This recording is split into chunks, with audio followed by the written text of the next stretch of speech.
வணக்கம் தமிழீழம் வானொலி நேயர்களே. இன்று நாங்கள் மற்றொரு மக்கள் கருத்துக்களம் நிகழ்ச்சியில் முள்ளிவாய்க்கால் இனவழிப்பு நினைவேந்தல் வாரம் 12/5 துவக்கம் 18/5 வரை உள்ள காலப்பகுதியில் இந்த 7 நாளும் நிகழ்ச்சிகள், இன அழிப்பு சம்பந்தமான நிகழ்ச்சிகளும் எங்களுக்கு நடந்த விஷயங்களை பற்றியும் நாங்கள் கவனத்தில் எடுத்து கொண்டு வந்திருக்கின்றோம். இன்றைக்கு 36வது நினைவு அஞ்சலியான குமுதினி படகு நெடுந்தீவில் அந்த நடந்த அங்கே இருந்து வந்த படுகொலைகள் வந்து நினைவஞ்சலியாக பார்க்கப்படுகின்ற. அத்துடன் இன்று 1973ஆம் ஆண்டு முதல் 1985ஆம் ஆண்டு வரை தமிழருக்கு நடந்த இன அழிப்பு மற்றும் அரசியல் முறையான எங்களுடைய சுதந்திரத்துக்கான போராட்டங்கள் அதுகளை பற்றி எல்லாம் பேசுவதற்கு இருக்கின்றோம். இந்த காலகட்டத்தில் தான் காமன்வெல்த் 1974ஆம் ஆண்டு நடந்த அதுக்கான ஒரு உலகத்துக்கு அறிவிப்பதற்கான, அதாவது காமன்வெல்த்துக்கு அறிவிப்பதற்கான ஒரு ஸ்டேட்மெண்ட்டை தந்தை செல்வா கொடுத்திருந்தார். அதில் எங்களுடைய பிரச்சனைகள் எல்லாத்தையும் மிக தெளிவாக எழுதியிருந்தார். அந்த டாக்குமெண்ட்டை நாங்கள் பார்க்க இருக்கின்றோம். அத்துடன் அதுக்கு பிறகு வட்டுக்கோட்டை ரெசல்யூஷன் 1976ஆம் ஆண்டு, பிறகு 1977ஆம் ஆண்டு டிஎன்ஏனுடைய மேனிஃபெஸ்டோ, டிஎன்ஏல சொல்கிறேன், டியூஎல்எஃபினுடைய மேனிஃபெஸ்டோ, அதையும் மற்றும் தமிழீழத்துக்கான அந்த அங்கீகாரத்தையும் நாங்கள் பார்க்க இருக்கின்றோம். அத்துடன் 83 காலப்பகுதியில் தங்கத்துறை அவர் குட்டிமணி மற்றும் தங்கத்துறை அவர்களுடைய பர்சனல் ஸ்டேட்மெண்ட், அதாவது 1985ஆம் ஆண்டு திம்பு பேச்சுவார்த்தையினுடைய அந்த டாக்குமெண்ட், திம்பு கோட்பாடுகள், இவற்றை பற்றியும் பார்க்குறதுக்கு இருக்கின்றோம். அப்போ அதை தவிர 1973ஆம் ஆண்டு துவக்கம் 1985ஆம் ஆண்டு மட்டும் நடந்த படுகொலைகள் எல்லாத்தையும் பார்க்குறதுக்கான சந்தர்ப்பமாக எடுத்து இன்றைக்கு நாங்கள் இதில் இணைந்திருக்கின்றோம்.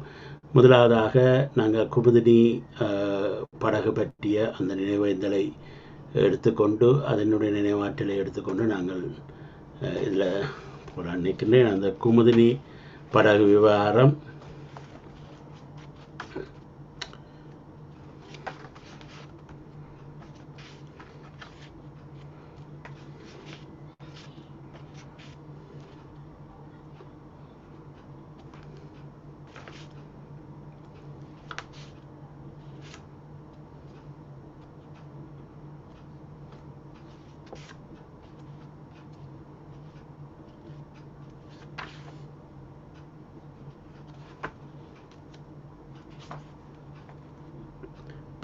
தேதி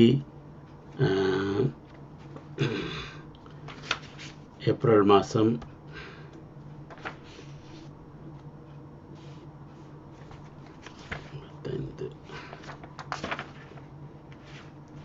ஒரு நிமிடம் பாருங்கள்.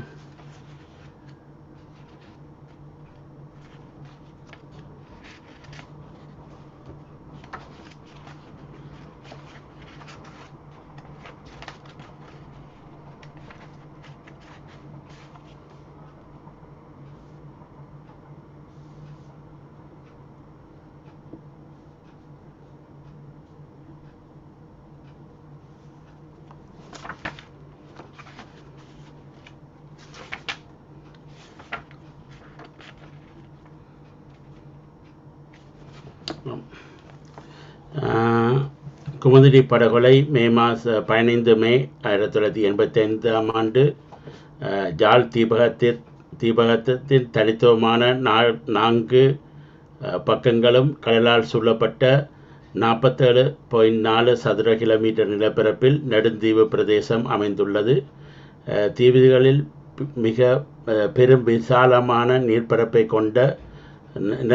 கொண்ட இப்பிரதேசம் 1000க்கு மேற்பட்ட மக்கள் வசித்து வந்தார்கள். நெடுந்தீவில் வாழும் மக்கள் தமது அடிப்படை தேவைகளை நிறைவேற்ற கடல் கடந்து படகுகளில் யாழ்நகரம் பெற வேண்டியதால் அவர்கள் நாளாந்தம் தமது தேவைகளை நிறைவேற்ற படகுகளில் பிரயாணம் செய்வது தவிர்க்க முடியாத விடயமாக அமைந்தது. நெடுந்தீவு மக்களின் கடல் போக்குவரத்துக்கு குமுதினி படகு சேவையே பெரிதும் உதவியது. இப்படகு சேவை நாளாந்தம் காலை 7 மணிக்கு நெடுந்தேவு துறைமுகத்தில் இருந்து குறிகட்டுவானுக்கு, பின்னர் மாலை 5 மணிக்கு குறிகட்டு வானிலிருந்து நெடுந்தீவு துறைமுகத்துக்கும் பயணிக்கும்.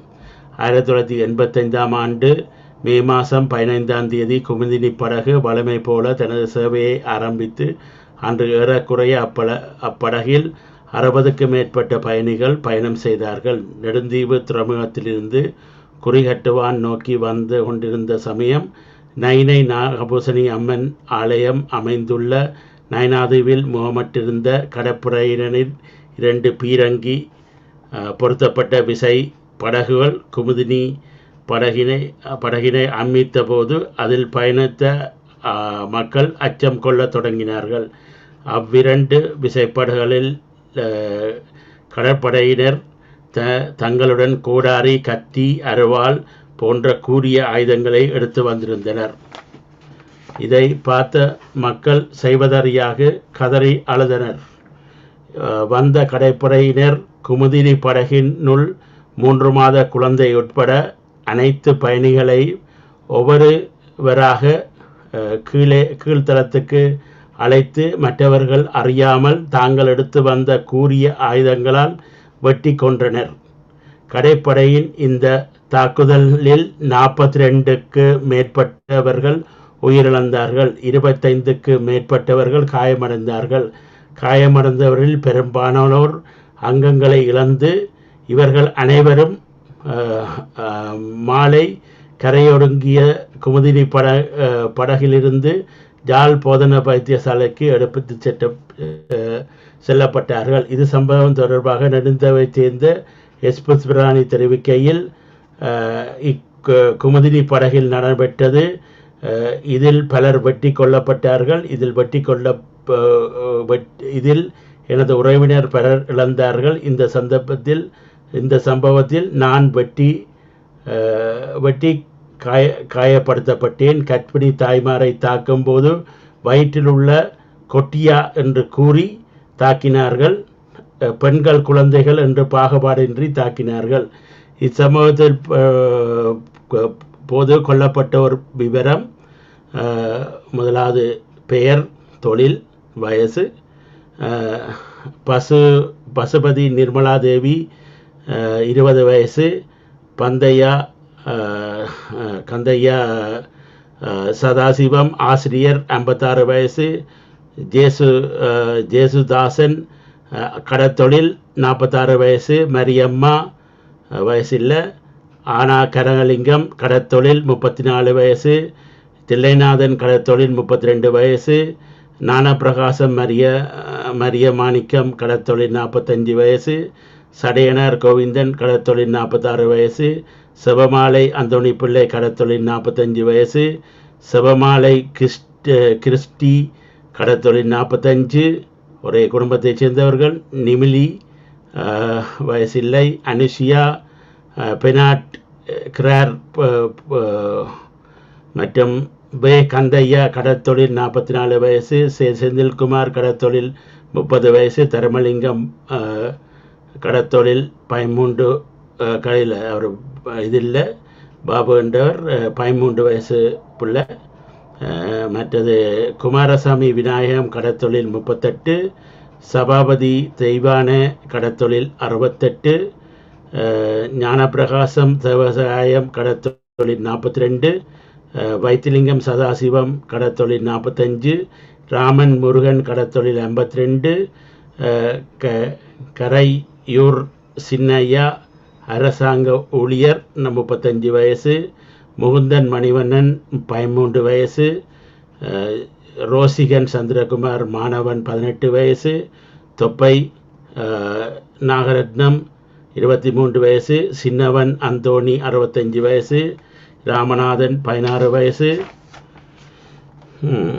வேலப்பிள்ளை புஷ்பராஜா 22 வயசு, ஞானசேகரம் தபால் அதிபர் 28 வயசு, விசுவலிங்கம் சுபாசினி குழந்தை 7 மாதம், கனகம்மா கடத்தொழில் 55, பழனி மோகநாதன் கடத்தொழில் 27, தர்மலிங்கம் அமுதலிங்கம் 16 வயசு, பசுபதி நிர்மலாதேவி மாணவி 19 வயசு, நமசிவாயம் கந்தையா இபாசா ஓட்டுநர் 45 வயசு, இராமலிங்கம் பரமேஸ்வரன் கமம் 35, கார்த்திகேசு 45 வயசு, பார்வதி பிள்ளை 40 வயசு, நாகேந்திரன் கடத்தொழில் 32 வயசு, குல குமாரி 28 வயசு, சாந்தலிங்கம் 1 வயசு, ஞானா சரோஜதேவி ஆசிரியர் 24 வயசு.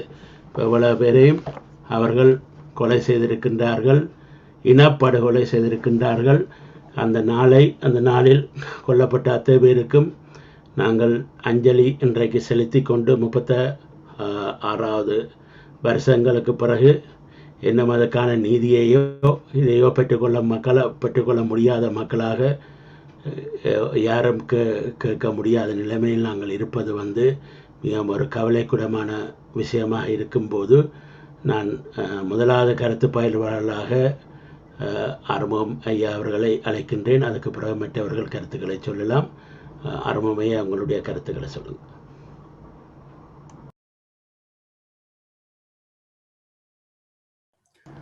மாலை இனிய வணக்கம் திரு மணிவண்ணனுக்கும், கருத்து பரிமாற வந்தவர்களுக்கும், வானொலியை கேட்டுக்கொண்டிருப்பவர்களுக்கும், முதற்கண் முள்ளிவாய்க்காலிலும்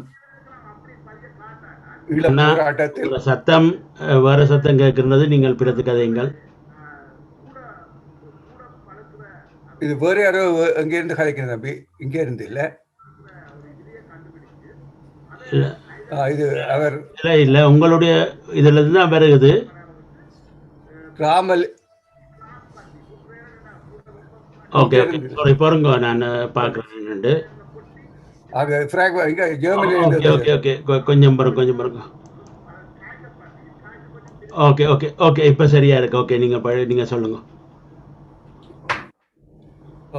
மாலை இனிய வணக்கம் திருவாளர் மணிவண்ணனுக்கும், கருத்து பரிமாற வந்தவர்களுக்கும், வானொலியை கேட்டுக்கொண்டிருப்பவர்களுக்கும் எனது இனிய வணக்கத்தை தெரிவித்துக் கொண்டு, இந்த நாளில் முள்ளிவாய்க்காலில் புதுக்குடியிருப்பு பகுதிகளில் கொல்லப்பட்ட மக்களையும் போராளிகளையும், குமுதி படகில் கொல்லப்பட்ட மக்களையும் சில வினாடிகள் அவர்களுக்கு எனது அஞ்சலியை செலுத்திக் கொண்டு,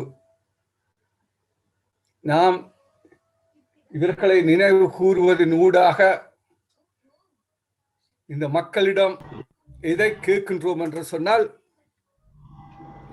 இவற்றைக்கான நீதியை பெற்றுக் கொள்வதற்கும்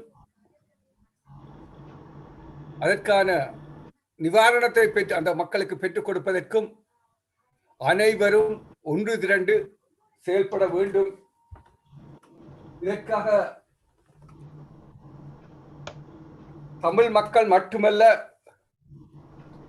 ஈழத்தமிழ் மக்கள் மட்டுமல்ல, உலக தமிழர்களுடன்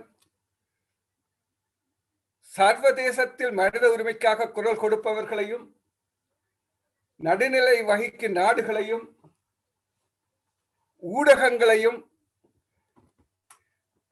இந்த செய்திகள் எடுத்து சென்று அவற்றினூடாக எமக்கான நீதியை பெற்றுக் கொள்வதற்கு அனைவரும் ஒரே கருத்துடன் முயற்சி செய்ய வேண்டும் என்று கூறிக்கொண்டு,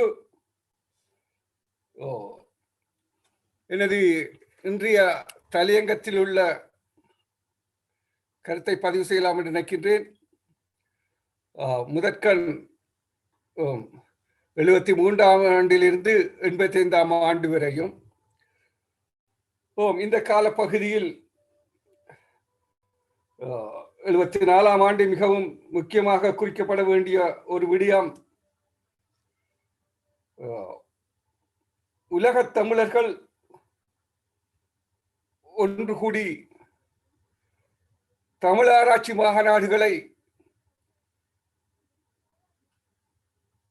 அந்த அறிஞர்கள், தமிழ் அறிஞர்கள் நிகழ்த்தி கொண்டிருந்த காலத்தில் 4வது மகாநாடு இலங்கையில் நடப்பதற்கு ஒழுங்கு செய்யப்பட்ட போது யாழ்ப்பாணத்தில் ஏற்பாடு செய்யப்பட்ட போது அரசு அதற்கு எதிர்ப்பு தெரிவித்தது.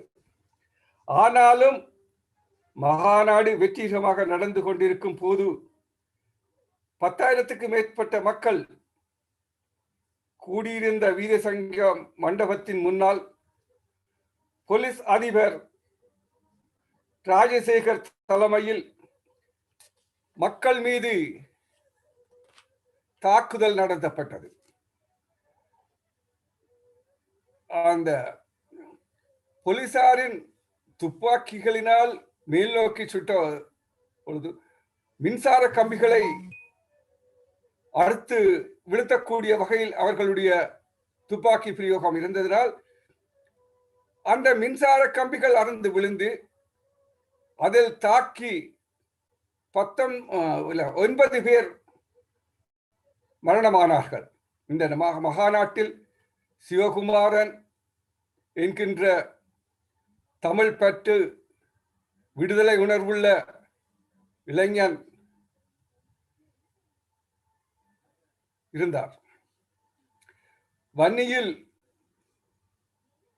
போர்த்துகீசரோடு போராடிய அரசன் பண்டார வன்னி எனாக வேடம் பூண்டு அலங்கார ஊர்தியில் வருகின்றார். இவர் நடந்த சம்பவங்களை கண்டு அவற்றை தீர்க்க வன்முறையால் வழி என சபதம் பூணுகின்றார். சிவகுமாரனும் அவரது சகாக்களும் ஆயுத நடவடிக்கைகள் என்று பல நடவடிக்கைகளிலும் ஈடுபடுகின்றனர்.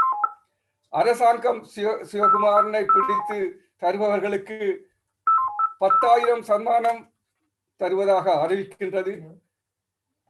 இறுதியில் சிவகுமாரன் கைது செய்யப்படும் வேளை சயனைட் அருந்தி தற்கொலை செய்கின்றார். நான் கருதுகின்றேன் முதல்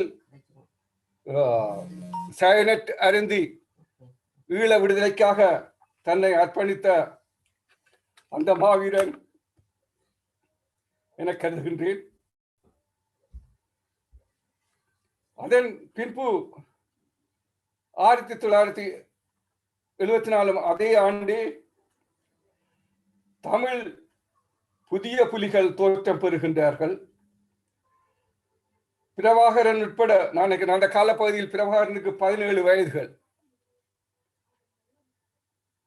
இளைஞனாக இருக்கின்றார். இணைந்து புதிய புலிகளை உருவாக்குகின்றார்கள். 1975 தமிழீழ விடுதலை இயக்கத்தின் தோற்றம் தமிழ் இளைஞர் பேரவை தமிழரசு கட்சி பிரமுகர்களின் செயற்பாட்டினால் பிளவுபட்டது. பிரிந்து சென்ற வரதராஜ பெருமாள் உட்பட ஒரு சாரார் தமிழீழ விடுதலை இயக்கத்தினை ஆரம்பிக்கின்றனர். இது தமிழ் ஈழமே தமிழ் மக்களின் பிரச்சனைகளுக்கான இறுதி தீர்வு என கொள்கை பிரகடனம் ஒன்றை வெளியிடுகின்றனர்.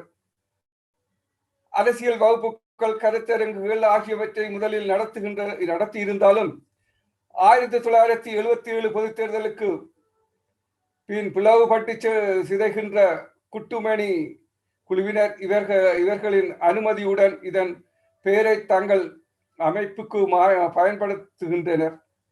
ஆயுத நடவடிக்கைகளில் ஈடுபடுகின்றனர். இந்த வருடத்தின் பிற்பகுதியில் ஈழப்புரட்சி அமைப்பு தோற்றம் பெறுகின்றது. தமிழ் ஈழத்தில் புரட்சிகர மாற்றம் வேண்டும் என்றும் மலையக மக்கள் ஈழத்தின் புரட்சிகரமான வர்க்கமாக அவர்களே புரட்சியின் தலைமை சக்தி எனும் கோட்பாட்டுகளை இதனால் முன்வைக்கின்றனர். 1976 தமிழீழ விடுதலை புலிகளின் தோற்றம். தமிழ் புதிய புலிகள் தமிழ் ஈழ விடுதலை புலிகள் என பெயர் மாற்றம் செய்து இந்த இயக்கத்தின் மத்திய குழுவில் பிரபாகரன், உமா மகேஸ்வரன் உட்பட 5 பேர் தங்களை அமைத்து கொள்ளுகின்றனர். 1971 ஆண்டு வட்டுக்கோட்டை மகாநாடு தமிழர் கூட்டணி தனது வட்டுக்கோட்டை மகாநாட்டில் தமிழர் விடுதலை கூட்டணி என பெயர் மாற்றம் செய்யப்படுகிறது. இக்கூட்டணிக்கு முப்பெரும் தலைவர்களாக தந்தை செல்வா, ஜிஜி பொன்னம்பலம், தொண்டுமான் ஆகியோர் நியமிக்கப்பட்டனர். அமிர்தலிங்கம் பொதுச் செயலராக நியமிக்கப்பட்டார். ஒவ்வொரு நாட்டுக்கும் உள்ள சுயநிர்ணய உரிமையின் அடிப்படையில் சுதந்திர உரிமையுள்ள மத சார்பற்ற சோசலிச தமிழீழம் அமைக்கப்படும் என்கின்ற தீர்மானம் இங்கு எடுக்கப்படுகின்றது. தமிழீழத்தின் பிரஜைகளாக தமிழீழ பிரதேசத்தில் வாழும் அனைவரும் அடங்குவார் என்றும், இலங்கையின் எப்பகுதியில் வாழும் தமிழ் பேசும் மக்களும் இலங்கை மூதுகளாக கொண்ட உலகின் எப்பகுதியில் வாழும் தமிழர்களும் தமிழ் பேசும் மக்களும் அங்கீகரிக்கப்படுவார் என்றும் சொல்லப்படுகிறது. 1977 ஆண்டு பொது தேர்தல். இந்த பொது தேர்தலில் தமிழீழத்துக்கான சர்வஜன வாக்கெடுப்பாக பிரகடனப்படுத்துகின்றார்கள். தேர்தலில் வெற்றி பெற்ற பின்னர் தமிழீழ தேசிய மன்றம் உருவாக்கப்பட்டு தமிழீழத்துக்கான முன்னெடுப்புகள் நடைபெறும் என்று கூறியது. பின்னைய முஸ்லிம் காங்கிரஸ் தலைவர் அஸ்ராப் இந்த காலத்தில் தமிழர் விடுதலை கூட்டணியின் பீரங்கி பேச்சாளராக தேர்தலில் செயற்பட்டது குறிப்பிடத்தக்கது. ஐக்கிய தேசிய கட்சி தனது விஞ்ஞாபனத்தில் தமிழ் மக்களுக்கு பிரச்சனைகள் உள்ள என்றும், தாம் ஆட்சிக்கு வந்தால் தமிழ் மக்களின் பிரதான பிரச்சனைகளை கல்வி, குடியேற்றங்கள், தமிழ் மொழி உபயோகம், அரச துறையில் வேலைவாய்ப்பு ஆகியவற்றிற்கு சர்வ கட்சி மகாநாடு மூலமாக தீர்வு காணப்படும் எனவும் குறிப்பிடுகின்றது. இந்த வகை ஒப்பந்தங்களும் நடந்தன. ஆனால் அது பின்பு கிழித்து குப்பையில் போடப்படுகின்றது. 1977 ஆண்டு ஆகஸ்ட் மாதம் யாழ் புனித பற்று கல்லூரியில் நடைபெற்ற களியாட்ட விழாவில் போலீசாருக்கும் மாணவர்களுக்கும் இடையே நடைபெற்ற மோதலை தொடர்ந்து அது திட்டமிட்ட ஒரு செயல்பாடு. அது தற்காலிகமாக நடந்ததாக கூற முடியாது. அது திட்டமிட்ட ஒரு இன அழிப்புக்கான செயலாகத்தான் கூற வேண்டும். இடையே நடைபெற்ற மோதலை தொடர்ந்து கலவரமாக ஆரம்பிக்கப்பட்டு 50,000க்கும் மேற்பட்ட தமிழ் மக்கள் வீடுகளை இழந்ததோடு நூற்றுக்கணக்கானோர் கொலை செய்யப்படுகின்றனர். புலிகளுக்கும் தமிழீழ விடுதலைக்கும் இடையில் பேச்சுவார்த்தைகள் நடைபெறுகின்றன. கூட்டணியின் தலைமை தத்துவத்தை ஏற்றுக்கொண்டு புலிகள் இயக்கம் தலைமறைவு இயக்கமாக இயங்குவது என்றும், கூட்டணியினர் நிதி மற்றும் ஆயுத உதவியை பெற்று கொடுப்பது என்றும் முடிவு செய்யப்படுகிறது. புலிகள் இயக்கம் தன்னை பகிரங்கப்படுத்த ஆரம்பித்து தமது தாக்குதல்களை உரிமை கோருகின்றது. 1978 புலிகள் போன்று ஏனைய ஆயுத அமைப்புகளையும் தடை செய்யும் சட்டம், புலிகளை ஆதரிப்பவர்களின் சொத்துக்கள் பறிமுதல் செய்யப்படும் என்றும் கடுமையான சட்டம் கொண்டு வரப்படுகிறது. புதிய அரசியல் யாப்பு வருகின்றது. அதுக்கு முன் 72 ஆண்டு திரும்ப சில சட்டங்களை மாற்றுகின்றார்கள். இலங்கை குடியரசு ஒற்றையாட்சி அரசு என்பதை மறுத்தல், அது வேண்டாம். நான் 79 ஆண்டுக்கு போறேன். 1979 ஆண்டு பயங்கரவாத தடை சட்டம் வருகின்றது. தமிழர்களின் நடவடிக்கைகளை கட்டுப்படுத்துவதற்காக கொண்டு வரப்பட்ட இந்த சட்டத்தின் மூலம் படையினர் சித்திரவதை செய்து பெறப்படும் குற்ற ஒப்புதலுக்கு மூலத்தை சாட்சியமாக கொள்ள முடியும், நீண்ட நாட்களுக்கு தடுப்பு காவலில் வைக்க முடியும், நீதி விசாரணையின்றி சடலங்கள் அடக்கம் செய்ய முடியும், இந்த சட்டத்துடன் அவசர கால சட்டத்தின் கீழ் பத்திரிகை தணிக்கையும் கொண்டு வரப்பட்டது. இப்படியாக பயங்கரவாத சட்டத்தின் கொடுமைகளுக்கு மத்தியில் அந்த சொத்துக்கள் பறிமுதல் சாதாரண மக்கள் உதவி செய்தால் கூட சொத்துக்கள் பறிமுதல் செய்யப்படும், சிறை தண்டனை கிடைக்கும் என்ற பின்புதான் அந்த கட்சி அந்த இயக்கம் விடுதலை இயக்கம் இன்னும் வேகமாக வளர்ச்சி அடைய தொடங்கியது. அன்று மக்கள் விடுதலையே ஒரே நோக்கமாக கொண்டிருந்தார்கள். இந்த இயக்கங்களுக்கு தங்களாலான அனைத்து உதவிகளையும் நல்கினார்கள். இந்த வகையில் விடுதலை போராட்டம் முனைப்புடன் செயல்பட்ட காலத்தில் 1981 ஆண்டு மாவட்ட அபிவிருத்தி சபை அறிமுகம். இது எல்லாம் என்ன காரணம் சொன்னால், தமிழர்களை ஒரு வகையில் ஏமாற்றும் நிலைப்பாடாகவே இதை கொள்ள முடியும்.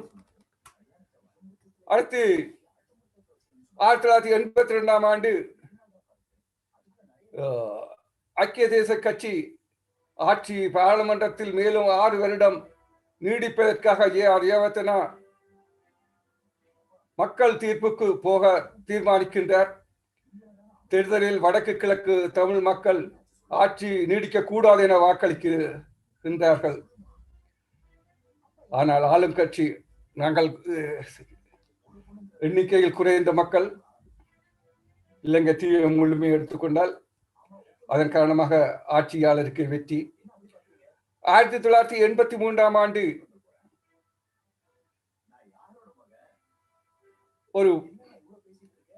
இன்னும் ஒரு இனக்கலவரம் இன அழிப்புக்கு திட்டமிடப்படுகின்றது. விடுதலை புலிகளின் தாக்குதலில் 13 இராணுவத்தினர் கொல்லப்பட்டதை தொடர்ந்து திருநெல்வேலியில நடந்தது. அது உங்களுக்கு நன்றாக தெரிந்தது. மணிவண்ணனுக்கு பக்கத்து அந்த ஊர். கொல்லப்பட்டதை தொடர்ந்து நாடு முழுக்க வன்முறைகள் கட்டவிழ்த்து விடப்படுகின்றது. அங்கே மாவட்டங்களில் தமிழ் மக்களுடைய உயிர்கள் பறிக்கப்பட்டது மட்டுமின்றி அவர்கள் குடியிருந்த வீடுகள், கடைகள் தீ வைத்து கொளுத்தி அவர்களுடைய கோடிக்கணக்கான சொத்துக்கள் சூறையாடப்படுகின்றது. ஆயுத படையினரும் வன்முறைகளை வெளியே நடந்து கொண்டிருந்த அதே நேரம் வெளிக்கடை சிறையில் விடுதலைக்காக குரல் கொடுத்த 53 தமிழ் கைதிகள் ஏனைய சிறை கைதிகளால் கொடூரமாக கொலை செய்யப்படுகின்றனர். ஜூலை 29 கொழும்பு நகருக்கு ஒரு புலி உறுப்பினர் தாக்குதலுக்கு வந்து விட்டார் என பொய்யான வதந்தியை பரப்புகின்றார்கள். கொழும்பு நகரம் முழுக்க பயத்தில் ஆழ்ந்து அல்லோலப்படுகின்றது. இந்த கலவரத்தில் கொழும்பு கடற்கரை வீதியில் 13 இளைஞர்கள் உட்பட ஏராளமான தமிழர் கொலை செய்யப்படுகின்றார்கள். தனிநாட்டுக்கு ஆதரவாக செயற்படுவதும் உதவுவதும் தண்டனைக்குரிய குற்றம் என, அவ்வாறு உதவுவோர் சொத்துக்கள், கடவுச்சீட்டு ஆகியவை பறிமுதல் செய்யப்படும் என்றதுமான அரசியல் அமைப்பு சட்டத்தின் 6வது திருத்த சட்டம் பாராளுமன்றத்தில் அங்கீகரிக்கப்படுகிறது. தமிழர் விடுதலை கூட்டணி இதற்கு ஏற்ப சத்திய பிரமாணம் செய்யாமல் பாராளுமன்றத்திலிருந்து விலகி இந்தியாவுக்கு செல்கின்றார்கள். இத்துடன் தமிழர் அரசியல் மிதவாத அரசியல் பாத்திரமாக முடிவுக்கு 1983 1987 விடுதலை இயக்கங்களுக்கு இந்தியா ஆதரவாக இருக்கின்றது. இங்கே குறிப்பிடப்பட வேண்டிய விடயம், இந்த காலப்பகுதியில் இந்தியா பாதுகாப்பு ஒப்பந்தங்களை ரஷ்யாவுடன் செய்திருந்தது, சோவியத் யூனியனுடன் செய்திருந்தது. ஆனால் இலங்கை, பாகிஸ்தான் அமெரிக்கா சார்பு நாடுகளாக இருந்தது. இதன் காரணமாகவே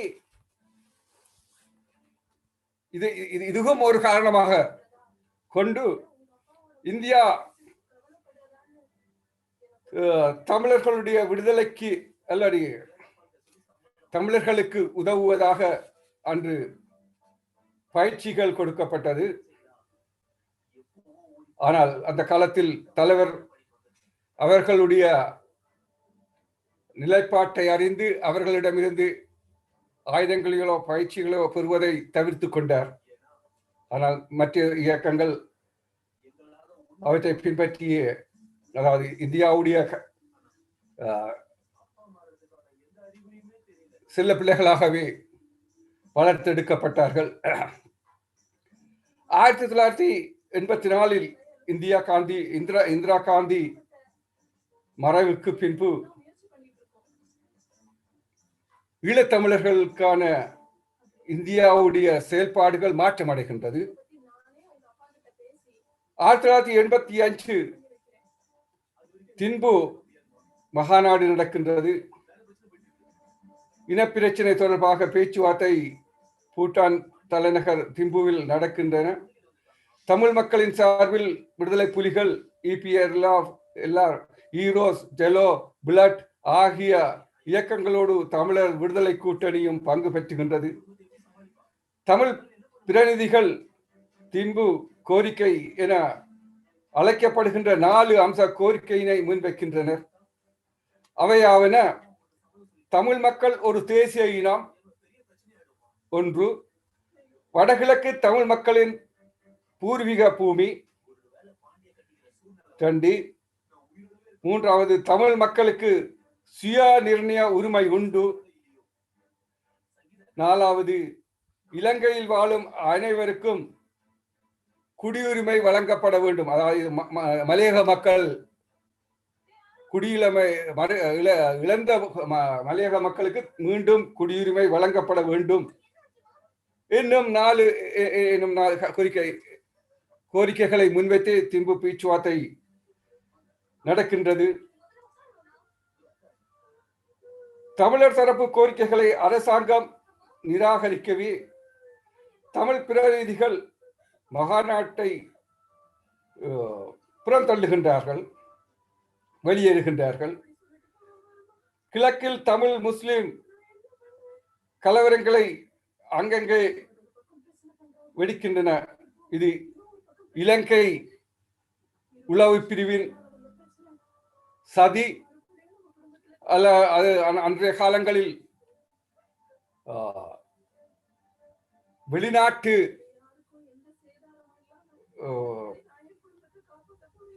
புலனாய்வு பிரிவினர் இலங்கைக்கு அறிவுரை கொடுத்ததின் விளைவாக இந்த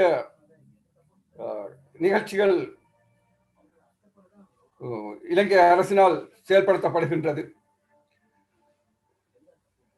1986 சாக் மகாநாடு பெங்களூரில் நடைபெறுகின்றது. இலங்கை ஜனாதிபதி வருகை தந்தபோது அவருடன் இந்திய அரசாங்கம் பேச்சுவார்த்தை நடத்தியது. இதில் இலங்கை அரசாங்கத்தினால் ஒரு திட்டம் முன்வைக்கப்பட்டது. அண்ணா 1986 நாளைக்கு வருகின்றது. 85 நின்று கொள்ளுங்க. உங்களுடைய இத்துடன் நான் இந்த முதல் சுற்றை முடித்துக் கொள்கிறேன். மன்னிக்கணும், நான் 86 போறது. நன்றி. இதோட முடித்துக் கொண்டு அடுத்த கட்டத்துக்கு நிச்சயமா. இப்ப இசைத்தமிழ் கருத்துக்களை பயிர்றேன்னு சொன்னா நீங்கள் உங்களோட மியூட்டை எடுத்துட்டு நீங்கள் பேசலாம். இந்த குமுதினி படகு மற்றும் பல படகொலைகள் மற்றும் 1973ஆம் ஆண்டு துவக்கம் 85ஆம் ஆண்டு மட்டும் உங்களின் நினைவு நின்றவர்களை பற்றி பேசுறதுக்கான ஒரு சந்தர்ப்பத்தை நாங்கள் அழைக்கின்றோம். இசைத்தமிழ் உங்களால் கதைக்க முடியுமா? நீங்கள் மியூட்டை எடுத்துட்டு கதைக்கலாம்.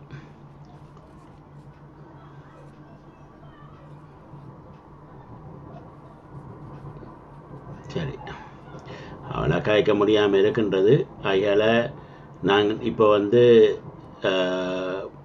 முருகானந்த மண்ணிட்ட வருகின்றேன். முருகானந்தன்னா உங்களுடைய கருத்துக்களை நீங்கள் பயிருங்கள்.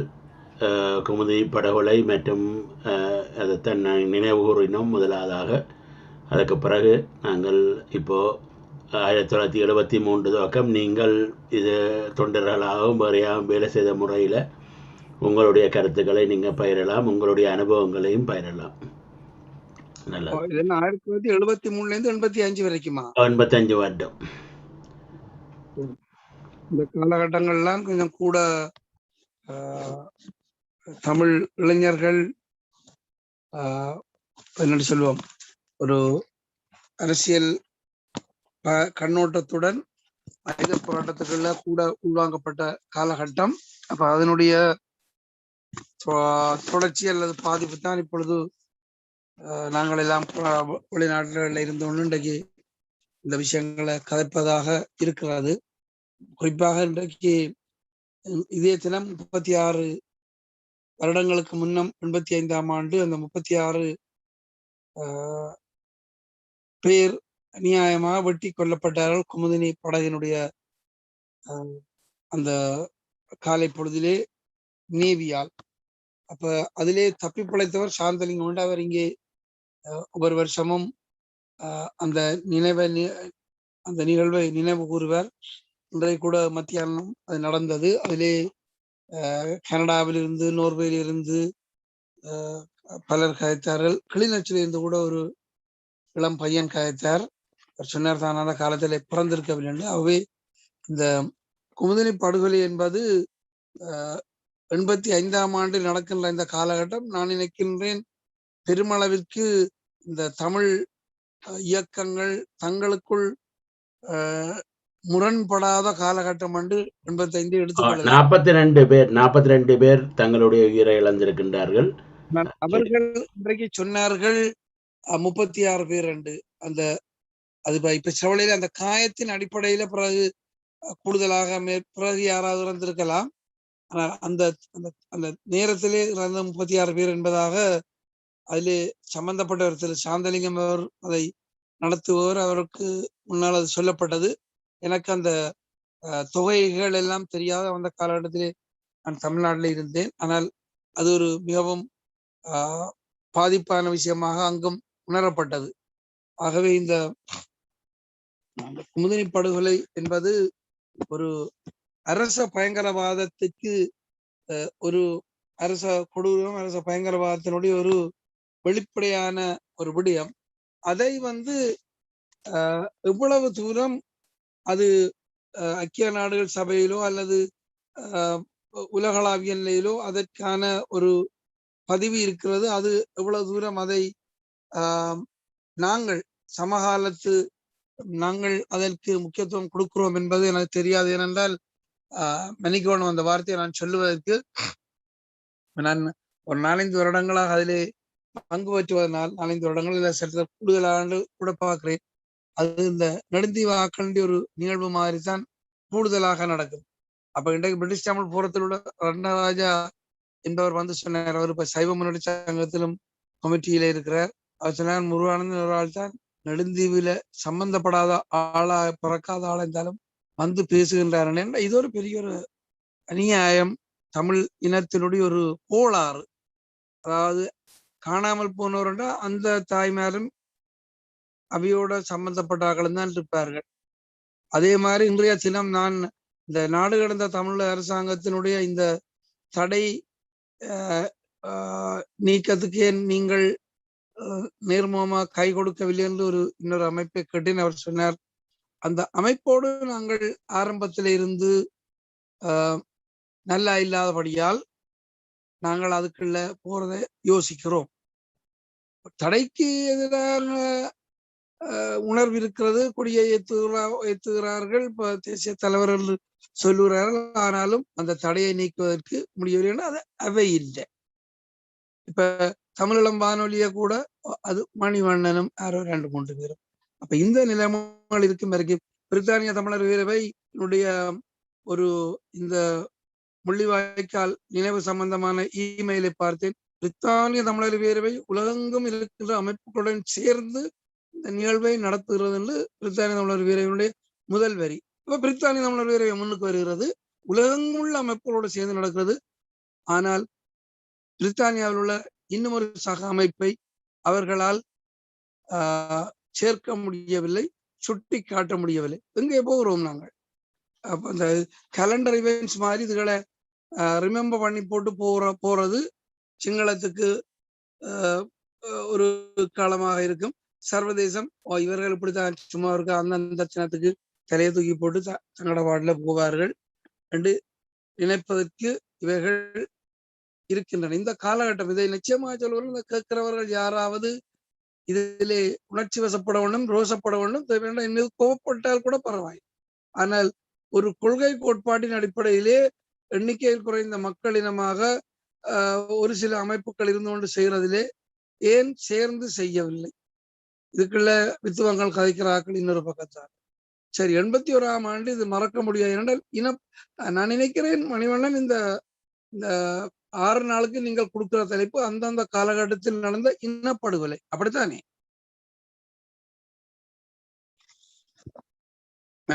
மணிவண்ணன், ஓகே, நான் சொல்லுகின்றேன் என்றால் அந்த நேரத்தில் நடந்த எங்கட இனத்துக்கான விடுதலைக்காக மேற்கொள்ளப்பட்ட முயற்சிகள், அதாவது அது ஒப்பந்தங்களாக இருக்கலாம், அல்லது அரசியல் செயல்பாடுகளாக இருக்கலாம், போராட்டங்களாக இருக்கலாம். அதே நேரம் இனப்படுகொலை செய்தவர்களையும் அதிகமாக இந்த பீரியடில் தான் இனப்படுகொலை தொடங்குகின்றது. அதாவது தமிழ் ஆராய்ச்சி மாநாட்டில் இருந்து தான் கொலைகள் துவங்குகின்றன. அதிகமான கொலைகள் 58க்கு பிறகு பேர்ந்து இப்போதான் கொலைகள் துவங்குகின்றன. ஆனால் 80க்கு பிறகு தொடர்ந்து கொலைகள் நடக்கின்றன, ஒவ்வொரு நாளும் கொலை நடக்கின்றது. அப்படியே நிலைமைக்கு போயிருக்கிறது. ஆகையால தான் நாங்கள் இன்றைக்கு எல்லாத்தையும் இனப்படுகொலை என்பதை சாதாரண மக்களை கொல்லுவது மாத்திரம்தான் இனப்படுகொலை என்கின்ற இல்லை, அது மட்டும் இல்லை. நாங்கள் சொல்லி இருந்தோம், முதலே உங்களுக்கு குறிப்பிட்டிருந்தோம், மற்ற விஷயங்கள் எல்லாமே தான். அதாவது இந்த ஆக்களை வெளியில் அனுப்புறது, இப்போ 1 மில்லியன் பீப்புளு கிட்ட அவர்களை இப்போ என்ன ஒரு ஸ்டேட்லெஸ் ஆக, அதாவது நாடற்றவர்களாக ஆக்கியது, அது இன அழிப்பு. அதே நேரம் 58ஆம் ஆண்டு 56ஆம் ஆண்டுகள் நடந்ததுகள், மற்றது அவர்கள காணிகளை கல்லோயா திட்டம், மற்ற திட்டங்கள் எல்லாம், அதுகள் எல்லாமே இன அழிப்புத்தான். அதில் நாங்கள் இதில் சொல்லப்படுகின்ற விஷயங்கள் அத்தனையுமே இன அழிப்பு சார்ந்ததாகத்தான் இருக்கின்றது. அது குறிப்பா சுமந்திரன் போன்ற கோடாரிக்காமல் சொல்லாம தெரியாது போன்றவர்களுக்கும் எங்களுக்கு நடந்தது இனப்படுகொலை தான் என்று சொல்வதற்கு இன்னும் வாய திறக்காத சர்வதேச சமூகங்களுக்குமான ஒரு தொடர்ச்சியான பட்டியல் ஒன்று. அவருக்கு மேல கேஸ் இருக்கிறபடியால் அவர் இப்போது அரசாங்கத்தினுடைய சூழ்நிலை கைதி. அவர் நாட்டை விட்டு ஓடணும்.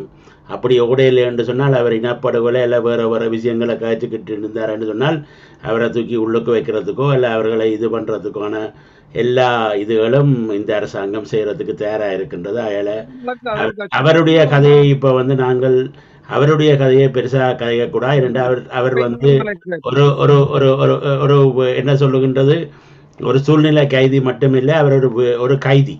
அவருடைய கருத்துக்கள் இந்த கைதிகள் என்ற கருத்துக்கள் இனத்தை நாசம் பண்ணுகிறார் என்று நீங்கள் சொல்ல வருகின்றீர்கள். அவர் தன்னை உயிரை பாதுகாக்கிறதுக்காண்டி அவர் தன்னுடைய வேலையை செய்து கொண்டிருக்கிறார்.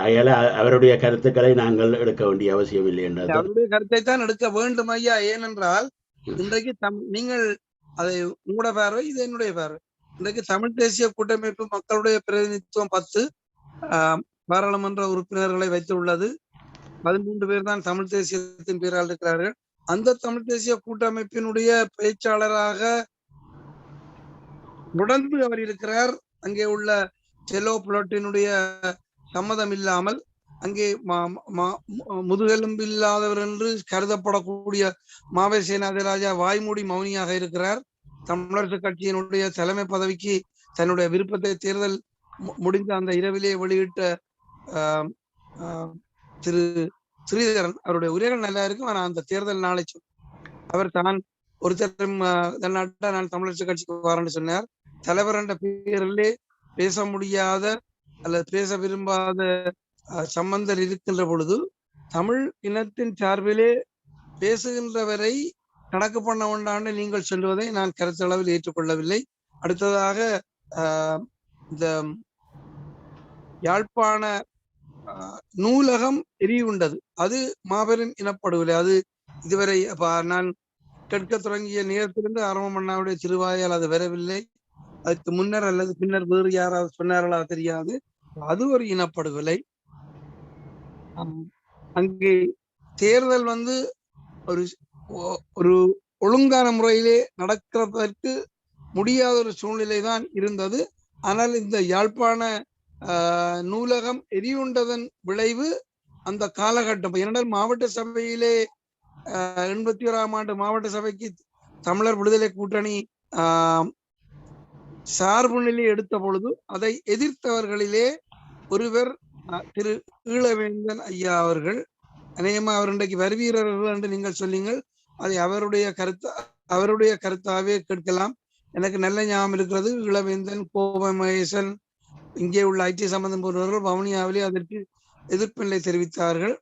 அதற்கு முன்னதாக இந்த யாழ் மாநகர சபை தேர்தல் நடக்கின்ற பொழுது அது எங்களுடைய இளைஞர்களால் அது அவர்களுடைய பாஷையினால் அது பெருமளவில் சரியான முறையில் நடக்கவில்லை.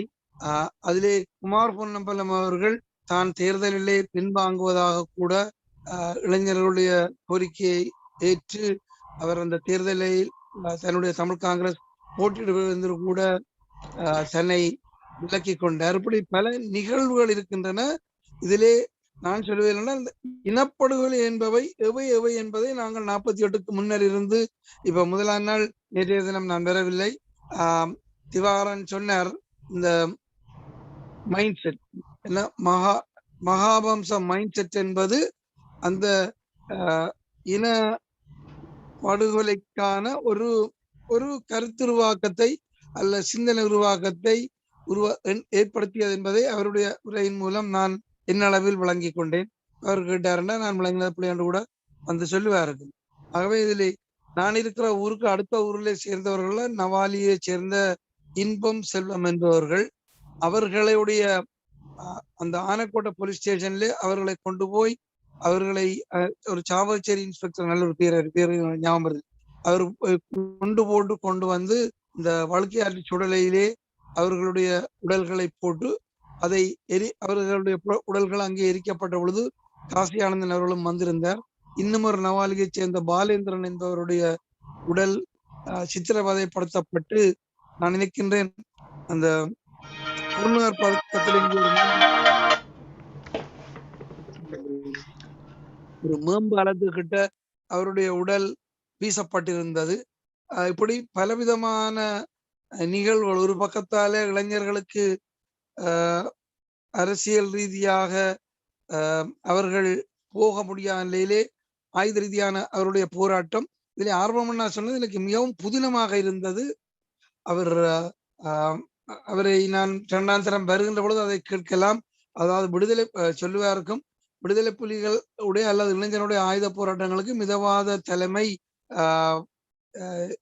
உதவி நிதி பங்களிப்பு போன்ற உதவிகளை செய்தது போன்ற ஒரு கருத்தை சொன்னார். அதை அவர் தன்னுடைய நேரம் பெறுகின்ற பொழுது மீண்டும் அதை பற்றி சொல்லுவாரும். ஆகவே இப்ப 83ஆம் ஆண்டு நடந்த அந்த திருநெல்வேலி பல்கலைக்கழகத்துக்கு முன்னால் நடந்ததும் அதைத் தொடர்ந்து நடந்த பல விடயங்களும் தான் ஒரு சர்வதேச பரப்பிலும் குறிப்பாக தமிழகத்தில், அப்பொழுது நான் அங்கேதான் இருந்தேன், குறிப்பாக தமிழகத்தில் ஒரு பெரிய எழுச்சியை ஒரு மக்கள் மயப்பட்ட ஒரு விடயமாக அது வந்தது. அந்த காலகட்டத்திலே சாதாரண தொழிலாளர்கள் இருந்து படித்தவர்கள் அனைத்து கட்சிகள் எல்லாம் சேர்ந்து நடந்தன. தியாக பயணத்தை தலைவர் நெடுமாறன் அவர்கள் 83 ஆகஸ்ட் 7ஆம் தேதியிலிருந்து ஆகஸ்ட் 15ஆம் தேதி வரைக்கும் நடத்தினார்.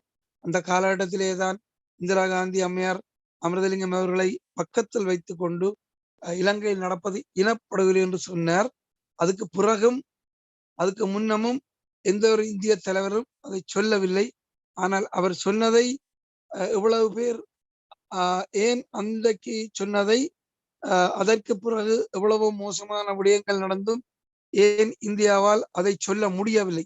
அரச பயங்கரவாதம் என்பதை சொல்ல முடியாத அளவுக்கு அவர்களுடைய நலன் சார்ந்த விடயங்கள் இருக்கின்றன என்பதுதான் இதிலே உள்ள துன்பியல். இதை பற்றி நிறைய விடயங்கள் மனதிலே முட்டி மோதினாலும் இவைகளை சொல்லுவது எவ்வளவு தூரம் பிரயோசனம் என தெரியவில்லை. இனிய கருத்தாளருடைய கருத்தை கேட்போம். ஆனால் முக்கியமாக இனப்படுகொலையை பற்றின ஒரு பட்டியலை நாங்கள் முற்றுமுழுதாக போட வேண்டும் என்றால், நான் சுமந்திரனை பற்றி சொல்ல வந்தவுடன் நீங்கள் அவரை அவர் முக்கியமான ஆளில் என்று சொன்னீர்கள். இந்த சுமந்திரன் தான் இங்கே வெளிநாடுகளிலையும் எல்லா நாடுகளிலையும் ஊடகங்களுக்கு பெரிய பிள்ளையே அவர் காண்ற இடத்துல மைக்காவை நின்றுறதுக்கு தான் ஊடகங்கள் இருக்குது. அப்ப அவர் சொல்லக்கூடிய வசனங்கள் தொடர்ச்சி ஒரு விடயத்தை திருப்ப சொல்லிக் கொண்டு வருகிறார். இனப்படுகொலை நடந்ததற்கான ஆதாரம் இதுவரை கிடைக்கவில்லை என்று போதாது, அல்லது இனப்படுகொலை நிரூபிக்கப்படுற அளவுக்கு ஆதாரம் இல்லை என்று திரு சுமந்திரன் அவர்கள் சொல்லுகின்ற பொழுது, இந்த 48ஆம் ஆண்டிலிருந்து நடக்கிற விடயங்கள் அல்லது அதற்கு முன்னர் நடைபெறுற விடயங்கள், இன்றைக்கு வரைக்கும் தொடர்ந்து நடைபெறுகின்ற விடயங்கள், இவைகளிலே உலகம் எவையவையை இனப்படுகொலை என்று ஏற்றுக்கொள்ளப்படுமோ அவைகளை நாங்கள் அதற்குரியவர்கள் வார்த்தையில சொல்ல போனால் அதுகளை பற்றின படிப்பறிவு கூடினார்கள், அதை பற்றின அனுபவங்கள் கூடினாக்கள், அதுக்கான ஒரு பெருமதி அந்த ஒரு அப்படியான ஒரு அறிக்கை கொடுக்கப்படுகிற பொழுது அது இந்த அளவுக்கு அந்த இனப்பணி பட்டியல் ஒன்று இதுவரை இல்லாமல் இருந்தால் அதற்கான சிந்தனை முகழ்க்க வேண்டும் என்பதை என் கருத்தாக கூறி, யாராவது சொல்லுவதாயும், நேற்றைய தினம் நீங்கள் ஒரு கருத்து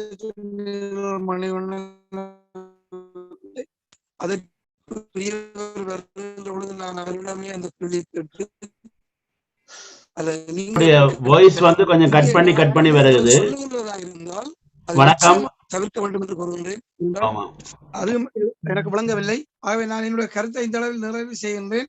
நான் என்னுடைய இடத்தை மாற்றுவதை விட என்னுடைய அடுத்தவர்களுக்கு சந்தர்ப்பத்தை மாற்றிக் கொடுப்பது சரி என்று நம்புகிறேன். வணக்கம். பாருங்க. வணக்கம். இப்போது எங்களுக்குள்ள பலகாலமாக தமிழ் தேசிய பரப்பில் இருந்து செயல்பட்ட இளவேந்தன் ஐயா எங்களை இணைந்திருக்கின்றார். வணக்கம் ஐயா. வணக்கம். நீங்கள் இணைந்து கொண்டதற்கு மிக்க நன்றி. நாங்கள் இப்போது இனப்படுகொலை சம்பந்தமாகவும் 1973 துவக்கம் 1985 மட்டும் என்ன விஷயங்கள் நடந்தது, உங்களுடைய அனுபவங்கள், அதில் முக்கியமானது காமன்வெல்த் கான்ஃபரன்ஸ் என்று நடந்தது. அந்த நேரத்திலும் தந்தை செல்வா அதுக்கான ஒரு இதை கொடுத்திருந்தார், இந்த உலகத்துக்கு தெரிய வேணும் என்ற எங்களுடைய பிரச்சனைகள். அதே மாதிரி அதுக்கு பிறகு 1976ஆம் ஆண்டு வட்டுக்கோட்டை தீர்மானம், 77ஆம் ஆண்டு எலெக்ஷன், அதுக்கு பிறகு 80களில் யாழ் நூலகம் எரிக்கப்பட்டது, 79ஆம் ஆண்டு பயங்கரவாத தடை சட்டம் கொண்டு வரப்பட்டது. இப்படி பல முக்கியமான விஷயங்கள் இதில் நடந்திருக்கின்றன. அதற்கு பிறகு 83ஆம் ஆண்டு இன அழிப்பு, அதுக்கு முதலும் பல இன இழப்புகள் நடந்திருக்கின்றன. 74ஆம் ஆண்டு தமிழராட்சி மாநாடு பற்றிய கருத்துக்களை நீங்கள் அந்த காலங்களில் முக்கியமாக அங்கே வாழ்ந்த ஒருவர், இதில் அனுபவம் பெற்றவர், தமிழரசு கட்சியோடு நெருங்கிய தொடர்புடையவர் என்ற முறையில் உங்களுடைய பார்வையில் இந்த காலத்தில் எப்படியான இன அழிப்புகள் எங்களுக்கு மேலே நடத்தப்பட்டது, அதே நேரம் என்ன மாதிரியான விஷயங்களை நீங்கள் எங்களுக்கு உங்களுடைய அனுபவத்தின் மூலமாக சொல்லலாம் என்பதை நீங்கள் சொன்னீங்கன்னா மிகவும் இதாக இருக்கும்னு நினைக்கிறேன். நீங்கள் 73ஆம் ஆண்டு துவக்கம் நீங்கள் அங்கே இருந்த காலம் மட்டும், அதாவது யாழ்ப்பாணத்தில் இருந்த காலம் மட்டும் நீங்கள் கருத்துக்களை பகிரும்படி கேட்டுக்கொள்கின்றேன். இத்தகைய ஒரு வாய்ப்பினை உருவாக்கி தந்தமைக்கு நன்றி. மணிவண்ணன் அவர்கள். ஒருவர் கோடிபுரம் என்பவர் பேசுவதற்காக தனியே எங்களுக்குள்ளே சிந்தித்துக் கொண்டிருக்காமல் நாங்கள் எங்களுடைய கருத்து என்ன என்பதை உலகத்துக்கு சொல்ல வேண்டிய தேவை இருக்கிறது. ஆகவேதான் அறவழி போராட்டத்தை கத்தியின்றி ரத்தமின்றி யுத்தம் என்று வருகிறது. சத்தியத்தின் நித்தியத்தில் நம்பும் தியானம் செய்வீர் என்ற முறையிலே தான் எங்களுடைய அறவழி போராட்டம் தந்தை செல்வாவின் தலைமையில் நடைபெற்றது. ஆனால் வெறிகொண்ட சிங்கள அவரிடம் வெறிகொண்ட நாய்களுக்கு நாங்கள் புத்திமதி சொல்ல முடியாது. கடித்தால் 18 போடுவோம், தப்போது கடினம். ஆகவேதான் மெல்ல மெல்ல பணிபுரியும் மேது செல்வநாயகத்தினுடைய அந்த கோட்பாடு வெறிகொண்ட சிங்கள இனத்திலே காண முடியாத அளவுக்கு தான் பின்பு வேலுப்பிள்ளை செல்வநாயகம் காட்டிய வழி அறவழி. பின்பு வேலுப்பிள்ளை பிரபாகரன் மிக தெளிவா சொன்னார். ஜெயவர்தனா உண்மையிலே தழுவி இருப்பாராயின் இத்தகைய வரியாட்டத்தை அவர் ஆடி இருக்க மாட்டார். ஆகவே அவர்களுடைய வரியாட்டத்திற்கு விளக்கம் சொல்லிலே அல்ல, அது செயலே ஆகணும். ஆகவேதான் மரபர் படைதான் தமிழ் படை, குலமானம் ஒன்றுதான் அடிப்படை, வெறிகொள் தமிழர் புலிப்படை அவர் வெல்வார் என்பது வெளிப்படை என்ற முறையில தான் எங்களுடைய சிந்தனையின் செயற்பாடு நடந்தது. அதுவும் 2009ஆம் ஆண்டு வெறிகொண்ட நிலையில் தமக்குள்ளே முட்டி மோதிய நாடுகள் இந்தியா சரி, பாகிஸ்தான் சரி, பாலஸ்தீன் சரி, இஸ்ரேல் சரி, ரஷ்யா சரி, சீனா சரி, தமக்குள் முட்டி மோதின 21 நாடுகள் கூட்டாக தமிழனை அடிக்கின்ற முயற்சியில் ஈடுபட்டதைத்தான் முள்ளிவாய்க்கால் வரலாற்றை அணுகிறோம். முள்ளிவாய்க்காலோடு எங்களை முடித்து கட்டி விட்டோம்னு எண்ணினார்கள்.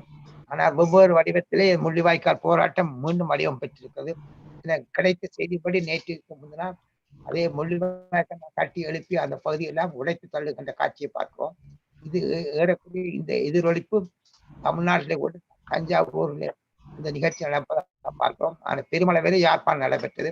அதுக்கு முன்பு யாழ்ப்பாண பல்கலைக்கழகத்தில் நடைபெற்ற நிகழ்ச்சி திருப்பி கட்டப்பட்டப்பட்ட சொல்லப்படுகிறது.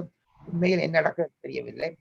ஆகவே என்னை பொறுத்தவரை நான் 1982 தமிழக கட்சியில் ஈடுபாடு கொண்டிருந்தேன். ஆனால் 1956 தனி சிங்கள சட்டம் நிறைவேற்றப்பட்ட காலம் தொட்டு ஜூன் மாதம் 5ஆம் தேதி இந்த போராட்டம் நடைபெறுவது. நான் அப்பொழுது இலங்கை மத்திய வங்கியில பணிபுரிந்து கொண்டிருக்கிறேன். இந்த காலிம கடற்கரையில மீண்டும் அறவழி போராட்டத்தை தந்தை செல்வாவின் தலைமையில் நடைபெறுகின்றது. தந்தை செல்வாவின் போராட்டம் நடைபெறுகின்ற போது 1956ஆம் ஆண்டு அப்பொழுது தந்தை செல்வநாயகம் வாழ்முகத்தை காத்து வந்தமுல வாழ்வித்த வன்னிய சிங்கம் இருப்பு நாகநாதன் அன்றைய நிலை கொள்கை கோட்பாடு விளங்கிய திரு அமுதலிங்கம் அவர்கள், பின் தமிழால் உலகாண்டு தனிநாடிகளார் சுந்தரலிங்கம் அவர்கள், அவர்கள் எல்லாரும் ஒன்றாக சேர்ந்துதான் இந்த 56 போராட்டம் நடைபெற்றது. அதிலே முழுமையா அறவழி போராட்டத்தை நான் நடத்தியோம் காலிமுக கடற்கரையில. அந்த வரி கொண்ட சிங்கள இனம் பூண்டாக அடிக்கின்ற முயற்சியில் ஈடுபட்டதனால்தான் உருவாகும். பின்பு 56 காலிமுக கடற்கரையிலே இந்த போராட்டம் நடைபெற்ற போது அவர்கள் காயமுற்று பாராளுமன்றத்தினர் அழைத்து செல்கிறார். அப்பொழுது ஒரு கேலியாக திரு பண்டாநாயக்கா சொல்கிறார், காயமுற்ற போர் வீரரை காண்கிறேன் என்று பற்றிய பாக்கத்திலே இல்ல ஒரு கேலி கூட்டினை எண்ணுகிறோம். பாராளுமன்றத்தில் இந்த நிகழ்ச்சி நடைபெறுகின்றன. பின்பு அதே காலகட்டத்திலே தமிழால் உலகாண்டு தனிநாடிகளார் பண்டாநாயக்கா அவர் சந்தித்து இந்த பிரச்சனையை நீங்கள் நல்ல முறையில் தீர்க்க வேண்டும் என்று சொன்ன போது பண்டாநாயக்கா அவர் SWRD பண்டாரநாயக்கா அந்த முறையில் அந்த போராட்டத்திலே அந்த செயலை அவர் ஈடுபட்டதை நாம் பார்க்கிறோம். ஆகவே எந்தவித மனமாற்றத்தையும் சிங்கள தரவுல உருவாக்க முடியாது. அது சொல்லார் ஆங்கிலத்தில் ஏற்கனவே சில புத்திகளோடு இருக்கிறார்கள். ஏற்கனவே வெறுப்பன் கைதிகளாக அவர்களை மனமாற்றம் கொண்டு வருவது தனிப்பட்ட நல்லவர்கள் காட்சி அளிப்பார்கள். ஆனால் அவர்கள் எந்த மனமாற்றத்தையும் காணவில்லை. ஆளும் கட்சிகள் மாறும், ஆளும் தலைவர்கள் மாறுவார்கள். ஆனால் ஆளுமினம் சிங்கள இனம், ஆளப்படும் இனம் தமிழ் இனம். ஆகவே நோய் தொடரும் என்பதை நாம் உணர்ந்து கொள்ள வேண்டும். எம்மனா ஏமாற்றுவது பயனில்லை. தமிழன் ஏமாந்த வரலாறும் ஏமாற்றப்பட்ட வரலாறும் என்று சுடரொளி பத்திரிகையிலே ஒன்றோ இரண்டாம் தொடர் கட்டு 22 கட்டுரை எழுதினேன். அந்த கட்டுரைக்கு பலரிடம் நல்ல வரவேற்பு கிடைச்சது. நான் சேப்பன் ராமநாதன் சேப்பன் அருணாச்சலத்தில் தொடங்கி தந்தை செல்வா அவன் ஊடாக சுந்தலிங்கம் செய்த ஒரு பணி, திரு பாலான் அவர்களிடம் இவர் ஒரு மாறுபட்ட பணி, வெற்றில்லா எண்ணி இறுதியிலே வெயிலுப்புல பிரபாகரன் தான் எங்களுக்கு வாழ்வு கொடுப்பார் என்று சொல்லி அந்த தொடர் கட்டுரை வந்தது. யாழ்ப்பாண பல்கலைக்கழக மாணவர்கள் என்னை அழைத்து, ஐயா அருமையான கட்டுரை, நீங்கள் உங்களோட கருத்துக்களை எங்களிடம் கைலாசபதி மண்டபத்திலே கூறுங்கள் சொன்ன போது அந்த கருத்தினை நான் அவர்களுக்கு சொல்லியதை எண்ணி பார்க்க பெருமைக்கு பேசவில்லை. வரலாற்று உணவு உரிமைக்கு வித்து வரலாற்றை மறந்த இனம் வாழ்ந்ததாக வரலாறு இல்லை. ஆகவேதான் மிக தெளிவாக எங்கள் வரலாற்றில கசப்பான அனுபவங்களை பெற்றுக் கொண்டிருக்கிறோம். ஆகவே நாங்கள் சொல்கிறோம், சிலர் காலம் கடந்து உண்மை உணர்ந்தார்கள், சிலர் உடனடியாக உணர்ந்தார்கள், சிலர் உணர்ந்தவர்களே தளம் புரண்டார்கள். இப்படி பார்க்கின்ற போதுதான் சில நீங்க வரலாற்று குறிப்பை நினைத்து பார்க்கும்படி சொன்னபடியால் செப்பன் ராமநாதன் அப்பொழுதே சொல்லிவிட்டார், Donoughmore means Tamils no, we are handing power to the Valgamop. வழிகொண்ட கும்பலுக்கு நான் ஆட்சியை ஒப்படைக்கிறோம். If we accept the Donamo constitution, the due safeguards, it's going to be a death knell to the Tamils. போதிய பாதுகாப்பற்ற நிலையில் டொலமோ சட்டத்தை நாம் ஏற்போமாயின் நாங்கள் சீரோடு அழிந்து விடுவோம் என்று 1927-28 அப்பொழுது பாராளுமன்ற சட்டசபையில் சேப்பன் ராமநாதன் கூடிய கூற்றுகளை எழுதுகிறோம். அது மட்டுமல்ல, இந்த டொலமோ சட்டத்தினால் வந்த விளைவு தான் லண்டன்ல இருக்கின்ற போது கிளாஸ்டனுடைய மேடையில தான் இருந்தாலும் Gladstone சொன்னார்களாம், I want every Irishman to be an Irishman, every Scotchman to be a Scotchman, every Englishman to be an Englishman. There must be unity in diversity and not dull monotonous uniformity. என்ற கருத்துப்பட Gladstone சொன்ன கருத்தினை சட்டசபையிலே சேப்பன் ராமநாதன் கூற்றினை பார்க்கிறோம். மிக சொன்னார், Donoughmore means Tamils no, handing power to the Valgamop. இந்த போராட்டத்தை அவர் நடத்துகின்றார். ஆனால் அதனால் எதுவித பயனையும் கருத்துக்களை பதிகிறார், ஏற்றுக்கொள்கிறோம். இந்த ராமநாதனுடைய இந்த கூற்றினை நான் நினைத்து பார்க்கிறேன். அப்படிதான் இந்தியாவில டெல்லியிலே சில அரசியல் தலைவர் KPS மேனன் போன்ற பலரை நாம் சந்தித்து பேசும் போது நான் சொன்னேன், KPS மேனனுடைய தகப்பனார் கண்டியில ஒரு தூதுவராக இருந்தார் 1920. அப்ப நான் சொன்ன உங்களை ஆங்கிலத்தில் நான் சொன்னேன், your father has mentioned that Ramanathan had a vision to see 4C events. Did my father say this in the culture? நான் சிரித்து கொண்டு சொன்னேன், yes, he said it is recorded in Ramanathan's volume 1 and 2. Part 2 clearly makes it clear that Ramanathan was able to foresee events. Oh, then can you send me a copy? Now திரும்பி சென்னைக்கு வந்த பிறகு KPS சொன்ன கூற்றினை அப்படியாக நான் திருப்பி அவருக்கு அனுப்பினேன். அவருக்கு நன்றி சொன்னதையும் எண்ணி பார்த்தேன். இது 1983 நடந்த நிகழ்ச்சிகள். இதை ஏன் சொல்ல வருகிறேன்னா, இதுதான் கதை. இந்த கதை எண்ணுகின்ற போது ராமநாதனுடைய தம்பி அருணாச்சலம் இவரை விட புலமையின் ஊற்றா விளங்கினாலும் அவர் சிங்களோடு வாழ்ந்து எப்படியும் பிரச்சனையை தீர்க்கலாம் என்று சொல்லித்தான் இலங்கை தேசிய காங்கிரசின் தலைவரா 1917 நினைக்கிறேன் அவர் தலைவரா உருவாக்கப்படுகிறார். அது பெரும்பான்மை சிங்களவராக இருந்தாலும் அருணாச்சலத்தை தலைவராக இருக்கிறார். அப்பொழுது அருணாச்சலம் ராமநாதனுடைய தம்பி என்ற முறையில எங்களோட கீழத்தைய மரபின்படி ராமநாதன் சொல்லி, அண்ணா, I have come to seek your blessing. I will be the president of Ceylon National Congress சொன்னபோது எங்களுடைய ராமநாதன் தனக்குரிய புன்னகையை வரவேற்றுக் கொண்டு சொன்னார், தம்பி, you go ahead, but be careful, you may be hurled off the chair. இதை 1919 ராமநாதன் அருணாச்சல சொன்னாலும் அதுதான் பின்பு நடைபெற்றது எண்ணி பார்க்கிறோம். 1900 மேல் மாகாண தொகுதியை அருணாச்சலத்தை கொடுப்பதாக சொன்னார்கள். ஆனால் பின்பு சொல்லி ஏமாற்றி விட்டார்கள். அந்த நிலையில தான் அருணாச்சலம் அவர்கள் இனிமேல் சிங்களவர் நம்ப முடியாத அளவு 1922 நினைக்கிறேன் அவர் இலங்கை தமிழ் லீக், சிலோன் தமிழ், இலங்கை தமிழ் பேரவையோட உருவாக்கினார். உருவாக்கிய பின்பு அவர் பேசிய முதல் பேச்சும் தமையனா தனக்கு சொன்ன கருத்துக்களை மனதில் வச்சுக்கொண்டு சொன்னார், இந்த நேம் ஆஃப் நேஷனலிசம், இப்பொழுது பேசுவது அருணாச்சலம், இந்த நேம் ஆஃப் நேஷனலிசம், இந்த name of cosmopolitanism, I do not want my community to be reduced to the level of neither fish nor fowl or red herring. We shall resist come what may.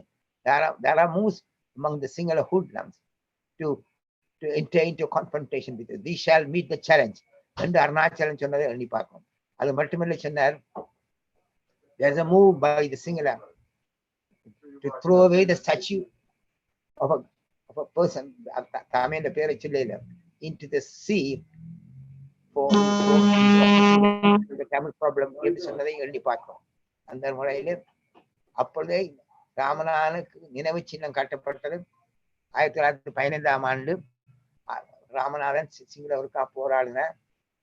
இந்த அப்போ சிங்கள தலைவர் பல சொன்னாங்க, we are grateful to Sir Ponnam Ramanathan, who in the thick of a struggle, knowing the problems that he is facing, he came to the valiant son of the north came to our rescue. If not for him, we may not be among the living. என்று D.S. Senanayaka, F.R. Senanayaka, A. Gunasenga, Baran Jethal போல் சிங்கள பெருந்தலைவர்கள் எல்லாரும் அணக்காரிக தர்ம பாடம் சொன்னார்.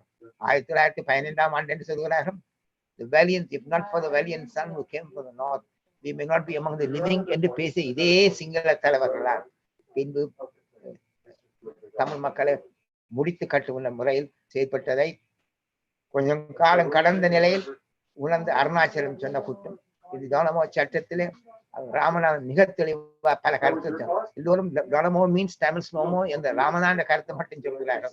அந்த கருத்தை மட்டும் ராமநாதன் மிக தெளிவாக சிங்கள குடியேற்றத்தை நடக்கின்ற காட்சியையும் அவர் எண்ணி பார்த்து சிலாபத்துக்கும் பக்கத்திலே உள்ள தமிழ் பிறகு there is a move by the Sinhala people to extract the area from Chilo and make it a single area. அந்த பேர்களெல்லாம் தமிழ் பேர்களா இருக்கிறது என்பதெல்லாம் அவர் பேசிய பேச்செல்லாம் நான் கற்பனையில் பேசவில்லை.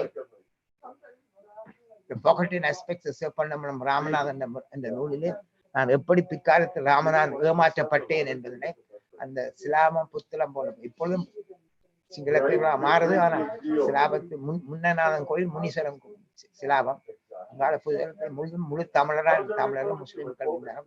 அந்த பேர்கள் எல்லாம் தமிழ் பேர்களா இன்னும் இருக்குது. ஆனா காலப்போக்கில் மறைக்கப்படுகின்ற காட்சியை பார்க்கணும். அது வடக்கை கிழக்க மட்டுமல்ல வட மேற்கினையும் தமிழன் கட்டி ஆண்டதற்கு வரலாற்று குறிப்புகள் அதான் முக்கியமானது. சேப்போர் பீரிஸ் என்பவர் இந்திய இலங்கை தமிழர் வரலாற்றினை எழுதுகிற போது Koneswaram temple, Ketheeswaran temple, Tondeswaram temple, Munneswaram temple, Naudeswaran temple, all these temples proves beyond doubt of Tamils occupying the northern and eastern province and as a rightful historical homeland என்று நாங்களோ நீங்களோ பேசவில்லை. கூற்றினை அது வரலாற்று குறிப்பா இருக்கிறது. தமிழ் மண் காப்போம் தாயகம் மீட்போம் என்ற நூலிலே சில இந்த முக்கிய குறிப்புகளை நான் தந்திருக்கிறேன். காரணம் தமிழன் வாழ்ந்த குடி மட்டும் வந்தேறு குடி அல்ல, வாழ்ந்த குடி மட்டுமல்ல ஆண்ட குடி என்பதற்கு எடுத்துக்காட்டாக நாங்கள் இந்த வரலாற்று குறிப்புகள் தருகிறோம். இதுதான் இப்பொழுது நாங்கள் வடமேற்கு கட்டி ஆள முடியுமோ தெரியாது. வடக்கையும் கிழக்கையும் ஒரு காலத்தில் 10,000 சதுர மைல் போற போக்கிலே இலங்கைக்கு சுதந்திரம் கிடைக்கின்ற போது இடக்குள்ள 2,000 சதுர மைல் இப்பொழுது திட்டமிட்டு நல்லா பெறுகின்ற சிங்கள குடியேற்றத்தினால் எங்களுடைய மண் பறிபோகிற காட்சியை நாம் கண்ணாலே காண்கிறோம். அப்பொழுது பட்டிப்பலைதான் இப்பொழுது கல்லோயா மாற்றப்படுகிறது. ஆகவே திட்டமிட்டு இந்த கூத்தினை செய்கிறார்கள். அப்பொழுது D.S. Senanayaka தமிழ் தலைவரை பார்த்து சொன்னார், why do you suspect us? We Sinhala is always friendly with you. Why do you want to believe Britishers who are 6,000 miles away, where they are part and parcel of this island? Believe us. And சொன்ன அதே D.S. Senanayaka தான் சில காலங்களில் சிங்கள குடியேற்றத்தை கொண்டு வந்து தமிழ் மக்களுடைய குடியுரிமை வாக்குரிமை பறித்த காட்சி எழுதுகிறோம். அப்பொழுது தந்தை செல்வனான் தனக்குரிய ஒரு தொலைநோக்கு சிந்தனை கான்செப்ட் ஃபியூச்சராலஜி இன் பொலிட்டிக்கல் சயின்ஸ் என்று பேசுகின்ற அளவுக்கு எங்களுடைய தந்தை செல்வனான் மிக தெளிவாக சொன்னார்கள். இப்படித்தான் சொல்லி எங்களை ஏமாத்தினோம். Believers why do want believe the Britishers. அதே இது ஒரு 2 ஆண்டுக்கிடையிலே கதையை மாற்றி D.S. Senanayaka செய்த பேரழிவை எண்ணி பார்ப்போம். சிங்கள குடியேற்றத்தை எல்லாம் திருவண்ணாமலை பக்கத்திலேயே தொடங்கிட்டார். அவர்களுடைய குறிப்பிட்டு சொல்றார், சிங்கள மக்களை நீங்கள் பெருமைப்படுங்கள், நீங்கள் வரலாற்றிலே பதியப்படுகின்ற போது நீங்களா இந்த பகுதியில வந்து முதல் குடியேறுங்கன்னு சொல்லி வரலாற்றில மிக ஆபத்தான சூழலை அப்பொழுதே உருவாக்கினார். இந்த காலகட்டத்திலே தான் தான் தந்து செல்லா பிபிசிக்கு ஒரு நிருபருக்கு கொடுக்கிற அவர் அவற்ற சொற்கள், we failed to produce a Tamil Jinnah. If we had a vision, we could have done it earlier. என்று சொன்னார். ஜின்னாவை கடவுளா கருதி செல்லவில்லை, ஆனால் ஜின்னாவுக்கு அந்த தொலைநோக்கு சிந்தனை இருந்தன. வெள்ளையன் வெளியேறுகின்ற போது வடக்கிலே இந்து வெறியாட்டம் நடக்கும் சொன்னார். அப்பொழுது தமிழ்நாட்டிலே விட பெரியார் அப்பொழுது கொள்கை கோட்பாடோடு இருந்தவர். வடக்கன் வெள்ளையன் வெளியேறுகிறான், இனி வடக்கன் ஆட்சி வரப்போகுதுன்னு சொல்லி எங்களுடைய பெரியார் சொன்னதும், அவர் ஜின்னாவை சந்தித்து பேசிய காட்சிகள் எல்லாம் பழைய வரலாறுகள். இங்கே பெரியார் சொல்கிறார், வெள்ளையன் வெளியேறான், வடக்கன் ஆட்சிக்கு வரும். அப்பொழுது கொள்கை கோட்பாடோடு இருந்த பொன்னம்பலம் அவர்கள் ஒருவரை குறைத்து மதிப்பிடவில்லை, கூட்டி மதிப்பிடவில்லை. திரு ஜிஜி பொன்னம்பலம் சொன்னார், it's only change the master from white to black or brown. Now the Englishmen are leaving. Now the Sinhalese are going to occupy this area, and they are going to be a danger. வெள்ளையன் வெளியேறுகிறான், வடக்கன் ஆட்சி வருகிறது அங்கு சொல்லுகிற காட்டு, இங்க சிங்களவன் ஆட்சி வரும் என்று பொன்னம்பலம் சொன்னார். அவர் மட்டுமில்லை சொன்னார், Soulberry has come to bury the soul of the Tamil. Donamo means Tamils no more என்று ராமநாதன் சொல்ல. இவங்களோட பொன்னம்பலம் அவர்கள், Soulberry has come to bury the soul of the Tamil. ஆன்மாவை. ஐயா, உங்கள்ட்ட ஒரு கேள்வி. ஆமாம், என்ன கேள்வி என்று சொன்னால், இந்த 56ஆம் ஆண்டு சிங்கள சட்டம் வருகின்றது. அந்த சிங்கள சட்டத்தை அந்த நேரத்தில் சோல்பரி கான்ஸ்டியூஷனுக்குள்ளே தான் இருக்கின்றது. அது இலங்கை என குடியரசும் ஆகவில்லை. அப்படி இருக்கும்போது ஏன் தமிழரசு கட்சி இந்த தந்த செல்வம் பண்டாவை ஒப்பந்தம் செய்கிறத விட்டுட்டு அதை செய்கிறதுக்கு பதில் அவர்கள் பிரிவிட்டி கவுன்சிலுக்கு போயிருக்கலாம் தானே? அங்கே போய் இந்த 29வது சரத்து 2க்கு கீழே இப்படியான சட்டம் வர முடியாது என்ற கருத்தை இந்த லாயர்ஸ், 2 பெரிய லாயர்ஸ், குயின் கவுன்சில் அல்லது இருந்தவர்கள் என்னத்துக்கு அவர்கள் பிரிவிட்டி கவுன்சிலுக்கு போகலை என்ற ஒரு கேள்வி என்கிட்ட இருக்கின்றது. அதை பற்றி நீங்க என்ன யோசிக்கின்றீர்கள்? எங்கே கேள்வி பிறக்குதோ அங்க ஞானம் பிறக்கும் சொல்வார்கள். அப்பொழுது நாங்கள் கிறிஸ்தி கல்லூரியில் பயின்று கொண்ட போது பல்கலைக்கழக புகுமு வகுப்பிலே எங்களுக்கு சொல்லப்பட்ட சோல்பரி சட்டம் இருக்குல்ல, அதுதான் சிறுபான் மக்களுக்கு பெர்மனன்ட் சேஃப்கார்ட் சொல்லியும் அந்த செக்ஷன் 29 அந்த 29வது பிரிவு தமிழருக்கு நிரந்தரமாக பாதுகாப்பு வேண்டும். பப்ளிக் சர்வீஸ் கமிஷன் என்ற அமைப்பும் அது தம் மக்களுக்கு பாதுகாப்பு கொடுக்க வேண்டும். செனேட் மேலவை கூட இது 3 முக்கியமாக நாம் நீங்கள் கேட்ட கேள்வி மிக பொருள் பதிந்த கேள்வி. அதுதான் section 29 is an entrenched clause. ஆகவே அதுல ஆபத்து இல்லை என்று சொல்லி ஆசிரியர் படிப்பித்தார். அவர் பேர் கனகரத்னாலும், அவர் மட்டக்களப்பு நல்ல தனிப்பட்ட முறையினுடைய நண்பன். அப்போ நான் அதை எதிர்த்து அப்போது என்ற ஆங்கிலத்தில் கூட 52 அப்போ அவர் சிரித்து permanent safeguard for this for the Tamil.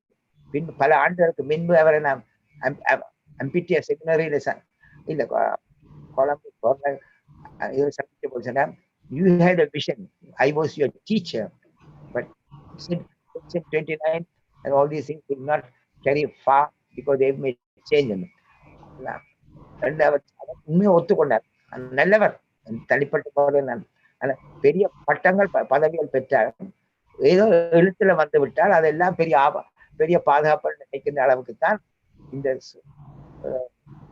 Soulberry has come to bury the soul of the Tamils என்று சொன்ன பொன்னம்பலம் ஏன் தடுமாறி இந்திய வம்சாவளி மக்களுடைய குடியுரிமை வாக்குரிமைக்கு கையொப்பமிட்டார். நாவல் கையொப்பமிட்டவர், நான் அவர்களை காப்பாற்றுவேன். பின்பு பாராளுமன்றத்திலே அமைச்சர் பதவி ஏற்ற நிலையில் கவலையான கட்சி இந்த இந்திய மக்கள் குடியுரிமை வாக்குரிமை பறிப்பதற்கு துணை போனதன் விளைவு அவருடைய பிரதிநிதித்துவம் ஏறக்குறைய எங்களுடைய தமிழ் மக்களுடைய தொல்கொடி தமிழ் மக்களுக்கும் அதுக்கும் இல்லையா இதுல நான் திரும்பவும் கொடுக்கறதுக்கு மன்னிங்கோ. இந்த 29வது சிறுத்த அதாவது சோல்பரின்ற அந்த 2வது 29வது சரத்தின் 2க்கு கீழே வந்து பிரிவிட்டி கவுன்சிலுக்கு நாங்கள் 49ஆம் ஆண்டே போயிருக்கலாம். ஆனால் அதுக்கும் போகவில்லை. என்னென்று சொன்னால் இலங்கை இப்போ என்ன அந்த மக்களுக்கான உரிமையை கோர்றதுக்கான இதுக்கு சிறுபான்மை மக்களுடைய அதில் சிறுபான்மை மக்களை பற்றி தான் சொல்லப்பட்டிருக்கின்ற. அப்போ அது வந்து இப்போ மலையக மக்களும் சிறுபான்மை மக்கள். அப்போ அந்த விதத்தில் வந்து நீங்கள் போயிருக்கணும். அப்போ 1949ஆம் ஆண்டே போயிருக்கணும். என்னத்துக்கு போகலையேன்னு தெரியல, பிரிவிட்டி கவுன்சிலுக்கு ஏன் போகலையேன்னு தெரியல. அதுக்கு பிறகு வந்து 56ஆம் ஆண்டு போயிருக்கவனும் சிங்கள ஒல்லிவன் இதை எதிர்த்து போரிட்டதா? இல்ல அதான் நான் கேட்கிறேன். என்னன்னா நீங்க அந்த பீரியட்ல இருந்திருந்தபடியா தான் கேட்கிறேன். என்ன காரணம்? ஏதாவது நீங்க தந்த செல்வாவில் இருந்திருக்கின்றீர்கள், ஏதாவது காரணம் இருக்கின்றதா? இன்றைக்கு நாங்க தந்த செல்வா அவர்களை பார்க்கும்போது ஏன் இந்த விஷயங்களை 1949ஆம் ஆண்டு இவரை விட்டு பிரிந்து வருகின்றார். அதாவது வந்து எங்களுடைய கிரிமினல் லாயர் பேர் பொன்னம்பலம் அவர்களை விட்டு பிரிந்து வருகின்றார். காங்கிரஸில் இருந்து அதை பிரிந்து வர்றதுக்கு அவர் சொல்லுகின்ற காரணம், நீங்கள் வந்து இந்த இதுக்கு சைன் பண்ணிட்டீங்கள், ஆகையால் அவரோட ஒத்துழைத்து போனீங்கள், ஆகையால் நான் பிரிந்து வருகின்றேன் பிரிந்து வருகின்றார். பிரிந்து வரும்போது கூட ஏன் பிரிவிட்டி கவுன்சிலுக்கு போகலை என்றது எங்களுக்கு விளங்கலை. அதே நேரம் வந்து 56ஆம் ஆண்டு திரும்பவும் சிங்கள ஒன்லி ஆக்ட் வரும்போது கூட அவர் ஏன் வந்து பிரித்தானியாவை நாடவில்லை என்ற ஒரு கேள்வி இருக்கின்றது. ஏன்னா அப்பவும் வந்து குடியரசு நாடாக ஆகவில்லை. அதோட வந்து இந்த சோல்பரி கான்ஸ்டியூஷன் என்ன சொல்லுகின்ற என்று சொன்னால், நீங்கள் 2/3 மெஜாரிட்டியோடு வந்தாலும் கூட அந்த அந்த க்ளோஸை மாற்ற முடியாதுன்றது தான் சொல்கின்றது இந்த சோல்பரி கான்ஸ்டியூஷன். அப்படி இருக்கும்போது என்ன முறையில் 72ஆம் ஆண்டு கூட நீங்கள் போகவில்லை என்றதான் கேள்வி. என்னதுக்கு 72ஆம் ஆண்டு நீங்கள் போயிருக்கலாம் தானே? அப்போ இதெல்லாம் மிஸ் ஆப்பர்ச்சுனிட்டிஸ் தானே. அப்போ அது ஏன் அப்படி செய்யாம விட்டவே? இதுக்கு வந்து 2 கட்சியும் முக்கியமாக தமிழரசு கட்சி பொறுப்பு கூறத்தானே வேணும். என்ன உங்களை எதுக்கு மறுபடியும் சொல்லுவோம், section 29 is an entrenched clause and therefore nothing can be done. அப்படி இருந்தும் இந்திய வம்சாவளி மக்கள் குடியுரிமை வாக்குரிமை பறிக்கப்பட்ட காட்சி, சிங்கள குடியேற்றம் நடைபெற்றது, சிங்கள சட்டம். அதான் தந்தை Selvan, I see a danger today, their throats are being cut, tomorrow it's our turn என்று அப்பொழுது சொன்ன குற்றனை எண்ணி பார்ப்போம். அவை தொலைநோக்கோடு இந்த நிலை மோசம் அடைகின்ற போதுதான் ஸ்ரீமாவோட ஆட்சியில தான் மீண்டும் குடியரசு சட்டம் வருகின்ற போது செனட்டர் நடேசன் கொள்வினாடு சில்வாவை கண்டு சொல்லுகிறார், at least you are not going to agree to anything what I say, but at least கவனிங்கோ. என் கூட்டில் எல்லாம் வரலாற்றில் பதியப்பட்ட நிகழ்ச்சி. அவர் மிக தெளிவாக சொல்கிறார், அட்லீஸ்ட் ரிட்டைன் செக்ஷன் 29. அதுக்கு கொள்வினாடு சில்வா சொன்னார், politics is art of the possible, nothing can be done.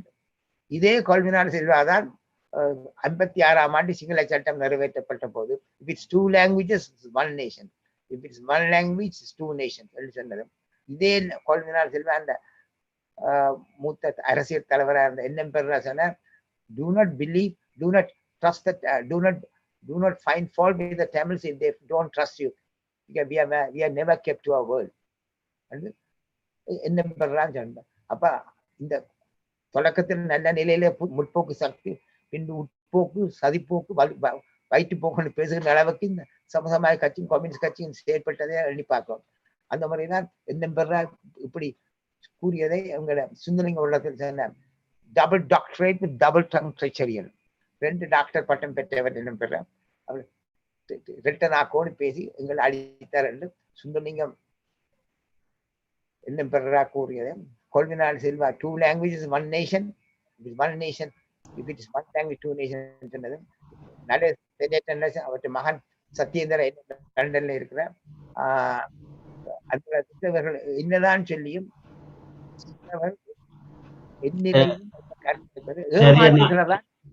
ஆமாம், சரி, எனக்கு விளங்குகின்றது என்றாலும் நான் உங்களுக்கு ஏதாவது காரணம் தெரியுமா? தெரியுமா? அதாவது வந்து என்ன காரணம்? கொஞ்சம் பொறுங்க. பிரிவி கவுன்சிலுக்கு கோடீஸ்வரன் வழக்குல இப்படி அரசாங்கம் இப்படி எல்லாம் செய்த போல அது அது செய்தான்னு சொல்லி சண்டை பிடிச்சு செல்வம் ரங்கநாதன் போன்றவர்கள் எல்லாம் வாதிட்ட சட்டத்தை எதிர்த்து குறிப்பாக பதவி பறிக்கிறதுனா உத்தியோக உயர்வு இல்லாத நிலையை என்னோட கேள்வி என்னன்னு சொன்னால், இப்போ ஒவ்வொரு இதுக்கும் ராயல் அசன்ட் வேணும். அதாவது வந்து ஈவன் 49வது இதுக்கு கீழே ராயல் அசன்ட்டுக்கு வேணும். அதே நேரம் வந்து 49ஆம் ஆண்டு அந்த பாகிஸ்தான் இந்த சட்டம் பெறும்போதும் ராயல் அசன்ட் வேணும். அதே மாதிரி 56ஆம் ஆண்டு சட்டம் பெறும்போதும் ராயல் அசன்ட் வேணும். அதே மாதிரி அப்போ இந்த காலங்கள் எல்லாம் வந்து அந்த ராயல் அசன்ட் ஈவன் அது 72ஆம் ஆண்டு சட்டம் என்ன கான்ஸ்டியூஷன் மாற்றப்படுகின்றது, குடியரசு ஆட்சி கொண்டு வரப்படுகின்றது. அதுக்கு முதல் வந்து இருந்த காலத்தில் வந்து ராயல் அசன்ட்டை கொடுக்கின்ற அந்த கவர்னரோ அரண்டாலோ அவர் வந்து அந்த நேரம் முதலாவது வந்து ஒரு பிரச்சனை வந்தபோது லண்டனை நோக்கி ஓடி வந்து எங்களுடைய தலைவர்கள் எல்லாரும் இங்கே இன்ஃப்ளூயன்ஸ் பண்ணி செய்தார்கள். ஏஜே வில்சன் கூட இங்கே வெளிநாட்டில் தான் உட்கார்ந்திருந்தார். இவர்கள் என்னத்துக்கு வந்து அதுக்கு பிறகு இப்படியான சட்டங்கள் வரும்போது வாழாமல் என்னத்துக்கு இருந்த வேண்டதுதான் ஒரு கேள்வி இருக்கின்றது. என்னென்று சொன்னால், இவர்கள் எல்லோருமே வந்து இந்த சட்டங்களை, அதாவது சிங்கள மக்களுக்கு உதவி செய்வதற்கு தயாராக இருந்தார்கள். தமிழ் மக்களுடைய பிரச்சனை வரும்போது அவர்கள் மௌனமாக இருந்ததுக்கு காரணம் என்ன? ஃப்ரெண்ட்ஷிப்பா அல்லது வந்து இப்படி ஃப்ரெண்ட்ஷிப்பால் வந்து அவர்கள் ஒவ்வொருவரும் ஃப்ரெண்ட்ஷிப்பாக இருந்தபடியால் நிச்சயமாக இவர்களுக்கு எதிராக போகக்கூடாது, இப்படி எதிராக போனால் தங்களுடைய சொத்துக்கள் அல்லது அங்கே இருக்கிற என்னது அழிக்கப்படும், கொழும்பில் வாழ்ந்து கொண்டிருந்தபடியால் அவர்களை பகைக்கக்கூடாது, இவர்களுக்கு எதிராக போகக்கூடாது என்ற அப்படியான நோக்கங்களோடு இருந்தவையா என்ற ஒரு கேள்வி ஒன்று இருக்கின்றது. அதை பற்றி நீங்கள் என்ன பார்க்கின்றீர்கள்?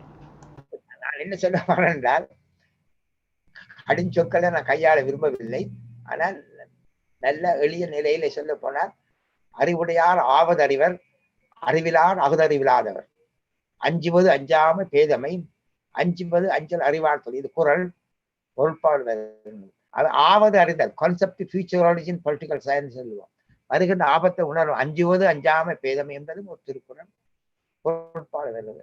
அறிவுடையார் ஆவது அறிவர், அறிவிலார் BA MA MPhil PhD பட்ட ஒருவர் அறிகிறது. ஆனால் தெளிவாக சிந்திக்கிற தன்மையை எங்களுடைய தலைவர்கள் பெறவில்லை. அல்லது தன் வசதிக்காக நாம் உண்டு, மனைவி உண்டேன், பிள்ளைகள் உண்டு, கொழும்பில் வாழ்வு உண்டுன்னு சொல்லி அவர்கள் எப்படியும் வாழலாம், இப்படித்தான் வாழ வேண்டும் என்னாமல் அப்படித்தான் வாழ வேண்டும் என்று எண்ணியதும் ஒரு காரணமா இருக்கலாம். ஆகவே அவர் செய்த சின்ன தவறு அப்பொழுது கருதப்பட்டது. ஆனால் இப்பொழுது தெரிகிறது, அப்பொழுது அவர்களுக்கு பின்னாலே தெரிந்தவர்கள் கூட அதெல்லாம் we can adjust என்று சொல்லி கொண்டோம். இப்பொழுது adjust என்றால் சீராக்கம் செய்யலாம் என்ற. ஆனால் அந்த காலத்திலே எங்களுடைய தந்தை செல்வநாயகம் சரி, மற்ற டாக்டர் EMB நாகநாதன் சரி, வாழ்வகத்தை காத்து வந்தமலம் ஆடித்த வன்னியசிங்கம் சரி, பின் கொஞ்சம் அரசியல் பின்னுக்கு வந்தாலும் சிந்தனை சிற்பி கதிரவைப்புள்ள போன்ற தலைவர்கள் தொலைநோக்கு சிந்தனையோடு தான் செயல்பட்டார். அந்த முறையில தான் இந்த வழக்குகள் பெறுகின்ற போதுதான் கோடீஸ்வரன் வழக்கு பெறுகிறது. இந்த ட்ரையலட் பார்ல 1976 தான் மிக தெளிவாக எங்களை திருச்செல்வன் சில தவறுகள் செய்தார் என்பது ஒத்துக்கொள்ள வேண்டும். அதாவது டல்லி சென்னாக்கான ஆட்சியில அதை பெறுவோம் இதை பெறுவோம் சொல்லி டிஸ்ட்ரிக்ட் கவுன்சிலும் பெறவில்லை. கோயில் திருக்கோணேஸ்வர கோயில் அதை கூட சிங்களமயமாக்க முயற்சிக்கிறார் தான் திருச்செல்வம் வாதிட்ட தன்மையும் அந்த பதவியிலிருந்து வெளிவந்ததும். நானும் திருச்செல்வம் அவர்கள் திருகோணமலை முத்தவடியில பேசுகிறோம், இந்த கோயிலை புனித நகர் ஆக்க வேண்டும், அதில் ஒரு வரலாற்று எல்லாம் எடுத்து காட்டி புள்ளி விவரங்களும் எடுத்து காட்டி அது பேருந்து டைம்ஸ் டெய்லி முறையிலும் வந்தது. அவர் நானும் பெரியவன் சொல்லிட்டேன். அப்போ திருச்செல்வம் தலையாட்டி கொண்டிருந்தேன். ஆனா அதன் பின்புதான் அவருக்கு தெரிஞ்சது தான் செய்தது மிகப்பெரிய தவறு. இந்த திருவோணமலைக்கு போற வழி முல்லைத்தீவு அந்த பாதையை கூட நாங்கள் விரைந்து எடுத்தால்தான் தமிழனுக்கு அந்த பாதை இருக்கும், இல்லாவிட்டால் சிங்களவனுக்கு போய்விடும் சொன்னபோது தம்பி வெயிட் ஐ வில் டூ இட்னு சொல்லி அதுவும் ஏமாற்றப்பட்ட தன்மை தான். அது பின்பு வழக்கறிஞரா வாதிட்ட தன்மை, அதுக்கு நாம் பின்பு பேசலாம். ஆனா இவர்கள் செய்த தவறை நாங்கள் மன்னிக்கவே முடியாது. அந்த முறையில் தான் நான் பாராளுமன்ற உறுப்பினராக இருந்த போதும் அடிக்கடி குழு கூட்டம் நடைபெறும். அதிலே எங்களுடைய லக்ஷ்மண் கதராமர் கூட பார்த்து like to talk to you. I also want to talk to you. அவர் சிரித்து கொண்டு சொன்னார், your leader Chelvan made me clear that if you want to be a politician, you must mix and mingle with the people. So Mr. Kadarama, you want to be a politician, go to the people and mix and mix. And Kadarama, நான் சிரித்து கொண்டு சொன்னேன், old man had a chance. சின்னநாயத்தை இந்த ஊர் 16 Alfred ஆகும். இவர் Alfred பிளேஸ்ல தான் இவர் இருந்திருக்கான். சமயன் பிரைவேட் பார்ல வாதிட்டவர், அதே மறக்கக்கூடாது கதிராமர் குடும்பம். ஆமாம்.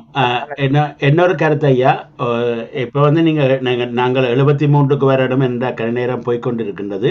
73ஆம் ஆண்டு துவக்கம் இந்த வட்டுக்கோட்டை ரெசல்யூஷன் வர்றதுக்கான அந்த பீரியட்டை நீங்கள் உங்களுடைய கருத்தின்படி எப்படி பார்க்கின்றீர்கள்?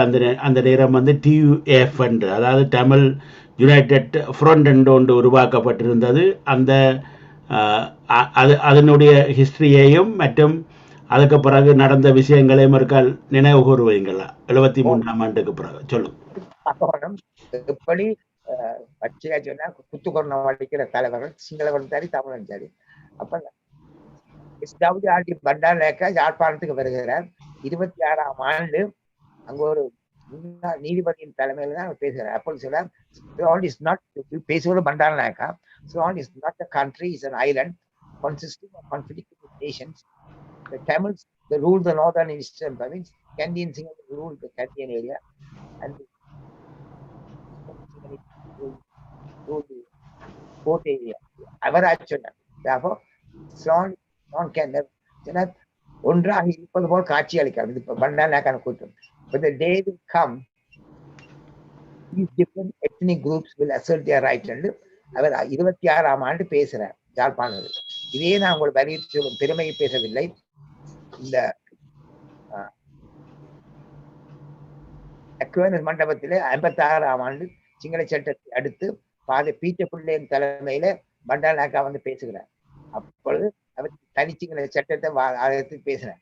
அப்பொழுது நான் பேசி முடிஞ்சவரை கேள்வி கேட்கலாம் சொன்ன போது நான் கேட்டேன் Bandaranaike, you had a vision to foresee events, and it's not a country, it's an island consisting of conflicting nations. But now, and you supported Sinhala and Tamil as the official language, whereas they are allowed, did agree with you. But how you agreed for both as official language have gone back on it. It's what my people wanted. And சிரித்து கொண்டு கேட்டேன். 56ஆம் ஆண்டு கேட்கிறேன், அக்வேனஸ் மண்டபத்தில் பாதை பீட்டப்பிள்ளை தலைமை.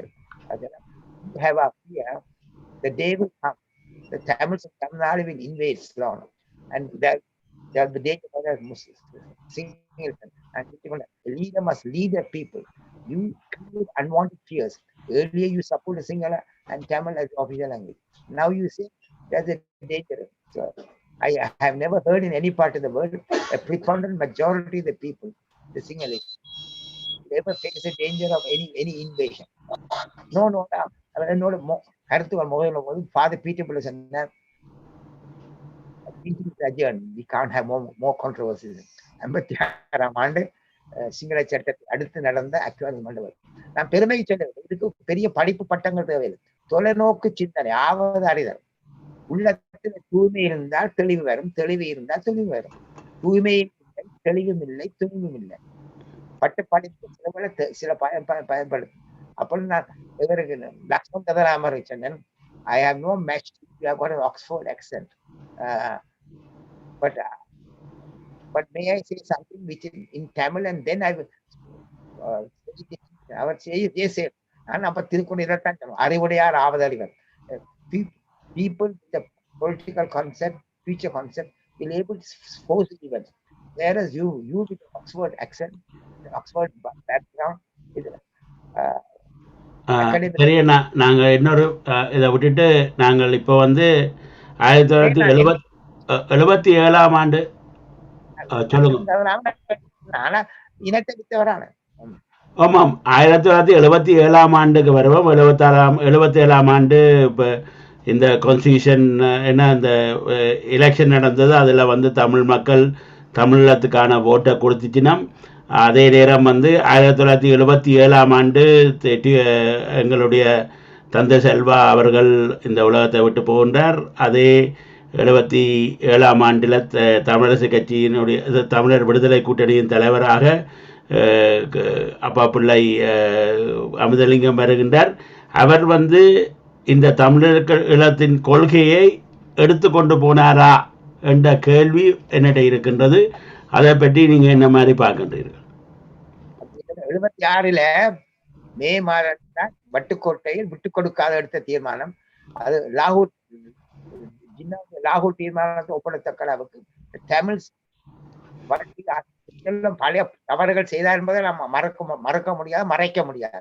ஆனால் அந்த வட்டுக்கோட்டை தீர்மானத்தில் மிகச்சிறர் single is never conquered us, nor did we give our consent, nor they are continuing the rule, but we had we want to regain. Therefore it's not separation. The word separation is a misnomer. என்று வாழ்ந்தவன் ஆண்டவன் என்பதை மிக தெளிவாக அந்த வட்டுக்கோட்டை தீர்மானம் சொன்னார். இதே காலகட்டத்திலே சோல்பரி சட்டத்தை கொண்டு வந்து சொன்னவர். அவர் ஒரு புத்தகம் வெளியிருக்கிறார், என்று சொல்லி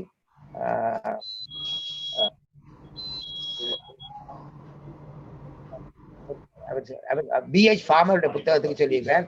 I heard in my judgment we should envisage the danger facing the Tamil சொல்லி தான் தன் கருத்தை பிட்டு சுந்தரலிங்கத்துக்கு பேரா சுந்தரலிங்கத்துக்கு சோல்பரி எழுதுறார். அதே மாதிரி ஜெனிங்ஸ் நான் படிக்கிற ஆள சொன்னாங்க, Jennings draft constitution Pakistan Burma அதே சோல்பரி அவர்கள் அதே ஜெனிங்ஸ் அவர்கள் அவரும்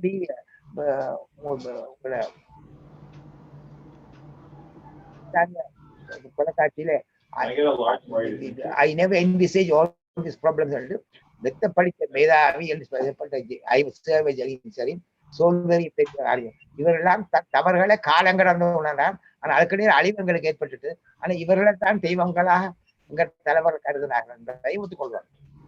எதிர்த்து பேசினவர்கள் கூட பண்ணவர்கள் உட்பட ஏன் தலை குனியத்தக்கதா கவுண்டார்கள் என்பதான் கேள்வி. நீங்க வருகிறீர்கள் 76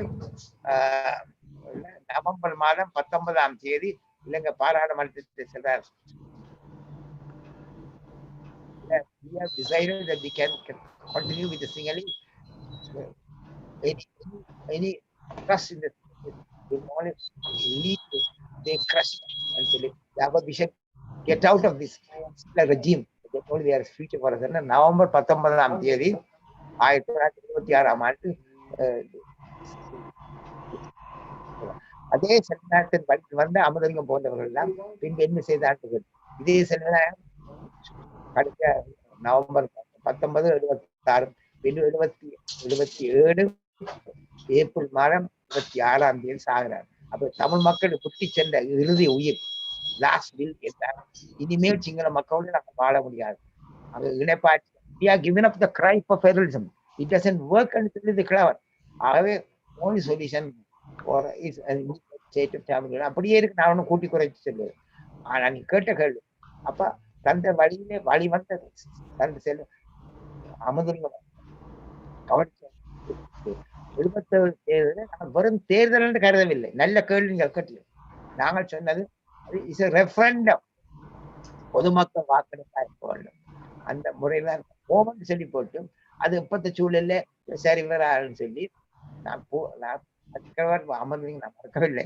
நான் 79ஆம் ஆண்டு பயங்கரவாத தடுப்பு சட்டத்திலே சிறைப்படுத்தப்பட்ட போது என் வீட்டுக்கு வந்து ஒரு போர்க்களமாக காட்சி அளிக்குதுன்னு சொல்லி பாராளுமன்றத்துல பேசியதுக்கு நான் நன்றி சொல்லணும். அது வேற விடயம். ஆனால் அமுதலிங்கம் அவர்கள் கொள்கை வழியிலே ஒரு நேர்மையான தனிப்பட்ட குற்றம் இடமில்லாத ஏன் இந்த தொலைநோக்கு சிந்திக்காமல் ஓமன் சொல்லி போட்டு 77 தேர்தல் இல்லை, அது பொதுமக்கள் ரெஃபரண்டம். இதைத்தான் அப்போது நாடு கண்ட தமிழ் அரசாங்கம் ஓங்கி ஒழிக்கிறார்.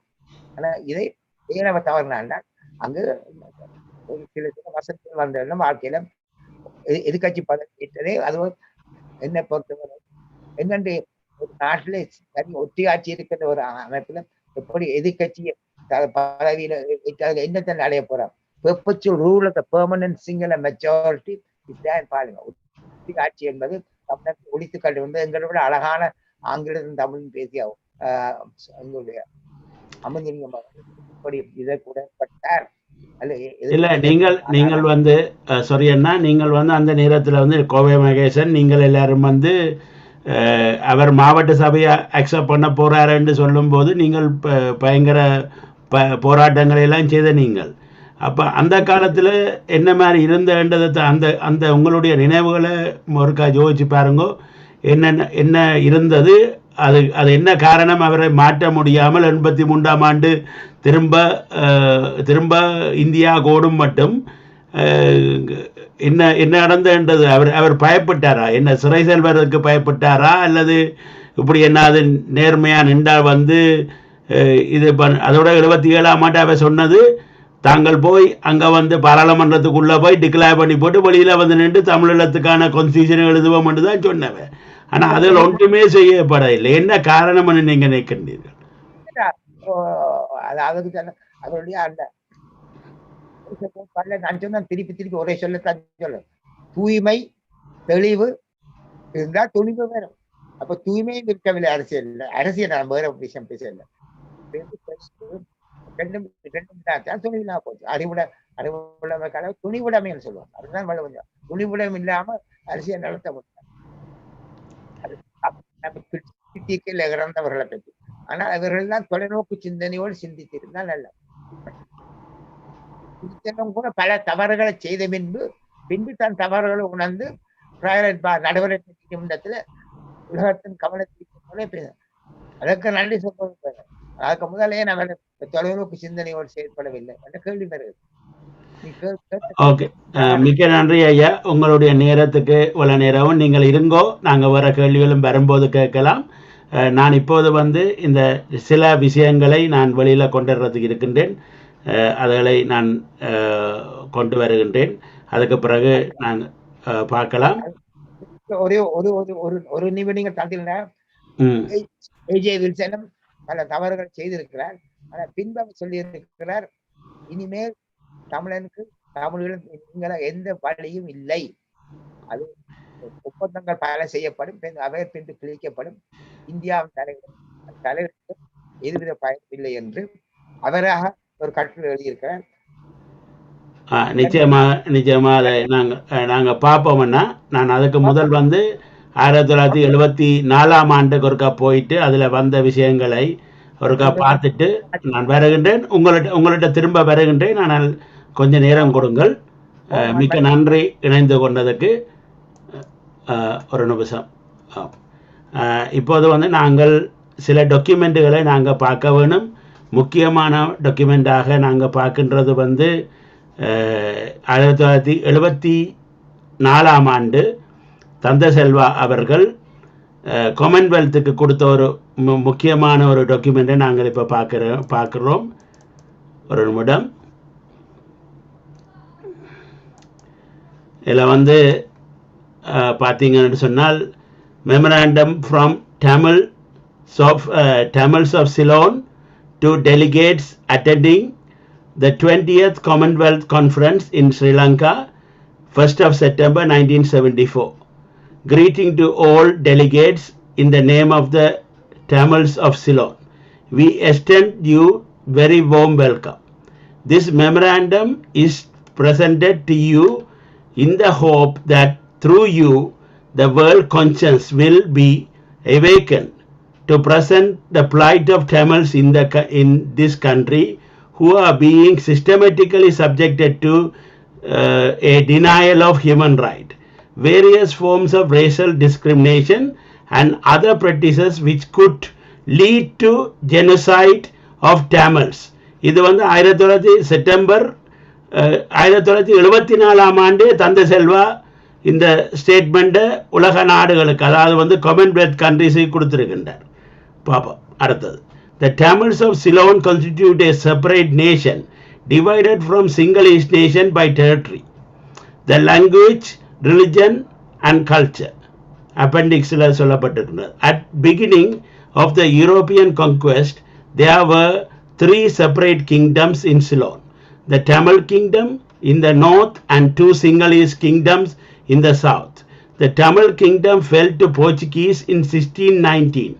The Dutch replaced the Portuguese in 1659, who in return capitulated of the British in 1976.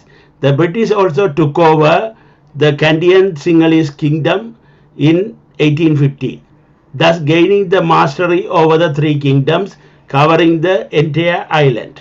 The territories of which were isolated from each other and administered as separate areas were brought together into one administrative unit by the British in 1833. This was done for the reason of administrative convenience without the consent of the people of Ireland. In fact, the Canadian Sinhalese protested against this unification.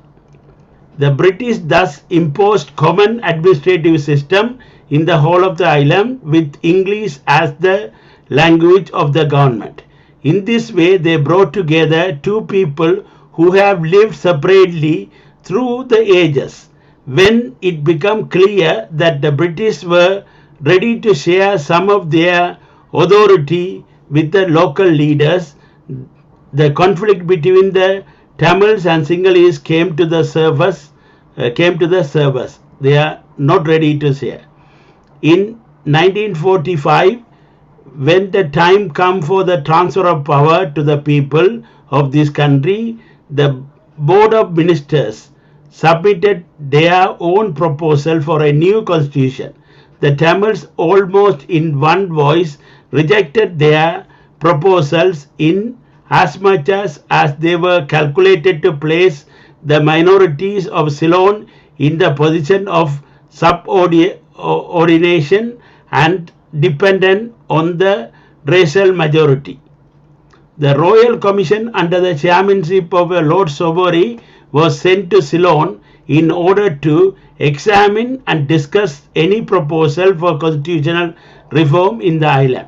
Recognizing the general state of apprehension and suspicion in the minds of the minority communities when the power was to be transferred from the neutral British hands to the people of the country, the Commission became alert to the need of the majority safeguard.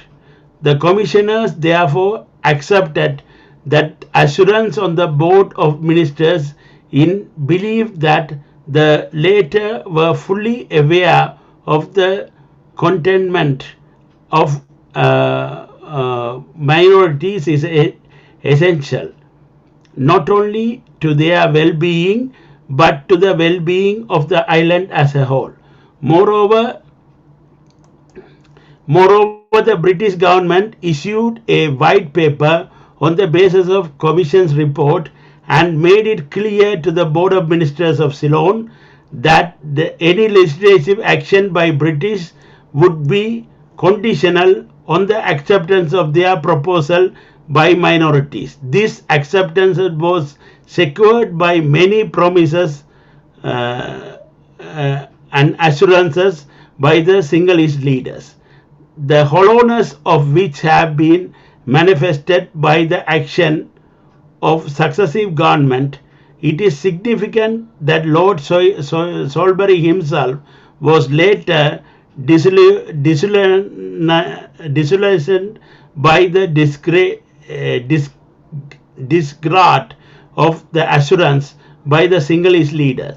Lord Salisbury has in his foreword to the book The Ceylon is a Divided Nation by Professor B.H. Farmer said, the Commission had a course of courtesy, curiosity, cursory knowledge. The Commission had a cursory knowledge of age-long antagonism between these two communities, but might have been less hopeful of the solution had Mr. Farmer's book been available to underline the disproportionate effect of centuries of troubled history upon Ceylonese today. Nevertheless, to say the consequences have been bitter disappointment to myself and my fellow commissioners. So that is Salisbury's word. The Tamils, however, hoped the administrative unity established by British government could be preserved, and forward towards that end made three significant suggestions. Balanced representation. Our earliest request for a balanced representation in the legislature, as advocated by Duke of Devonshire, who was the Secretary of State for Colonies. It was based on a balanced scheme of representation that would avoid the danger of concentration of power in one community, but would ensure a equitable distribution among communities and the people of the whole, but the Salisbury Commission did not grant this. The second one is B, the demand for federal constitution. Secondly, within a year of independence, when the position of the Tamils was fast deteriorating, the demand for federal form of government was put forward. It was felt that this was the only way of keeping together two distinct nations in one state. It may be remembered that Mr. S.W.R.D. Bandaranaike strongly advocated for federalism as far as back in May 1926 or even earlier, but would not concede when he came to power. The following excerpt are to be taken his speech of his in the Ceylon Morning Leader on July 17. If they considered the past history, then they would see that the three communities, Tamils, the Low Country Sinhalese and the Kandian Sinhalese, had lived for thousands of years in Ceylon and has not shown any tendency to merge. A central form of government assumed a homogeneous whole. But when the objections were dissipated, he was convinced that some form of federal government would only the solution. The new constitution of 1972 and 6-point formula. Thirdly, the suggestions were finally rejected and the new constitutions were unilaterally imposed in 1972. This constitution took away even the meager safeguard provided in the Salisbury Constitution, and addition imposed further disabilities on the non-Sinhalese, non-Buddhist population. This brought the Tamils together under the banner of Tamil United Front, comprising of all Tamil parties, major trade unions, prominent non-party Tamils. The TUF is today recognized as the voice of the Tamils. The TUF rejected the constitution and put forward 6-point formula as the minimum prerequisite for keeping the two nations together, while preserving the territorial, linguistic and religious and cultural integrity of Tamils. The Tamil United Front demand that the constitution should be amended so that to secure and aspirations of Tamil people in respect of following. A. The Tamil language should be given the same status in the constitution as a singular language. There should be a constitutional guarantee of full citizenship right to all Tamil speaking people who have made this country their home. This should be no different categories of citizenship and no discrimination between them, and also no powers to state to deprive citizen of his citizenship. The state shall be a secular, while equal protection is afforded to all religion. The constitution should provide for valid fundamental right guaranteeing the equality of all persons of ethnological grounds, and the constitution shall provide for the abolition of caste and untouchability. The Democratic Socialist Party, a decentralized structure of government along with will make it possible for participatory democracy where the power will be the people's power rather than the state power. The reasonableness of the demand put forward by the TUF, Tamil United Front, is amply demonstrated by the fact that every single political party with the Sinhalese leadership have accepted the demand in some form or other both before and after independence. But this government has not even cared to consider these proposals.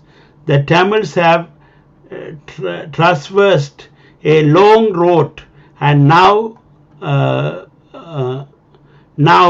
at the end of their when two nations cannot get together, they had to be a parting way. Has the parting come? That is the problem of the Tamils of Ceylon.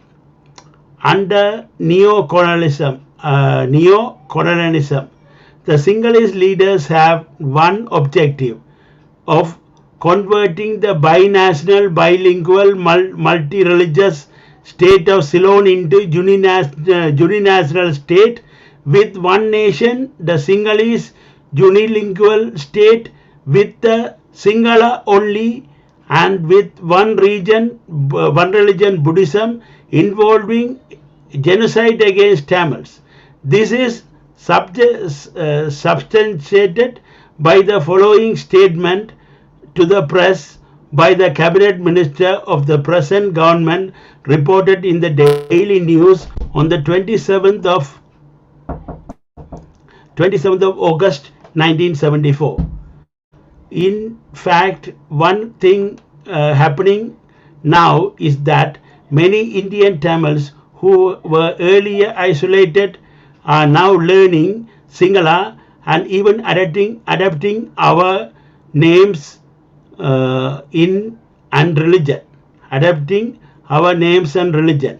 This is part of the social assimilation. This is what the minister is saying, that this is a genocide statement, and this is the statement which is assimilation is also part of genocide. So this is what is mentioned in 1974.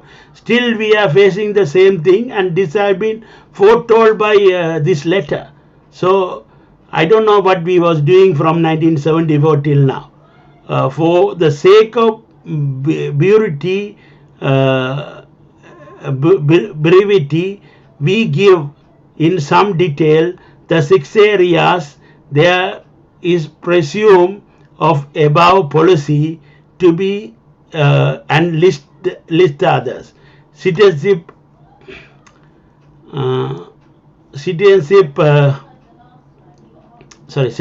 and disfranchisement.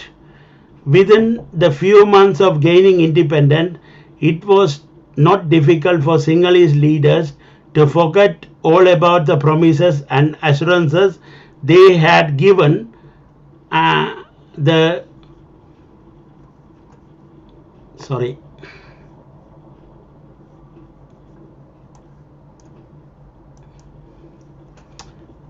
Within the few months of gaining independence, it was not difficult for the Sinhalese leaders to forget all the promises and assurances they have given to Tamils, and the Citizenship Act of number 19 of 1948 to make millions Tamils stateless, who prior to independence enjoy the same right as other Ceylonese. This act affected adversely the totality of Tamils, even Muslims who had the Tamils or Muslim names had to submit a proof of citizenship in regard to many matters connected to the government, and the following of the some of them: employment in public sector, the issue of passport or other travel document, the issue of certificate of citizenship, the issue of rice ration books, inclusion of names in electoral register, the registration of transfer of properties or shares, the registration of a person as a Ceylonese trader, other spares reserved partly and fully by Ceylonese. In the following year, the Ceylon parliamentary election of amendment number 48 of 1948 was passed, with again deprived the same group of Tamils of the right to vote. At no time did the board of ministers or Sinhalese that the State Council of Ceylon, who negotiated the independence with the British, the government ever given even an inkling of their intention to deprive half of the Tamil population of the Ceylon their franchise right. On other hand, this memorandum they submitted to the Whitehall on constitutional reforms. They devised a scheme to represent under which they expected to Sinhalese to have 58 seats, Ceylon Tamils to have 15 seats, and Indian Tamils 14 seats. The community, Sinhalese are 63% of the population, Ceylon Tamils 13% of the population, Indian Tamils 7% of the population, and Muslims are 6% of the population in 1947. In 1952, 73% of the population is Sinhalese, 12% of population Ceylon Tamils, Indian Tamil nil, and Muslims 8. And in 19 percentage of seats. In 1956, 73 seats are Sinhalese, 12 seats are Tamil, and Indian Tamil nil, 7 seats are Muslims. And it continues 78, 77, and the Tamil seats are reducing, and you can see here. The above figures will show the constitution devised and fashioned to give weightage and representation to minorities were far preserved and weightage to the majority. Inroad into the Tamil territories. The government implemented schemes of state-aided colonization of traditional Tamil areas by colonizing. Sinhalese had thereby increased the Sinhalese voting strength in legislature within the first few years of independence. Colonization of the eastern province, a Tamil area, by the Sinhalese had proceeded at such a rapid rate that before the end of 1950 there were enough Sinhalese to return a Sinhalese member of parliament. Apart from such colonization, special licenses were given to Sinhalese to obtain land in Tamil areas in preference to the Tamils of the area. Illegal squatting on crown land by Sinhalese was encouraged and regularized, while the Tamils were punished and driven away. All this was not natural movement of population, but the government directed plan. The language. It was regard to the right of their language on the basis of equality of their fellow citizens that the Tamils have experienced a great humiliation and disappointment up to 1955. There was no doubt the Sinhalese and Tamils would be equal footing and enjoy equality of status. Indeed, the State Council resolution of the to the effect the Sinhala and Tamil would be the official languages was accepted by large majority.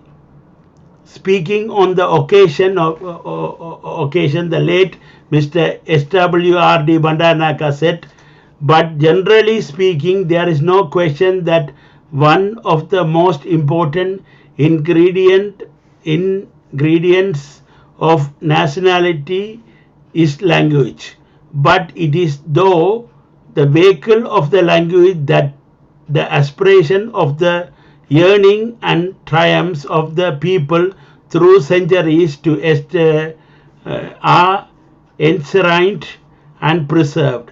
Therefore, all that it means to a nation from the psychological form of sentimental, from cultural points of view, the value of nationality for all those points of view expressed through the medium of language. This is why the language is such an important ingredient of nationality. What then is the object of having a Sinhalese alone as an official language? If the objection is that it is rather evoked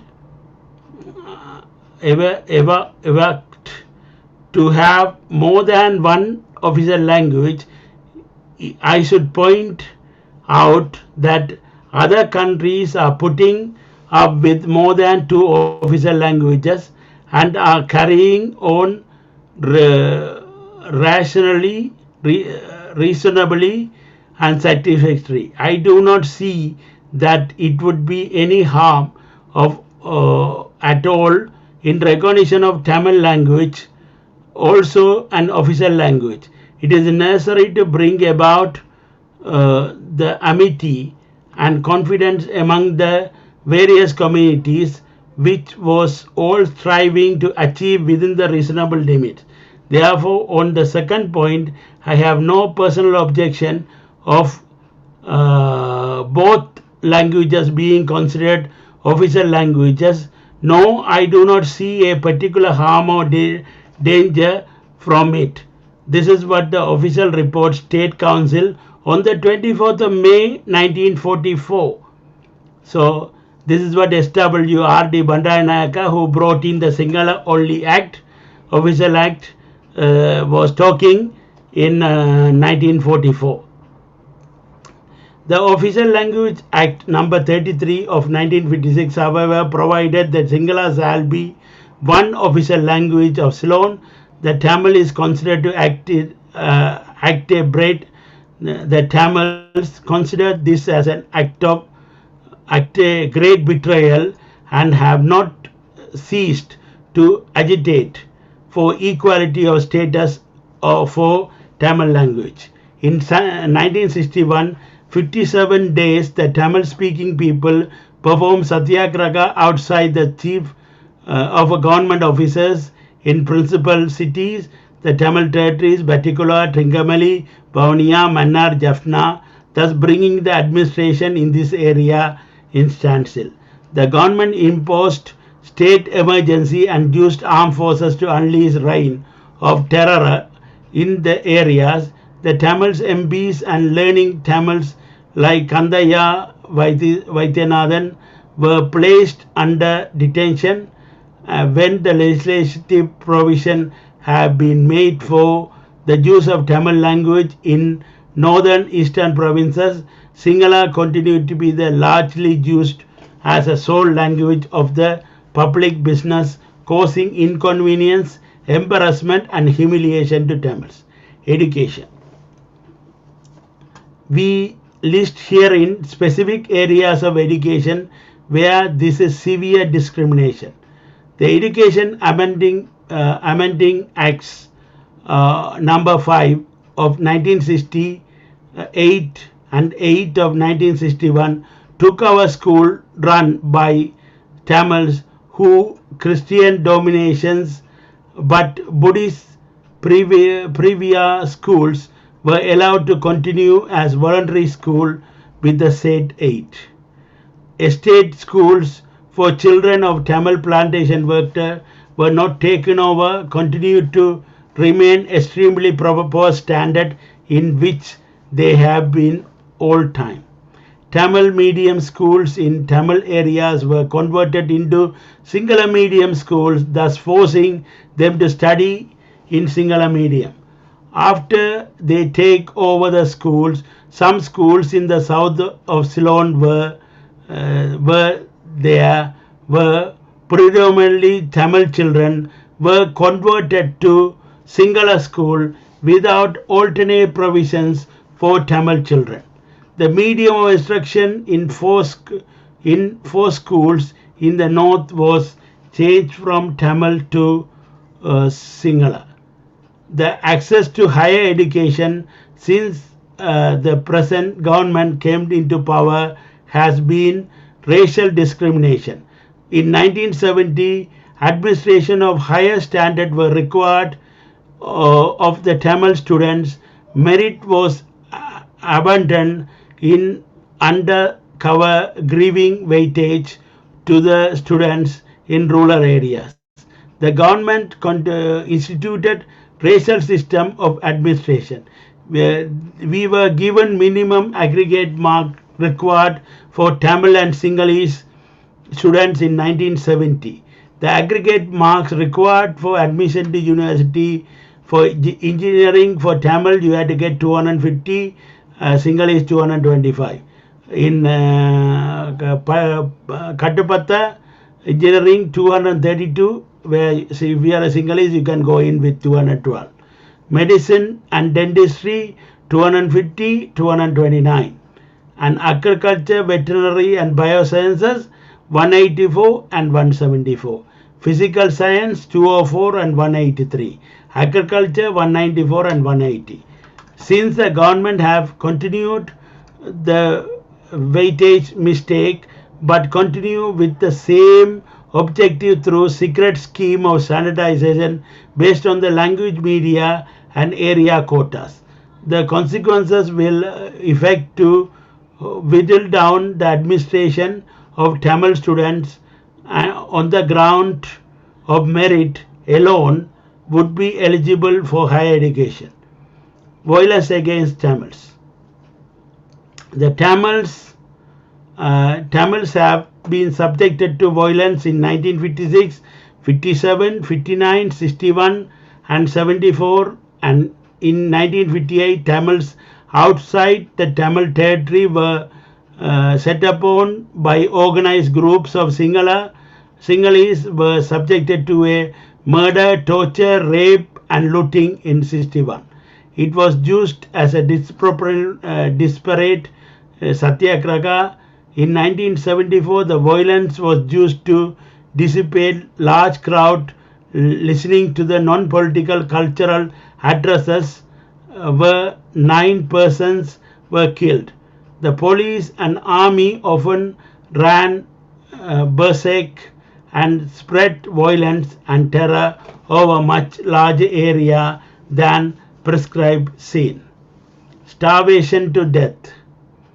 The plantation industry of tea, rubber and coconut constitute the backbone of the economy of the country. It is a tragedy of the worst magnitude that the very Tamil workers on the plantation who are laborers provide the livelihood for the economy life of this country have been made political, social and economic outcast by the operation of national laws since these countries attained independence. The extent of the problem faced over millions of Tamils concentrated in the plantation has assumed character of genocide by reason of starvation due to unemployment, low wages and drastic cuts imposed on quality of food item made available to them. The cumulative effect of all this is a sharp increase in their death rate. The plantation workers and their families have been forced to move into towns and beg for food. We conclude merely listing all the means whereby the Tamils are put to grave hardship. The denial of equal opportunity of employment to Tamils in the government service and the government controlled corporations.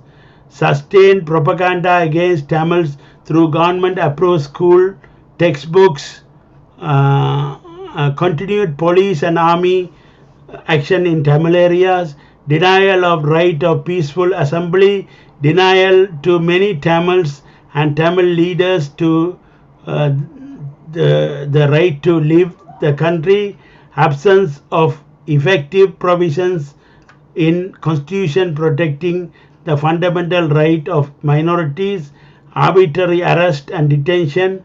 At the moment 42 Tamils are under the detention in 74, and the cruel inhuman treatment at the time of arrest during the detention, the grant of foremost place for Buddhism and imposing on the state constitutional duty to protect and foster the religion, denial of the right of representation of 50,000 in Kangesandurai electorate by meticulously refusing to hold the election for the last 2 years. The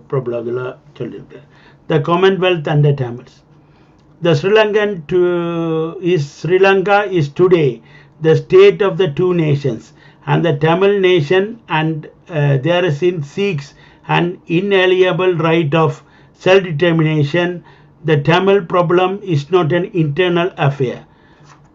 The Sri Rajagopalalachari, the first Governor General of India, stated that most private wrongs are done within the family walls and most public wrongs are within the borders of the states.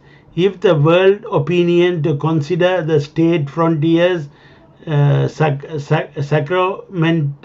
sanctioned, then there will be no chance for the world to progress as a whole. The tyranny would have received a world character. Any attempt therefore to regard Tamil question as an internal affair of the state of Sri Lanka would amount to the evasion of recognizing the political and social realities in the country. There is little doubt that the situation fought with many dangers is gradually setting out hard, and one of for which there is unfortunately many parallels. For all the accounts of Tamils of Ceylon are being to despair and obtaining their right. Through discussion, compromise, peaceful means, tension and frustration are beginning to crystallize around the issue, which sooner or later likely to lead to a point of no return. In Ceylon today, there is a closely a situation where immediate action and assistance is necessary to stop a bad situation from getting worse.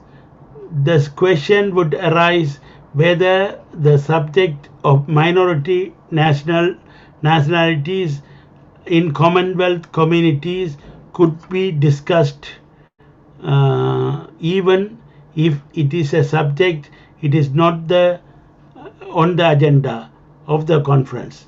There have been occasions in the past where the conference did not consider the subject, like Kashmir and apartheid, even though they were not in the agenda. The rapidity of deteriorating situation here demand, in the name of common humanity, the Tamil question of Ceylon to be considered at the 20th conference. Recent history shows that the nation of world have to move to help a small nation in distress. Only after many paid their lives for the legitimate rights. CP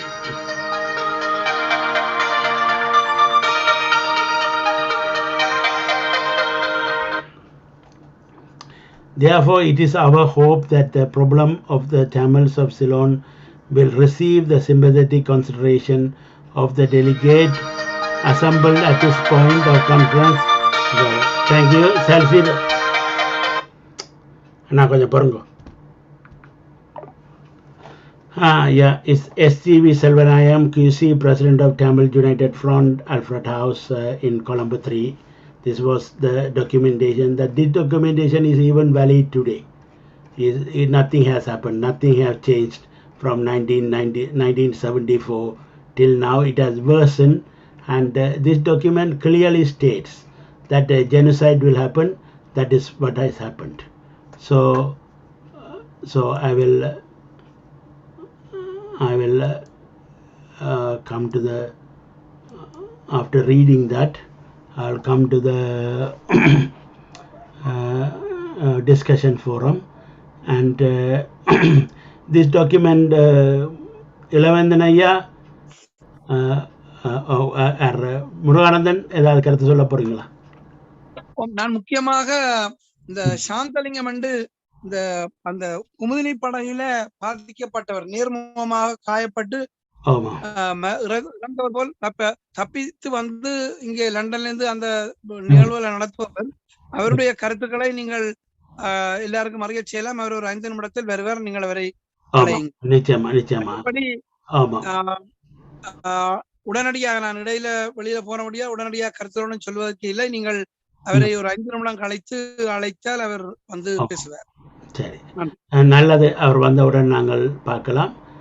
அடுத்தது நாங்கள் இதை பார்க்கும்போது, இந்த document 1974ஆம் ஆண்டு, நான் ஆங்கிலத்தில் படித்த document 1974ஆம் ஆண்டு செப்டம்பர் மாதம் காமன்வெல்த்துக்கு கொடுக்கப்பட்டிருக்கிறது.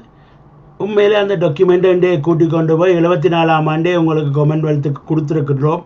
காமன்வெல்த் என்ன செய்தது, இதை பற்றி என்ன ஆக்ஷன் எடுத்தது, கான்வென்ட் ரெஸ்பான்சிபிலிட்டி இல்லையா இது?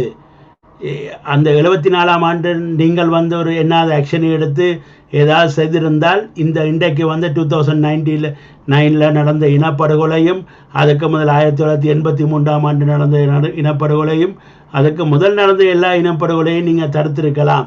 ஆனால் இது ஒன்றையும் தடுக்க இல்லை. அதில் இந்த டாக்குமெண்ட், இப்போ இருக்கிற டாக்குமெண்ட் பிடிஎஃப்ல தான் இருக்கின்றது, எல்லா இடமும் தான் இருக்கின்றது.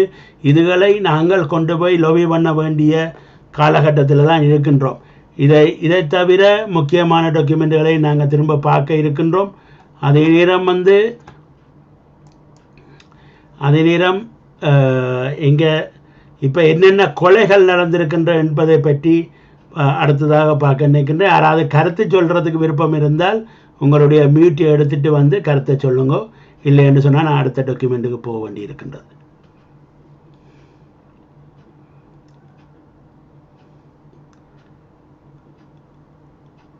உங்களோட மியூட்டை எடுத்துகிட்டு கருத்து சொல்கிறேன்னா ரவி சொல்லுங்க. இப்படி நீங்கள் இன்ஃபர்மேஷன்கள் வடிவாக எடுத்து சேர்த்து வைக்கிறது வருங்காலத்தில் கட்டாயம் நல்ல உதவும். நல்ல ஒரு அட்டெம்ப்ட் நீங்கள் செய்து கொண்டிருக்கிறது. எனக்கு ஆமாம், ஒரு செகண்ட்.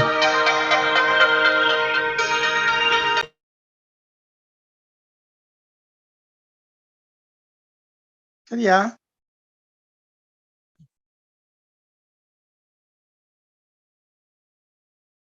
ஹலோ, நீங்க கதைங்க மாட்டேன் சொல்லலாமா? தொடர். நீங்க சொல்லுங்க, நீங்க உங்களோட கருத்தை சொல்லுங்கண்ணா. பிரச்சனை இல்லை, சொல்லுங்க. அதாவது வேர்ல்டுல இப்ப இஸ்ரேல்காரன் 47 பேரோட வின்சென்ட் சர்ச்சில்கிட்ட போய் சொன்னவன் இவ்வளவு ஹோலோகாஸ்ட் எல்லாம் முடிஞ்ச அப்புறம் எங்களுக்கு ஒரு சின்ன ஒரு நாடு தான், நாங்க போய் இருந்து எங்கட பாட்டுல சந்தோஷமா இருக்கிறதுக்கு அந்த 47 பேர் உடனே அவர் அவங்க லைஃப் டைமா ஒரு உதவி செய்ததுக்காக ஒருத்தன் கேட்டதுக்காகத்தான் அந்த 47 பேரை கொண்டு போய் இஸ்ரேல்ல விட்டு நோக்க இந்த சுட்டி நாடு இந்த இதுக்குள்ள இருந்து கொள்ளப்பான்னு கொடுத்தவன் அன்றைக்கு. அவன் தான் பிறகுகள் முழுக்க ஆக்களை கூப்பிட்டு செய்தவன். 2 பவர் வேணும். இவங்க எல்லாம் எப்படியும் நாங்கள் மைனாரிட்டி ஸ்லோன்ல மைனாரிட்டி தான். அப்ப மெஜாரிட்டி வந்து சிங்களவன் அமுத்தரோட சேர்ந்து செய்வானு நோக்கிறதும், உலகத்திலே யாராவது எங்களுக்காக கண் பாப்பினம் என்று நோக்கிறதுன்னு நாங்க முழு துரிலங்களோட அவ்வளவு தமிழன் அழிஞ்சு போனாலுமே ஒருத்தரும் போதை பண்ண போறது இல்லை. நாங்கள் தான் 2 ஃபேக்டர் இருக்க போகுது கடைசியில ரூலிங் ஃபேக்டர் தமிழனுக்கு கண்ட ஒரு நேஷன் கிடைக்கிறதுக்கு. ஒன்று பணம். இன்றைக்கு பாருங்க, ஒரு சின்ன ராம் வீதியான கிளர்ச்சியில போட்டதுக்கு போன மாசம் மாமிக்காரன் வந்து இதெல்லாம் அவசர என்னது இந்த சட்டத்தை அந்த சட்டத்துக்கு எடு போர்டுன்னுட்டான். ஆனா அங்க எத்தனையோ 1000 ஏக்கரை கொடுத்துட்டான் சைனாக்காரன். சைனாக்காரி வந்து கொழும்புல நின்று ஒரியான் விற்கிறாள் நேரு. அப்ப அங்க வில்பத்து பாக்கக்குள்ள 2 பெரிய ஹார்ன்ஸ் கட்ட போறாங்க, அதுக்கு ஆமத்துறையை எதிர்க்கிறாங்க. அவங்க எடுத்துக்கொண்டு வருவாங்க. அன்றைக்கு ஒரு காலத்துல ஜேஆர் ஜெயவர்தன மகாத்மா காந்தி மோகன்லால் காந்தியா ட்ரெயினால விழுந்தவர், தள்ளி விழுத்த விழும்பேக்குள்ள மகாத்மா காந்தியா எழும்பினவர். அன்றைக்குத்தானே அவர் யோசிச்சவர் எங்களுக்கு வேணுமெண்டு ஒரு மனுஷன் யோசிச்சவர். அவரு கூட இண்டிபெண்டன்ஸ் கிடைச்சது காரணமே உண்மையின்படி சுபாஷ் சந்திர போஸ் என்ற சொல்ல தாங்காமத்தான் இந்தியா சிங்களவன் வெள்ளக்காரன் யோசிச்சவன் மெல்ல விட்டுட்டு போவாமப்பாண்டு. அதுக்கு ஒரு இன்டிரெக்டா இருந்தது ஒரு தூண்டுகோல். அதே மாதிரி ஜேஆர் ஜெயவர்தனா எழுதினவன் ஆத்தா போக்கிலிக்கு நேருவுக்கு, நீ எங்களையும் ஒரு இலங்கை உண்ட இந்தியாண்ட ஒரு பாட்டை ஸ்டேட்டா எங்களை மாத்து, ஸ்டேட்டா எடுத்து நீ ரூல் பண்ண, எங்களுக்கு அப்ஜெக்ஷன் இல்லை, இண்டிபெண்டன்ஸ் எடுப்போம் வா என்று எழுதினவன் அன்றைக்கு. அதுக்கு பிறகு வெள்ளக்காரன் அவனுக்கு தெரியும், அவன் கொடுக்காம எங்க அப்படி கொடுத்துட்டு போயிட்டான், நாங்க அடிபடட்டும். அப்போ ஒன்று பணம்தான் இன்றைக்கு அவ்வளோத்தையும் சைனாக்காரனை கொடுத்துருக்கான். பாத்தீங்கன்னா 100 years கழிவு கொடுத்த நிலத்திலே அவன் போட்டிருக்கிற போர்டு எல்லாம் சைனீஸ் அண்ட் இங்கிலீஷ், சிங்களமும் இல்லை தமிழும் இல்லை. எடுத்துட்டான். ஒருத்தர் ஒரு சத்தமும் போட இல்லை, ஐயோ கூட சிங்களத்தை காணையிலேயே தமிழை காணையிலேயே ஒருத்தர் மூச்சு பேசுவார் இல்லை. அவன் மெல்ல மெல்ல அட்வான்ஸ் பண்ணிக்கொண்டு வருவான். இன்றைக்கு இல்லை நாளைக்கு அவனுக்கு இருந்தா போல ஸ்ட்ராட்டஜிக்கல் பாயிண்டா ஸ்ரீலங்கா தனக்கு வேணும் ஆர்ம்ஸ் கான்ஃபிளிக்ட் கண்டா அவளை ஸ்ரீலங்கா ஒரு கப்பல் ஏற்றி அனுப்புவான். பெய்ஜிங்ல போய் ஒரு வில்லேஜ்ல இருங்க சத்தம் விடாம, இங்க have to make use of this land much more purpose என்று சொல்லுவான். அப்படி வரைக்குள்ள எல்லாரும் ஓடுவினம் இந்தியா. ஐயோ எங்களுக்கு ஒண்ணும் வேணாம். இப்பவே பார்லிமெண்ட்ல கத்துறாங்க, 2000 years இருந்த எங்களோட சகோதரங்களை நாங்கள் ரெக்கக்னைஸ் பண்ணல, இன்றைக்கு இவனுக்கு கொடுக்குறோம் அப்படி இவனுக்கு அப்படி கூட சிங்களவன் கத்துறான் பார்லிமெண்ட். அப்படி தாங்களா வேற இனம் பை போர்ஸா. ஆனா இப்படியான டாக்குமெண்ட் நாங்கெல்லாம் செய்யறதுக்கு ஹிஸ்டரியெல்லாம் எம்பாடி பண்ணி வச்சு கொண்டிருந்தோம் என்றால் வருங்கால ஜெனரேஷனுக்கு உதவும். எப்படியும் நாங்கள் எப்படியோ பவர்ஃபுல்லா உலகம் முழுக்க வந்து ஒரு காலத்துல எங்களுக்கு கண்டு ஒரு தமிழீழம் கிடைக்கும். அதுக்கு சிங்களவனும் சேர்ந்து வருவான். அவனுக்கு ஆக்கின தாங்க இல்லாம சைனாக்காரன் இப்ப இல்ல, இப்ப காசை வச்சு கொண்டு கொடுத்தாடுறாங்க இவங்க நாளுக்கு கொஞ்சம் கொஞ்சம் ஆக்கள். இதெல்லாம் டெம்பரரி சொல்யூஷன். பெர்மனன்ட்டுக்கு இப்படி நீங்கள் செய்து கொண்டு போற இன்ஃபர்மேஷன் சேகரிக்கிறது எங்களுக்கு எவ்வளவு ஹெல்ப்ஃபுல்லா இருக்கும். மற்றும்படி small mind speak about people, medium mind speak about events, great mind speak about ideas.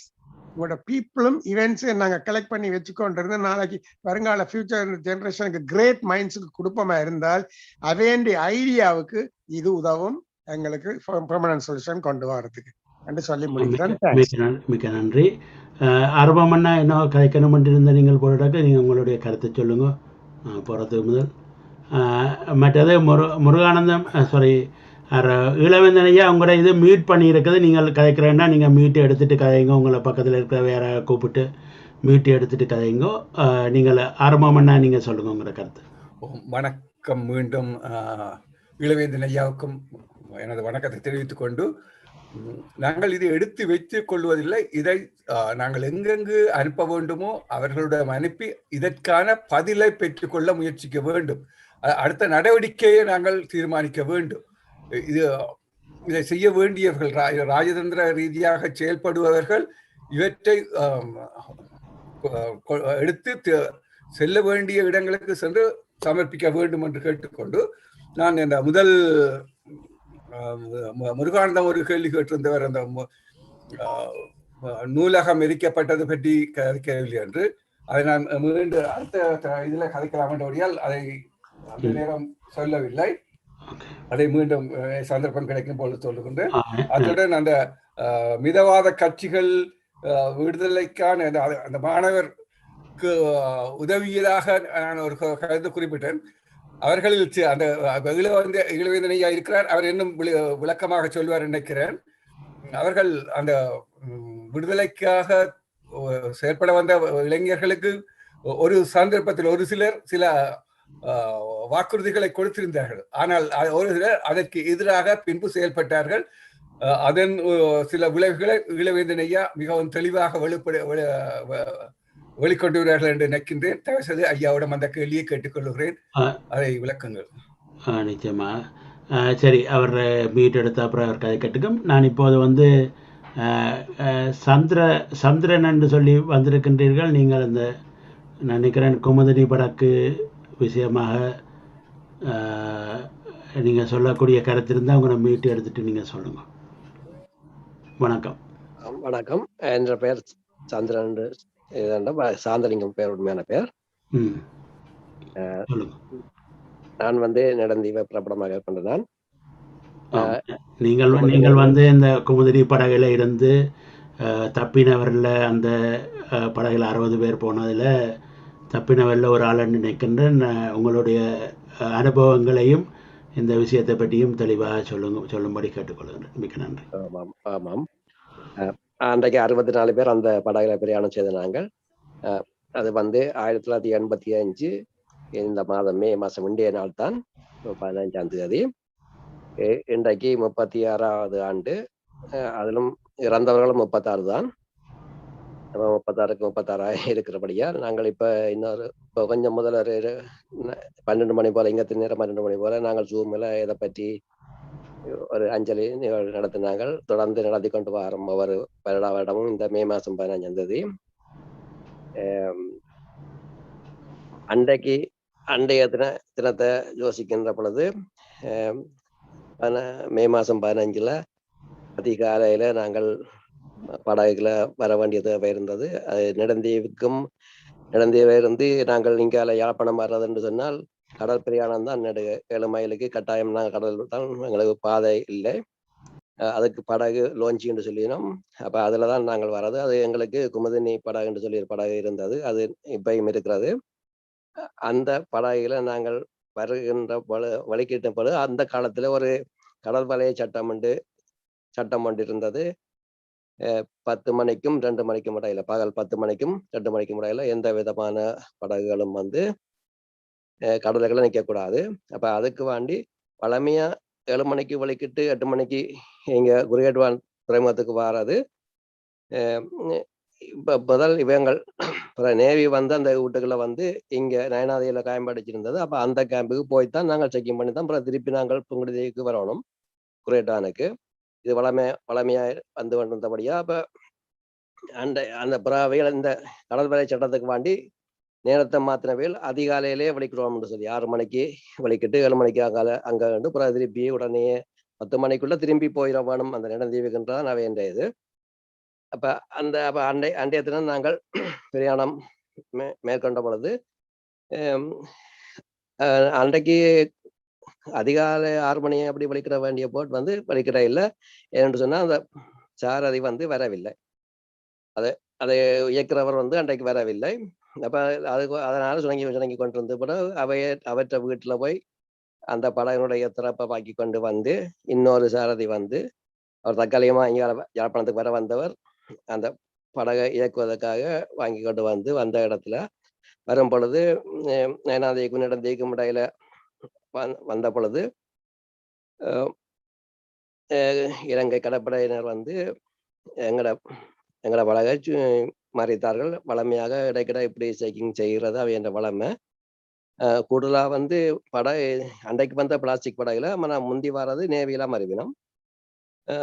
அன்றைக்கு வந்து பிறகு வந்த உடனே எங்களோட படகை நடுக்கடற்கரை நிப்பாட்டி விட்டு அவைகள் தங்களை படகையும் இணைத்து இதோட இணைத்து ஏறிக்கொண்டிருந்தார்கள். ஏறி முதல் அவைகள் வரைக்குள்ள ஆயுதத்தோட தான், ஆயுதம் அவையிட்ட வளமையா இருக்கிறதானே, அந்த ஆயுதத்துல வளமையா வந்து ஏறி பிறகு எங்களை எல்லாரையும் அந்த ஐடென்டி கார்டு அந்த காலத்துல செக் பண்றவைகள், அப்ப அது மாதிரி செக் பண்றன்னு சொல்லி போட்டு அன்றைக்கு கொஞ்சம் வளமைக்கு மாறாக அவை என்ற செயல்பாடுகள் கொஞ்சம் வித்தியாசமா இருந்தது. ஏனென்று சொன்னா அந்த அந்த வீட்டுக்குள்ள தான் ஒரு 2 கிழமைக்கு முதல் தான் இருக்கலாம்னு நினைக்கிறேன். அந்த காலத்துல வந்து அந்த கார்னர் கடற்படை முகாம் தாக்கப்பட்டது. அதாவது இந்த விடுதலை போராளிகள் இயக்கங்களால 5 இயக்கங்கள் ஒன்றா கூட்டா சேர்ந்திருந்தவைகள் அதுல வந்து லொத்தர் போட்ட இடத்துல EPRLFக்கு விழுந்தது. அதனுடைய தாக்குதலாளர் அதுக்கு தளபதியாக இன்றைய டாக்டர் சிவானந்தா இருந்ததாக நான் கேள்விப்படுகின்றேன். அந்த அண்டை முகாம் தகர்க்கிறதுக்கு அப்ப அந்த தகர்ப்பு நடந்தபடியா அவைகளுக்கு ஒரு ஆத்திரம் ஒன்று இருந்திருக்காங்க என்று நான் நினைக்கிறேன். இப்ப அவைகள் வந்து செக்கிங் செய்கிற மாதிரி எங்களை வந்து முன்னுக்கு எல்லாரையும் வந்து ஆம்பளைகள் எல்லாரையும் வந்து அணியம்னு சொல்றது அந்த ஒரு கூடாரம் மாதிரி இருக்கும் அந்த படம் இது. அப்ப அதுக்கு மேல ஏற சொல்லியும் மற்ற பொம்பளையாக்கள் எல்லாம் முன்னுக்கு இருந்த முன் இதுக்கு மற்ற எல்லாரும் அந்த பின்னுக்கு அந்த பகுதி இந்த ரெண்டு அறை இருக்கு, முன்னுக்கும் பின்னுக்கும் நடுவில் இன்ஜின் அறை, முன்னுக்கு பின்னுக்கும் ஆக்கள் இருக்கலாம். அப்ப பின்னுக்கு இருந்து முன்னுக்கு போச்சுட்டு சொல்லிச்சினோம் எல்லாரையும் ஆம்பளையாக்களை மேலே ஏற சொல்லி போட்டு கையை உயர்த்த சொல்லி கொண்டிருந்தவைகள். அப்ப நாங்கள் எல்லாம் கையை உயர்த்தி கொண்டிருந்த நாங்கள் ஏற்றி கொண்டிருக்க பிறகு கொஞ்சம் தர சொன்னாங்க, சிங்களத்துல சொன்னாங்க எல்லாருமே பக்கமே வந்து எல்லாரும் முன்னறைகளை போக சொல்லி. அப்ப எல்லாரும் பிறகு முன்னறைகளை போய் அடைக்கப்பட்டிருந்தது. 64 பேரும் அன்றைக்கு அந்த ஒரு சிறிய இதுக்குள்ள அடைக்கப்பட்டிருந்து அந்த இடத்துக்குள்ள வந்து என்ன அந்த அதே வரும் பொழுது அந்த இயந்திரத்தினுடைய சத்தத்தை குறைக்க சொல்லி அந்த அந்த முற்றுமுழுதாகவே ஓபன் தான் இருந்தது.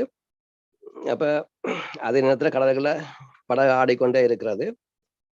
அவைகள் வந்து நேவி ரெண்டு வாசல் இருக்குது. 2 வாசலுக்கும் ஒவ்வொரு வாசல்ல ஒவ்வொரு நேவி காவலுக்கு இருந்து கொண்டு மற்ற பின்னுக்கு கொஞ்சம் என்னமோ நடந்து கொண்டு இருந்தது. கொஞ்ச நேரத்துக்கு ஒன்றுமே நடக்கல. ஆனா அந்த வீட்டுக்குள்ள நேவிக்காரர் சில ஆயத்தப்படுத்தி கொண்டிருந்தார்கள். அப்பதான் என்ன பேர் எந்த ஊர் எங்க போறதுன்றது திருப்பி அவைகள் கேட்க நாங்கள் சொல்லி கொண்டிருக்க வேணும். அப்ப ஒரு வளமைக்கு வந்தா பிறகு முந்தி மாறி வந்தது, மாறி கேட்டவன் பிறகு எந்த ஊர் என்ன பேர் எங்க போறது. அப்ப இவ்வளதையும் நாங்கள் சொல்லி கொண்டு வரையில அந்த சத்தத்தை பெருசாக்கி விட்டுட்டு அந்த வீட்டுக்குள்ள அவைகள் வந்து பின்னால இந்த ஆக்கள் அந்த பிரியாணிகளை கூப்பிட்டு ஒரு ஆறா கூப்பிட்டு தாக்கி சாகடிச்சு போட்டு உள்ளுக்குள்ள போடுறதுக்கு அவங்க அந்த அங்கத்தை இந்த பிறப்பிலர்ன்ற ஒன்று இருக்கும் அந்த லோஞ்சிக்கு அந்த ஆடுதண்டுன்னு சொல்லிடும். அது வந்து பழைய காலம் மூடப்பட்டிருக்கும். அந்த பழையக்குகளை ஒரு கரிய கிடங்கு மாதிரி இருக்கும். அந்த கிடங்குகளை போடுறதுக்கு அவைகளை ஆயத்தப்படுத்தி இருக்கிறோம் என்று நான் நினைக்கிறேன். அப்ப பிறகு அது செய்த பிறகு வந்து எல்லாம் ஐடென்டி கார்டு எடுத்து வச்சுட்டு நாங்கள் கூப்பிட தனித்தனியாக ஒரு ஆளை வரணும்னு சொன்னான். சொல்லிட்டு பிறகு முதலாவது கேட்டான் 6 இதுல கைட் சாக்கள் 6 இருக்கிறீங்கன்னு முதல் கேட்டவன். அப்ப அதுல படகுல சிப்பந்தியா வேலை செய்தவர் தில்லநாதன் என்று சொல்லி அவர் வந்து கைட்ஸை பிரபலமாக கொண்டவர், நல்ல இளைஞர் தடிப்பான ஆள். வந்து அவரை முதல் கொண்டு போயினாங்க. அப்ப பிறகு வந்து யாருக்கு சிங்களம் தெரியும் என்று கேட்டாங்க. அந்த சிங்களம் தெரியும்ன்றதுல அப்ப அந்த படகுல வந்து அப்போதைய இலங்கை இலங்கை இராணுவத்துல துணை ராணுவமாக இருக்கின்ற ஒருவர், அதே நேரத்தில் ஃபுட் கண்ட்ரோல் அதாவது உணவு கட்டுப்பாட்டு அதிகாரியாகவும் வேலை செய்தது. அதுதான் அவற்றை உண்மையான இது வந்து அவர் யாழ்ப்பாணத்தில் இருக்கிறவர். ஆனால் நடந்த கல்யாணம் கட்டினவர். ஏசுதாது 2 பேர். அவர் சொன்னார் தனக்கு சிங்களம் தெரியும் உண்டு. பிறகு அவரை கூட்டிக்கொண்டு போனாங்க. இந்த வீட்டுக்குள்ள என்ன நடக்குன்னா நாங்கள் நினைச்சோம் பின்ன கொண்டே ஐடென்டி காட்டுறதுகள் செக் பண்றாங்கன்னு தான் நினைச்சு கொண்டிருந்தாங்க. அப்ப நாங்கள் இங்க கத்திக்கொண்டே இருக்கிறோம், என்ன பேர் எந்த பேர் எங்க போறோம்னு கத்திக்கொண்டு இருக்கிறோம். அப்ப பின்னுக்கு என்ன நடக்குது என்னன்னு எங்களுக்கு தெரியாது. அவைய சத்தம் போட்டாலும் எங்களுக்கு கேட்காது. அந்த வீட்டுக்குள்ளதான் ஏசுதாசன் போன பிறகு சதாசிவம் ஆசிரியர்னு சொல்லி இருந்தவர். அவர் வந்து சுதந்திரன் பத்திரிகை என்ற மலையாளத்தில் படிப்பிச்சவர். சுதந்திரன் பத்திரிகையில் ஆசிரியராகவும் இருந்தவராம். அவர் தான் எங்களுக்கு தமிழ் மாஸ்டராகவும் இருந்தவர். எனக்கு அங்க நடந்தி மகாதேவத்துல. அப்ப அவரும் சொன்னார் தனக்கு சிங்களம் தெரியும் மட்டும் அடுத்த போல 3ஆவது போல அவரை கூட்டிக்கொண்டு போனாங்க. அப்ப இப்படியே போய்கொண்டு இருந்தது. அதுக்கு பிறகு சிங்களம் ஒருக்கும் தெரியாதுன்ற கட்டத்துல வந்த உடனே பிறகு இளமாக்களா பார்த்து தனித்தனியா கூட்டிக்கொண்டு போனாங்க. அப்பயும் எங்களுக்கு என்ன தெரியும்னா, அப்ப நான் யோசிச்சேன் அவங்க கிட்டத்தட்ட 4 நிமிஷம் பிடிக்குது ஒரு ஆளுக்கு அதனால கூட்டிகிட்டு போறதுக்கு. இப்போ ஐடென்டி கார்டை எல்லாம் பார்த்துக்குது அடிக்கடி போடுறாங்க போல இருக்குன்னு நான் யோசிச்சு கொண்டு இருந்தது. இப்போ நான் அடிக்கடி பிரயாணம் செய்கிற ஆள். அப்போ அந்த காலகட்டத்தில் ஏண்டா நான் அப்போ ஒரு தொழிற்திணைக்களத்தின் ஊழியராக இருந்தேன். அது நேரத்தில் எம்பிசிஎஸ் மற்றது சனசனிய மகளும் இருந்தபடியா அது சம்பந்தமாகவும் இந்த எங்கட அலுவலகம் வீரசிங்கம் மண்டபத்தில் இருந்தபடியால் அதுக்கும் நான் அடிக்கடி வந்து போறேன். அதுக்கு மேல கிட்டத்தட்ட 2 தரம் 3 தரம் பிரயாணம் செய்வேன் தான். அப்ப அப்படியே தான் அன்றைக்கு நான் வந்துட்டு இருந்தேன். வரும் பொழுதுதான் இவைகள் இளைஞர்களை கூட்டிக்கொண்டு போய்க்கல. அப்ப என்னுடைய டேர்ன் வந்தது. அப்ப நானும் நாங்கள் எங்களை மனைவி அவைன்ற தங்கச்சி மற்றது அவைன்ற சித்தியாக்கள் மற்றது இன்னொரு சின்ன பிள்ளை எல்லாரும் வந்தாங்க. இதோட எங்கட சொந்தக்கார கன பேர் எங்கட ஊராக்களும் வந்தவைகள். அவைகள் இப்ப எங்கட மனைவியாக்கள் வடதி அடைப்பு. அப்ப அவைகள் அப்பதான் ஊர்வாக்க வந்துட்டு பிறகு நாங்கள் வந்த இடத்துல இது நடந்தது. அப்ப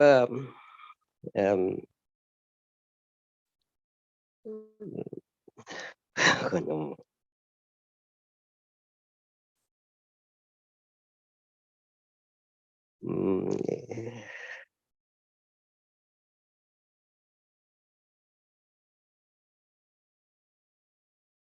ஹலோ ஹலோ சொல்லுங்க அண்ணா, சொல்லுங்க. நாங்கள் உங்களுக்கு என்ன வயசு இருக்குமா? அப்ப 28 வயசு. அப்ப கல்யாணம் கட்டி நாங்கள் 8 மாசம் வரைக்குள்ள. அப்ப நாங்கள் இப்ப என்டர்டெயின் வரைக்குள்ள அப்ப அவன் அந்த கொமாண்டர் நேவி கொமாண்டர் எனக்கு தெரியும். 6ஆம் தேதியும் நான் அந்த 6ஆம் தேதி மே மாசம் 6ஆம் தேதியும் பிரயாணம் செய்தானது. அது எந்த கார்னர் கேம்ப் அடிச்சு முதலாவது பிரயாணமா எங்களை ஊர்ல இருந்து அப்பதான் பிரயாணம் 2 3 நாள் பிரயாணம் இல்லாம இருந்தது. அப்ப அந்த வீட்டுல நானும் வந்தேன். அப்ப நானும் என்னையும் அந்த பஸ் அந்த லான்ச் டிரைவரையும் தான் பிடிச்சாங்க. இப்ப செக்கிங் பண்ணக்கல எந்த நெஞ்சில ஒரு சின்ன ஓட்டை இருக்குது. அதை பார்த்துட்டு அது ட்ரைனிங் எடுத்தாக்கும்னு சொல்லி நினைச்சு போட்டு அவர் டிரைவர்கிட்ட கொண்டு வச்சு எனக்கு அடியும் போட்டுட்டு அவர்கிட்ட கேட்டாங்க இவரை தெரியுமா, இவர் இந்த ஊர்ல இருக்கிறாண்டா. அவர் டிரைவர் சொன்னார் எனக்கு தெரியுமே வேற அப்படின்ட்டு சொன்னா போல. சரி தாங்கள் தேவைப்பட்டா இவரை கூப்பிடுவோம், நீங்க கொண்டு வந்து தரணும்னு சொன்னா போல. சரின்ட்டு அப்ப அந்த இடத்துல விட்டுட்டோம். அப்ப அந்த அண்டைக்கும் என்ன கண்டவன். அப்ப அவனுக்கு முன்னால நான் நினைக்கிறேன். அப்ப அந்த சின்ன பிள்ளையோண்டு 8 மாச பிள்ளையோண்டு நாங்கள் கையில வச்சிருந்தாங்கிற சித்தின்ற மகள்காரி. அவாவை தூக்கி வச்சு ஏன்டா சின்ன பிள்ளைகளை தூக்கி வச்சிருக்கல கொஞ்சம் பேசாம விடுவாங்கன்றான். எங்கட அப்போதே அந்த வளமையோ கண்டு இருந்ததாங்க. பெரிய அளவுக்கு ஆக்கினை இருக்காது. அப்ப இளமாக்கள் எல்லாம் 6 சின்ன பிள்ளைகள் இருந்தா தூக்கி வச்சிருக்கணும். அப்ப நானும் அப்படி வச்சு கொண்டு கேட்கல. அப்புறம் என்டர்டெயின் வந்துட்டு இளைஞர்ன்றபடியா என்டர்டெயின் வந்துட்டு. ஆனா அவன் என்ன விட இல்லை. அவன் சொன்னான் கொஞ்சம் பொருள் என்று சொல்லி மற்ற கொஞ்சம் பெரிய ஆக்கள் எல்லாம் விடுறான். இப்ப என்னோட சேர்ந்து எந்த வயசுக்கார என்ற மச்சானவர் வந்தவர் அவரை கூட்டிக் கொண்டு போயிட்டு திருப்பி கொண்டு விட்டவன்.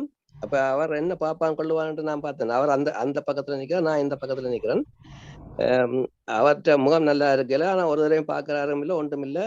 முகமெல்லாம் மாற்றம் அடைஞ்சிட்டது. அப்ப என்னத்துக்கு பண்ணப்படி இருக்கான்ட்டு நான் யோசிச்சு கொண்டு தான் இருந்தேன். ஆனா இப்ப அவரும் செத்துறாரு. அதுல மச்சானுங்கிற மாமாண்ட மகன்.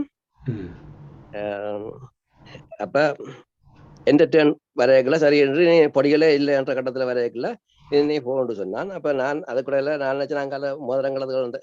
அப்ப நான் கல்யாணம் கட்டி கொஞ்சம் வழியா மணிக்கூட மோதிரம் எல்லாம் இருந்தது. அப்ப நான் அதை கலட்டி அந்த வச்சிருந்த பிள்ளையோட சேர்த்து எங்களோட மனசின்ற மடியில வச்சுட்டு நான் இங்க அதை போனேன். போய்க்கலாம் தெரிஞ்சது. அங்க போனா ரத்தங்கள் திட்டா கிடக்குது. ஒரு உடம்பையும் காணல. எல்லாம் நான் சொன்ன அந்த கிடங்கு மாதிரி இதுக்குள்ள போட்டுட்டாங்க. அப்ப நான் போய்க்கல அவங்க களைச்சு போனாங்க. அப்ப அடிச்ச கொட்டம் முழுக்க ரத்தமா இருக்கு. அப்ப நான் போன உடனே களைச்சபடியா ஒருதன் கொட்டனை உருவுற அந்த கையுக்களால உருவி எடுத்து ரத்தத்தை அங்கால உதறான். அந்த வளைய ரத்தத்தை அடிக்கிறது வேண்டிய அதுக்கு வளர்க்குது. அப்ப அந்த வீட்டுக்கெல்லாம் நான் யோசிச்சேன் என்ன செய்யலாம்னு படாருண்டு அந்த ஆக்கள் விழுந்து கிடந்த அந்த அந்த இடவழிகள் அதுதான் கிடந்தா அதுக்குள்ள நான் விழுந்துட்டேன். ஐயோன்னு சொல்லிட்டு நான் விழுந்துட்டேன். விழுந்த உடனே என்ன பிடிச்சு தூக்கிட்டான். அப்ப எனக்கு அடிவு அந்த கொட்டனால முதல்ல அடிப்பாங்க. முதல் வந்து போற ஆக்கள் கொட்டனால பிறகு அடிச்சுக்கிறாங்க. அடிச்சு விழுந்த பிறகு அந்த கொஞ்சம் மயங்கினாக்களை உள்ளுக்கு விடுறாங்க. மற்றாக்களை குத்துறது கத்தியாலும் குத்திக்கிறாங்க, கோடாலையும் குத்திக்கிறாங்க. அப்ப நான் விழுந்த உடனே ஒருத்தன் வந்து என்ன இழுத்து போட்டு நான் மேல அண்ணாந்து பார்க்கறது போல அண்டன் கோடாலி அந்த இறைச்சி வெட்டுற கோடாலி ஓங்கி கொண்டு நிற்கிறான். நான் கண்ணை மூடி போட்டு ஐயோன்னு சொல்லி போட்டு அங்கால கூறுறதுக்கு இடையில கொத்து தரையில விழுந்துட்டு எனக்கு.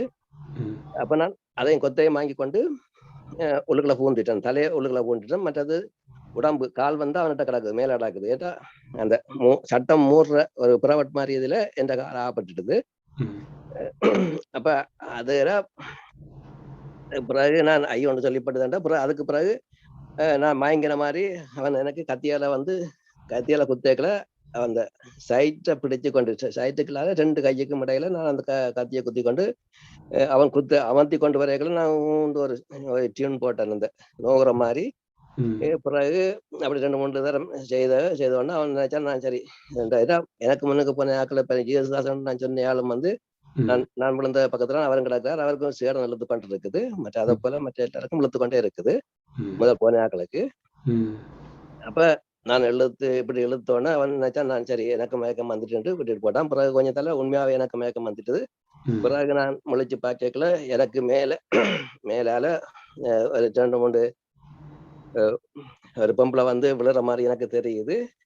ஆனா அந்த ரத்தம் வந்து இந்த காலில் வந்து அவையின் ரத்தம் வந்து என்ற காலுக்கு மேலால இருந்து எனக்கு இந்த உடம்பு கீழே வந்து கொண்டு குளிர்ந்து கொண்டு இருக்குது. அப்ப எனக்கு ஞாபகம் வருது.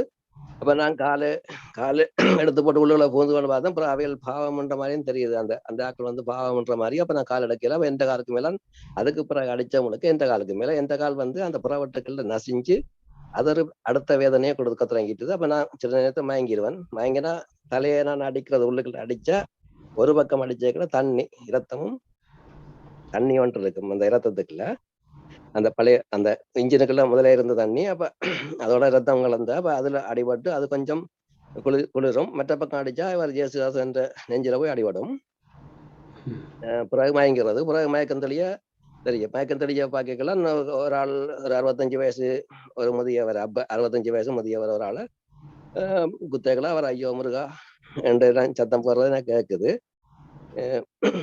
அப்படியே தாண்டு. அப்புறம் அதுக்கு பிறகு பொம்பளைகள் அப்படி அந்த முதலெல்லாம் ஆம்பளைகள் அப்புறம் பொம்பளைகள் அப்படி கணக்கா தாண்டா. சின்ன பிள்ளை இப்ப எங்களோட வந்து 8 மாச பிள்ளைன்னு சொன்ன அந்த பிள்ளையும் வந்து எனக்கு பக்கத்துல விழுகுது. அது என் அம்மா வந்து ஐயோண்டு சத்தம் கேட்குது. அப்புறம் மயக்கம் வருது. அப்புறம் அப்படியே நான் கொஞ்ச நேரம் மயக்கம் விட்டு ஒரு கொஞ்ச நேரத்தால மயக்கம் தெளிஞ்சு கொண்டு இருக்கும். அப்ப ஒரு சத்தம் வந்து இன்ஜின் போட்டு சத்தம் கேட்டது. அப்பதான் ஆக்கள் சொல்லிச்சுன்னா அவங்க போட்டாங்கன்னு சொல்லி மெல்லமா காய்ச்சி கேட்டது. அப்ப நான் அதுக்குள்ள எல்லாருமே மயக்கம் இல்லை, எல்லாருக்கும் காயம், எல்லாரும் மயக்கம் இல்லை. அப்ப எந்த கால் இழுக்கலாம நான் கிடந்து கத்துறேன், இழுத்து விடுங்க அப்புறம் கடைசியா தூசணத்தாலும் பேசுறேன். அப்போ ஒரு ஆள் வந்து இழுத்து பார்க்க அவர் 7 கட்டம் உண்டு 7 தம்பி என்ன 7 அவருக்கு அடிச்சு அவர்கிட்ட பல்லு மகடு கலண்டு போயிட்டுது. அவரும் வைத்தியம் செய்தவர். அவரும் வந்து இப்ப நானும் ஒரு சாட்சி கொடுத்தினான். அதே மாதிரி அவரும் சாட்சி சொன்னவர். அப்ப இந்த நேரத்துல உதவி அடிப்புறம் என்னன்னு சொல்லி நான் பேசிக்கொண்டிருக்கிறேன். பிறகு ஒரு கொஞ்ச நேரத்தால பிறகு திருப்பி ஒரு மயக்கல ஒரு காலை இழுத்து அந்த அரிவாள் முனையில வச்சு இழுக்கிற எவ்வளவு தோலும் வருமோ அவ்வளவு மாதிரி தான் வந்திருக்கு தோல். அந்த வலியும் அந்த வலி. ஒரு கால எடுத்து போட்டு அடுத்து வரையக்கல அங்கால எழும்பி நாம் வரையக்கல அந்த எங்கட சொந்தக்கார அந்த மனைவியின் சித்தியும் மற்றது எங்கட அண்ணன் சொன்னா எங்கட ஐயன் தம்பியன் மகன். அவர் பஸ் டிரைவராக வேலை செய்தவர் சிடிவில. அவர் அதுவேலாம் அந்த மாற்றத்துக்கு வந்த 15 நாளைக்கு அங்கே மாற்றுவாங்க. அவர் இன்னொரு அண்ணன் வந்து கான்ட்ராக்டர் கொண்டாட்ட அண்ணன். அவரும் வந்து மாற்றத்துக்கு 2 பேரும் வந்து மாறி 15 நாளைக்கு இருக்க மாற்றி நம்ம நெடுந்தீவுக்கு அப்படி மாற்றத்துக்காண்டி வந்ததான் அவர். அப்ப அவைகள் எல்லாம் அவர் ஆவண்டு போய் கிடக்கிறார். அப்ப அப்ப வந்த மேல எழும்பி வரைக்குள்ளே எனக்கு இதா இருக்கு. அப்புறம் இஞ்சால திரும்பி வந்தா எல்லாம் ஜனம் எல்லாம் தண்ணி கேட்கணும். அப்ப தண்ணி கேட்டா நான் மெல்ல மெல்ல இதாண்டா அப்ப எங்களுக்கு ஒரு இதுக்கும் நடக்கல, அவருக்கு ஒரு இதுக்கும் நடக்கலாது. அப்ப நான் நிலையை பார்க்கல, ஒரு ஆள் 2 பேர் வந்து இன்ஜின் ரூம்ல படுத்திருக்கணும். ஏன்டா அப்ப அவைகளுக்கு லேசான காயம். அவர் ஒருவர் வந்து குருநகர், மற்றவர் வந்து வழியெடுத்துறார். இப்ப அவைகள் வந்து போட் ஓடின இதான்ருக்கு. அப்ப அப்ப நாங்கள் பார்த்துட்டு இப்ப இதுக்கு என்ன செய்யலாம்ன்ற மாதிரி யோசிச்சு கொண்டு கேட்கல. அப்ப நான் சொன்னேன், நீங்கள் அந்த சேரிங்க பார்த்து விடுங்க. அப்புறம் அந்த வீட்டுக்கெல்லாம் அவங்க போயிட்டாங்க, நேவிக்காரர் போயிட்டாங்க. இப்ப தண்ணி கேட்டாக்களுக்கு அப்ப நான் சொன்னேன், இப்ப தண்ணி எடுக்கலாம இருக்குதுன்னு சொல்லி சொன்ன உடனே அவைய சொல்லிச்சுன்னா, பின்னுக்கு நாங்க தேங்காய் கொண்டு வந்தாங்க, போய் உடைச்சு போட்டு தேங்காய் தண்ணி தர சொல்லி.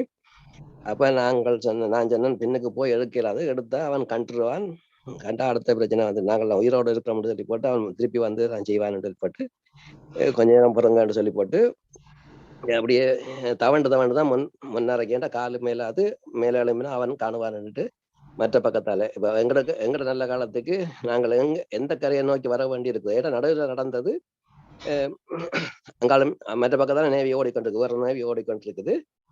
இப்ப நாங்கள் அந்த குரேட்டான் நோக்கி நயனாதிக்கும் குரேட்டான் நோக்கி ஓடிக்கொண்டு வந்து வார வழியிலேயே அந்த இது அடைஞ்சு கொண்டு வருது, அந்த இன்ஜின் நிப்பாட்டப்பட்டிருக்கு, அடைஞ்சு கொண்டு வருது ஓட்டு. அந்த கடவுள் இதுன்னு சொல்லிச்சு நம்ம மக்கள். ஏன்டா வேற பக்கத்தால போயிருந்தா திருப்பியும் அவன்கிட்ட கையில நாங்கள் போயிருப்போம். வேற 3 பக்கத்தால போயிருந்தாலும் திருப்பியும் அவன்கிட்ட கையில நாங்கள் ஆப்பிட்டுருக்கணும், வேற ஆக்கள் அவங்களோட நேவிட்ட. அப்ப அடைஞ்சு கொண்டு வந்து வரைக்குள்ள அப்ப இனி ஒன்றும் செய்யலான்னுட்டு அப்ப நான் ஒரு முன்னுக்கு தவண்டுதான் போய் தண்ணியும் விடாக்குது. அப்போ ஒரு வாய்க்கெல்லாம் தேடி பார்த்தேன். ஒரு வாய்க்கில் கொஞ்சம் தண்ணி இருந்தால் குடிச்சிருக்கேன். இன்னொரு ஆள் வந்தார், தனக்கு தர சொல்லி பின்ன அவருக்கு கொஞ்சம் கொடுத்து நானும் கொஞ்சம் குடிச்சிட்டு பின்ன கொண்டு கொடுக்க இயலாது, ஏன்னா எத்தனை பேர் கொடுக்குறது தண்ணி இல்லை. அப்ப நாங்கள் அப்ப புத்தக வாய்க்கொண்டு கிடந்தது, இந்த வாய்க்கொண்டு யூரியா வாய்க்கொண்டு கிடந்தது சாமானோட. அப்ப அதை கொட்டி போட்டு எண்ணெருக்களால எங்கட புரிகோட்டான் துறைமுகத்தை நோக்கி, ஏன்னா அவங்க மேல தெரியாம எண்ணெருக்களால யூரியா வாய்க்க நான் காட்டி கொண்டு இருந்தேன். மற்ற அவையில சொன்னேன்னா, நீங்கள் அந்த சேரிங்க பிடிச்சி இந்த புங்குடுதீவு கரையை நோக்கி விட்டு கொண்டு வாங்கன்னு மற்றவரை நேவி வருதான்னு பார்க்க சொல்லி அங்கால ஜன்னலுக்களால. அப்ப அந்த 3 பேரும் அந்த வேலையை பார்த்து கொண்டு இருந்தோம். பிறகு பார்த்தா எங்கட பேக்கு, அந்த வெள்ளை பேக்குக்கு எந்த விதமான இதுவும் தெரியுது இல்லை, ஒரு ஆக்களும் வந்து நடமை. ஏன்னா அந்த சட்டம் இருக்குது, கடல் வலைய சட்டம், அதுக்குள்ள ஒண்ணும் வரக்கூடாது. அப்ப அப்ப அந்த இதுக்குள்ள ஒரு சுவத்த பேக்கை காட்டினால மட்டும். அப்ப எந்த சின்ன ஒரு ஆள் படிச்சுறதுக்கு டியூஷனுக்கு படிக்கிறது யாழ்ப்பாணம் வந்து படித்தவர். அப்ப அவர் வந்து புத்தக பேக் கொண்டு வந்தவர். அப்ப அவருக்கு அவற்றை வேக்க கொட்டி போட்டு சுவத்த வேக்கால காட்டி கொண்டு வந்தா. அப்பத்தான் பிறகு ஒரு ஒரு வேன் உண்டு புங்குடுதீவு அந்த பாலத்துல திரும்பி கொண்டிருக்கு. அப்ப அதுக்கு பிறகு எனக்கு நல்ல சந்தோஷம் வந்தது. அப்ப நான் அதை எடுத்து காட்டி கொண்டிருந்தேன். காட்டி கொண்டு கேட்கலதான் பிறகு அந்த சங்கத்து எங்கட நிலந்தீவு சங்கத்து வள்ளம் வந்து அங்க காட்டி கிடந்தது. அந்த குரேட்டான்ல அவைகள் 2 பேர் வந்து அந்த சங்கத்து வள்ளத்தை ஓட்டுனவர் நயனாதேவி மணி என்று சொல்லி அவர் தான் துணிஞ்சு. இன்னொரு ஆளும் வந்து இங்க குமுதினி படகுக்கு பொறுப்பான ஒரு ஆள் வந்து அரசாங்கத்தில் இயக்கப்பட்ட ஒரு ஆள், அவரும் சேர்ந்து 2 பேரும் சேர்ந்து வந்து, ஏன்னா அவையில் மற்ற துணிவு இருக்காது தானே, இவையில் துணிஞ்சு வந்து எங்களை கட்டி இழுத்து வழியில அந்த கிட்ட வந்தா பிறகு, அந்த கரைக்கு கிட்ட வந்தா பிறகு கட்டி இழுக்கிறதுக்கு வந்தவைகள் அவரே வந்துதான். அப்புறம் அவைகளுக்கு நான் கயத்தை கொடுத்தினான். அந்த கயிறு கொடுக்குறோன்னு சொன்னா அந்த இணைக்கிறதுக்கு. பிறகு அவைகள் வந்து இங்க குருடாங்கரையில விட்டுட்டு பிறகு குருடாங்கரை வந்தா பிறகு டாக்டராக்கள் எல்லாம் வந்துட்டுனா அவைகள் பிடிச்சு பார்த்துட்டு சத்திராக்கள் அதில் ஓட்டவைகள், மற்றாக்கள் உரையில ஏற்றுறவைகள். இந்த வீட்டுக்குள்ள கணக்க விஷயங்கள் இதுக்குள்ள நடந்து போச்சு உள்ளுக்குள்ள. என்னட்டுதுன்னா இப்ப நேவிக்காரன் இப்ப எங்கட இன்னொரு அண்ணன் அன்றைக்கு அந்த லோஞ்சிக்கு எங்கட பெரிய மகன் வந்து லோஞ்சிக்கு கண்டக்டரா வந்தவர். அவர் நல்ல உயரமும் நல்லா நீந்துவார். அப்ப அவர் வழியால வரைக்குள்ள இவங்களை ஏதோ வெட்டுனதை கண்டுட்டாவிலக்க அவர் பாஞ்சிட்டார் வழியால. பாஞ்சோன்னா உடனே வடி வச்சுட்டாங்க. வடி வச்சோன்னா அப்ப நாங்கள் கத்தி கொண்டு இருந்தா என்ன பேர் எந்த ஊர் அங்க போறோம்னா, அப்போ ஒரு பிள்ளை நிர்மலான்ற பிள்ளை யாழ்ப்பாணம் கேம்பஸ் படிச்சது. அப்ப அந்த பிள்ளை நேவிக்காரன் கட்டிச்சது, என்ன சத்தம் உண்டு அது அங்க தூரத்துல ஒரு வள்ளம் கொண்டு போகுது, நாங்கள் அந்த வள்ளத்தை கூப்பிடுறது கொண்டு சிக்கன வச்சோன்னு சொல்லி போட்டு புற திருப்பி கதை சொல்லி பட்டுட்டான். அப்ப அந்த அந்த வெளிச்சத்தம் கட்டணும் ஆக்கெல்லாம் குழம்பிட்டுனோம். வேண்டாம் சில சில இதுகள் வந்து முந்தி பின் தான் மறதியும் வருது, ஞாபகம் வருது. இப்ப அந்த இதுகள் 36 வருஷங்கள். இதை நீங்கள் வேற ஏதாவது நீங்கள் அறியோரம் ஆமாம். என்னென்னு சொன்னால் இதுக்கு வந்து யாராவது கன்விக்ட் பண்ணப்பட்டவையா, அதாவது வந்து ஆர்மிலேயோ நேவிலேயோ யாரெண்டாலும் இந்த படுகொலைக்கு பொறுப்பு கூறலோ அல்லது என்ன அது நடந்ததா அல்லது இன்னும் நடக்க இல்லையா? இல்ல வந்து இது வந்து அந்த ஆஸ்பத்திரியில எங்கள்கிட்ட விளக்கம் எடுத்த 2 பேர்கிட்ட. அப்ப அதுல முதல்ல சாட்சி நான் சொன்னது, மற்றது இன்னொரு ஆட்சி எங்க அண்ணன் ஒன்றோட அண்ணன் ஆள் சொன்னவர். அப்ப அந்த சாட்சியில நாங்கள் இப்படி நேவிதான் செய்தது, அவைகளை எங்களுக்கு தெரியும், நாங்கள் அப்ப அடையாளம் படுத்தி காட்டுறதுக்கு அவைகளை கொண்டு வந்து கோர்ட்ஸ்ல ஒப்படைக்க சொல்லி தான் எங்களுக்கு கடைசியான முடிவு. அதுல எங்களுக்கு தெரிஞ்ச அளவுக்கு அந்த அளவு தான் இருந்தது. அது இந்த நம்பரும் வந்து 9055 என்ன நடந்து குமுதனை போட்டு என்ற இது அந்த வழக்கிழக்கம். ஆனா இப்ப வந்து அங்க இல்லைன்ற மாதிரியும் ஒரு கதை நடக்குது. அங்க யாழ்ப்பாணத்துல இந்த கொப்பியே இல்லைன்ட்டு. அப்ப ஒரு தரம் வந்து அதுல தண்டிக்கப்பட இல்லை இந்த கேஸ்ல, இதுவரையும் ஒரு தண்டிக்கப்பட இல்லை, ஒரு தரம் தண்டிக்கப்பட இல்லை. சரி, இல்ல இல்ல அதுக்கு பிறகு ஒரு வழக்கம் எடுக்கல எங்கள்கிட்ட. சரி, அது வழக்கெடுக்கையில நீங்கள் அதிண்ட சாட்சியா என்னும் இருக்கின்றீர்கள். அதுல நீங்கள் ஒரு ஆளை சொன்னீங்கள், என்ன பேரை சொன்னீங்கள்? ஒரு கொமாண்டரை பார்த்தேன்டோ, கொமாண்டரோ நேவி பார்த்தேன்னு சொன்னீங்கல்லோ, அது உங்களுக்கு தெரியுமோ என்னோன்னு சொன்னீங்கல்லோ. அவர் அந்த இப்படி பார்த்து பழகியதுக்கு கதைக்கல ஒரு நாளும். அவன் சொன்னாரு கொமாண்டரை பார்த்து பழகிருக்கு, அவரும் என்ன பார்த்துக்கிறான் என்ன அடிக்கிற போய் செய்யறபடியா நான் என்ன ஒரு நாள் நாங்கள் இறங்கி செக்கிங் செய்ய சொன்னா அந்த நேரத்துல இந்த கொமாண்டர் பெயர்களையும் நாங்க தேடி பிடிக்கலாம். இப்ப அவர்கள் இருக்கின்றார்களோ இல்லையோ தெரியாது. அப்படி இருந்தால் அவர்களை வந்து நாங்கள் இன்டர்நேஷனல் கோர்ட்ல வந்து ப்ரொடியூஸ் பண்ணக்கூடிய சந்தர்ப்பங்கள் இருக்கின்றது. ஆனால் அதுகளை பற்றி தாக்கல் இப்போ நீங்கள் ஒரு சாட்சியா இருக்கின்றீங்க, நேரடியான சாட்சியாக இருக்கிற முறையில வந்து இதுகளை நாங்கள் கவனத்தில் எடுக்கணும் என்று கூறிக்கொண்டு உங்களை இது உண்மையில வந்து இந்த மாதிரி நேரடியாக சம்பந்தப்பட்ட விஷயங்களை சொல்லுவது என்பது கூட ஓரளவு தைரியம் வேணும். அது நீங்கள் நடுவில் கொஞ்சம் பிரச்சனைப்பட்டு நீங்கள் எனக்கு விளங்கினது. அதில் நல்லது, நீங்கள் வந்து இன்றைக்கு பதிவு செய்திருக்கின்றீர்கள் இந்த குமுதடி படகு விஷயத்தை. நாங்கள் தொடர்ந்தும் இதை பற்றி ஆன கருத்துக்களையும் என்ன மாதிரி இதை செய்யணும், இதே மாதிரி பல விஷயங்கள் நடந்திருக்கின்றது. அதை பற்றி தான் நாங்கள் இப்போ ஒருக்கா பார்க்க போகிறோம். மிக்க நன்றி ஐயா, நீங்கள் வந்து இணைந்து கொண்டதுக்கும் உண்மையில் அந்த 36 பேருக்கும் இன்றைக்கு நினைவை நாங்கள் செய்து கொண்டு நிச்சயமாக இதுக்கான ஒரு நீதி கிடைக்கும் என்று வருங்காலங்களில் இன்னும் எங்களுக்கு நீதி கிடைக்கும் என்று நாங்கள் எதிர்பார்ப்போம் சொல்லிக்கொண்டு நன்றி நீங்கள் இணைந்து கொண்டதுக்கு. இந்த சந்தர்ப்பத்தை தந்ததுக்கு இப்படியான விளங்கப்படுத்துறதுக்கு சந்தர்ப்பம் கன இடத்துல சொல்லித்தான் இருக்கிறேன். எல்லா இடத்தையும் சொல்ல வேண்டியது இருக்கு, கட்டாயம் செய்யும். எல்லாரும் மாதிரி ஒரு ஆயிருந்தா அது மாதிரி தான் இன்றைக்கு நாங்கள் அந்த ஒரு அஞ்சலி நாங்கள் தொடர்ந்து இங்க பிரித்தானியால மே மாதம் 15 செய்து கொண்டே வரோம். மற்றது குமுதனி குவலயம்னு சொல்லி இப்ப குமுதனி என்ற விஷயங்களை போடுறதுக்கு வேண்டி ஒரு அந்த முகானூரும் நாங்கள் திறந்து வச்சிருக்கிறோம். அதனோடாகவும் கூடுதலாக பதிவுகளை எடுத்து நாங்கள் பார்க்கலாம். அது நாங்கள் அப்போதை வந்து இந்த இனப்படுகொலைகள் நடந்த என்று சொல்லி நிக்கோர், அதாவது நோர்த் ஈஸ்ட் ஹியூமன் ரைட் அவங்க அந்த புத்தகம் என்னட்ட இருக்கின்ற அதிலேயும் தெளிவாக ஒரு கிட்டத்தட்ட அதில் ஒரு 42 பேர்கிட்ட பேர் போட்டிருந்தது. நான் நினைக்கிறேன் அது சரியான இன்ஃபர்மேஷனாக தெரியாது, ஆனால் அதில் 42 பேர்கிட்ட பேர் போட்டிருந்தது கொல்லப்பட்ட. செத்தாக்க 42 போட்டுருக்கேன், நீங்க 36 சொல்றீங்க. சரியா? எனக்கு வடிவத்திலையும் பேர் பட்டியல் இருக்கு. என்னட்ட 36 சேர்த்தது 28 பேர் தப்பினது. ஆமாம், சரி. சில அவர்களை கொடுத்த சில பேரை வந்து இல்ல இப்ப வந்து அவைகள் வந்து ஒரு வருஷத்துக்கு பிறகு நாங்கள் எல்லாம் அங்க இருக்கலாம் போயிட்டு அப்ப வேலை செய்தாலும் என்னெல்லாம் எடுத்து இறங்கிட்டு. அப்ப நான் மற்றவர் இருக்க இல்ல. இப்ப என்ன பிறகு காலத்துல ஒரு வருஷம் கழிச்சுதான் நாங்க ஐசிஆர்சியோ என்னவோ போய் நிலந்திக்குள்ள போய் எடுத்தது. அப்ப அங்க வந்து சில விஷயங்கள் இந்த சம்பந்தப்படாத ஆக்களும் சம்பந்தப்பட்டிருக்கிறோம் போடாக்கு சார்ஜுகள் பற்றிக்கு. மற்றது போன ஆக்களே மாறி இப்ப வந்து ஒரு உதாரணத்துக்கு வந்து இன்ஜினா அந்த இயக்கம் இல்லாம நிப்பாட்டி போட்டு சத்தம் நிப்பாட்டி போட்டுதான் அவங்க செய்தவங்க. ஆனா ஆக்கள் இல்லாம அந்த போன ஆக்கள் சில பேரு அந்த இதுல சொல்லினோம் இன்ஜினை சத்தம் போட்டு வச்சாங்க. ஏன்னா இது வெளியில வேற காய்ச்சி விட்ட கதை. ஆமாம், சரியா. ஓகே ஓகே மிக்க நன்றி. நாங்கள் இப்போ வந்து அந்த நேரம் நடந்த அந்த காலத்தில் இருந்து இங்கே மட்டும் நடந்த படுகொலையை அடுத்ததாக பார்க்க இருக்கின்றோம். இதுக்குள்ள அதை பார்த்துட்டு நான் ராமநாட்ட வாரன். நீங்கள் வெயிட் பண்ணுங்க. நன்றிகள். இல்லை நன்றி. உங்களோட இதுக்கு நான் சொல்கிறேன். ராமண்ணா இருக்கிறார். அவருடைய கருத்துக்களை நான் கேட்குறதுக்கு அடுத்த முறை வாரன். அதுக்கு முதல் வந்து இந்த இதை பார்ப்போம் நினைக்கிறேன்.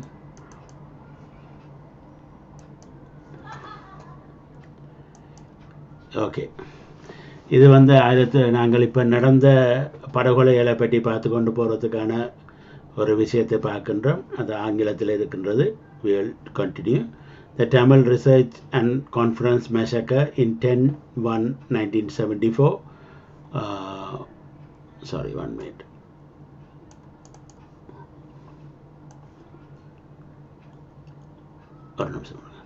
The Tamils were preparing on a grand scale to hold Tamil Research Conference, Tamilarachi Maanadu conference in Jaffna during 3rd to 10th January 1974. The government of Sri Lanka at that time did not like to hold this Tamil Research Conference in Jaffna. The government continued to place hurdle to the organizers in the Colombo and also in Jaffna through Mayor of Jaffna. Permission to construct the open-air platform for the conference was held back until the last minute. அதாவது முட்ட வழியில் நடந்த கான்ஃபரன்ஸின் பிளாட்ஃபார்மை செய்ய விடாமல் கனகாலம் இழுத்தடித்தவ. Many researchers who wanted to travel to Jaffna for the conference and from other countries refused visa.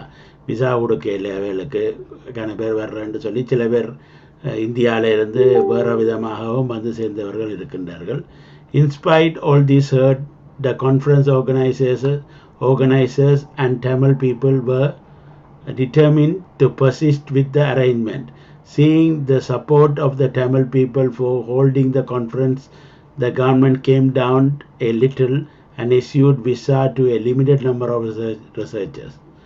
The president of the conference organizing committee, Thambaya, did not like holding the conference in Jaffna.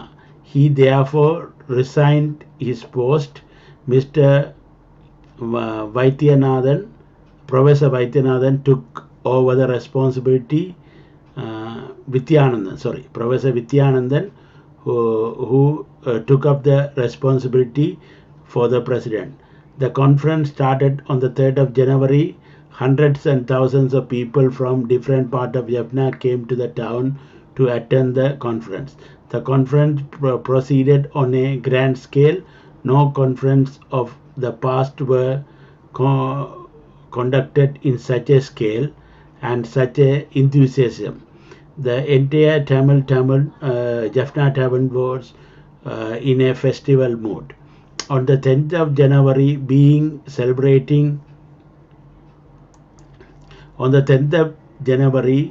was celebrated as the final day of conference. The last item was a speech made by the expert on Tamil languages about the greatness of the language and the culture based on it. Professor Naina Muhammad from Tamil Nadu, India, was delivering a final speech. At that instant, the police led by the Deputy Inspector of Police for Jaffna, Chandrasekhara, started attacking the people at the conference. The people who opened, the police also opened fire. 9 civilians were killed. The stage were destroyed. The same Inspector of Police, Chandrasekhara, later promoted to the post of Inspector of Police by then the Prime Minister Srimavo Bandaranaike. So that is 1974. In 1977, communal pogroms. In 1977 ஆண்டு இன அழிப்பு. In July 1977, the parliamentary elections of United National Party received a landslide, capturing with 5 out of 6 parliamentary seats, amounting to 140 seats. the party that was in government. The SLP received only 8 seats. The Tamil alliance groups campaigning on the election platform working towards an independent Tamil Ulam state won 18 seats by receiving the vast majority of Tamil votes. This was not well received by the Sinhala polity. In was in this context the Sri Lankan police in Jaffna was pulled up by public for sexual harassment of school girls at the school exhibition. Armed police later arrived at the scene. A large number began threatening people. Following this, the Jaffna Colombo and Colombo Jaffna night mail trains were attacked when it stopped at the Anuradhapuram railway station. Following these attacks, violence against Tamils spread throughout the island. The Tamils in Singamali, Vavaniya, Ratmanala, Badula and Colombo were badly affected. The Tamils Alliance members of the parliament raised voice in the parliament, yet then the president in Colombo, J.R. Jayawarne, did not even declare a curfew or emergency. He said he does not like to rule the country under emergency regulation. The Sanchoni Commission investigated the 1977 communal violence and submitted its report in 1980. Sanchoni Commission reported that the police acted irresponsibly.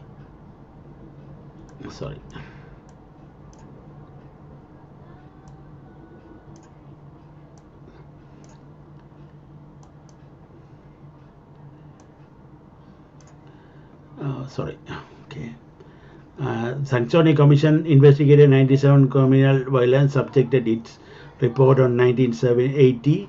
Sanchoni Commission reported the police acted irresponsibly during the violence. The Sanchoni Commission said that more than 300 civilians were killed during the pogrom. However, the statistics collected by non-governmental organizations put the number killed more than 1,500. This report also said that many were injured. The knife, iron bars, locks. The report recommended the compensation to the victim, and it said that incidents which occurred during the specified period were of such an extreme nature, it was so widespread, and the exception would be made in regard to the payment of compensation. The committee appointed by the government of this recommendation never access the compensation never sat. So you can இதில் பார்க்கலாம் அந்த இனஅழிப்பு கூட எந்தவித இப்போ குமுதினி படுகொலையில் எந்த விதமான தீர்வும் எந்த விதமான கம்பன்சேஷனோ எந்த விதமான இதுகளோ கொடுக்காத மாதிரி தான் இதுவும் அதே மாதிரி தான் இனஅழிப்பு. தமிழர்கள் இலங்கையிலே ஒரு 2ஆம் தர பிரஜை மட்டுமில்லை, 3ஆம் தர பிரஜை. அவர்களுக்கான எந்தவித விஷயத்தை செய்தாலும் கூட அவர்களுக்கு எதுவும் கிடைக்காது என்ற விஷயத்தை தான் நீங்கள் இதில் பார்க்கக்கூடிய இருக்குது. அடுத்தது இன்டர்நேஷ்னல் அக்கௌண்டபிலிட்டியை தவிர எந்த அக்கௌண்டபிலிட்டியும் தமிழருக்கு வர போகிறதில்லை. இன் 1981 கம்யூனல், இது எல்லாமே ப்ரோக்ராம்ஸ் தான், எல்லாமே இன அழிப்பின் ஒரு அங்கம் தான். இன் 1981 communal programs. This program surrounds the events in which the Jaffna library was burned down with its replaceable books. It was during the period of election campaign. The minister of then UNP government, Gamin Dissanayake and Cyril Matthew were in Jaffna. A large number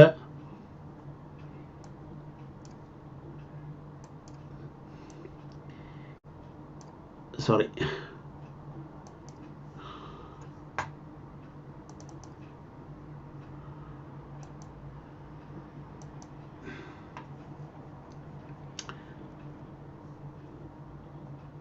Sorry. A large number of police force was brought to Jaffna together with many Sinhala thugs. Thus, these thugs were accommodated in Jaffna Thurayappa Stadium.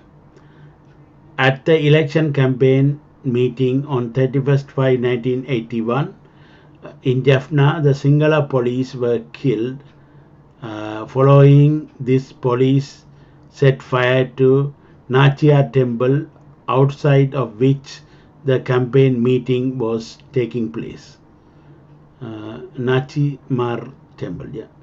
Following this, the police burned down large Jaffna market building with the shops and stocks. Many statues representing Tamil cultures were destroyed. The memorial building for the those killed in the Tamil Research Conference were also destroyed. The thugs went into the home of the Member of Parliament Jogeswaran and inquired about the location of his house. Realizing what the thugs were after, Jogeswaran escaped through the back door with his family. His house was burned down by Sinhala thugs. Jogeswaran, in the statement published in India Today on the June 1981, said that those who burned down his house were Sinhalese. The same thugs burned down the office of the Tamil Alliance Party. Several other homes and public buildings were set alight. The Jaffna Library was burned down the day after the above arson. Reverend Francis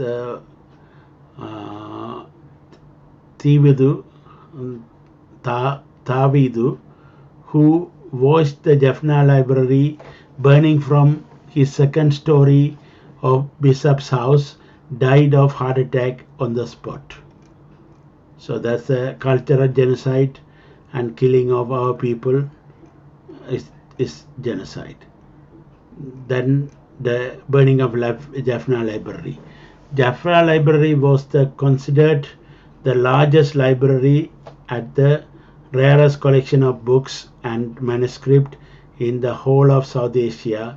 It was the educational heritage for the people of north of the island. It was located in the south of Jaffna town on eastern end and famous sport ground close to the Jaffna Central College and the clock tower built during the British rule. The library housed more than 97,000 rare books and was unique in the entire island. For the first time, it was the library well designed to study and was sought by students and academics as well as the foreign diplomats. On the 1st of June 1981 at 10 p.m., all three armed forces of Sri Lankan government entered the library premises and chased away the security guard. They broke open the library door and started burning books. A rare collection of 97,000 books were burned in few minutes. The building was also set on fire. The burning of the Jaffna Library is clear example of the intent of Sri Lankan government to destroy Tamil culture in the island. This is part of genocide. And these books, the Nazi Germany's, they burned the library of Jews and their books and everything in Nazi Germany. So the same way, this Nazi Sinhalese, Nazi people, they are still Nazis. These Nazis are burning Tamil culture in 1981.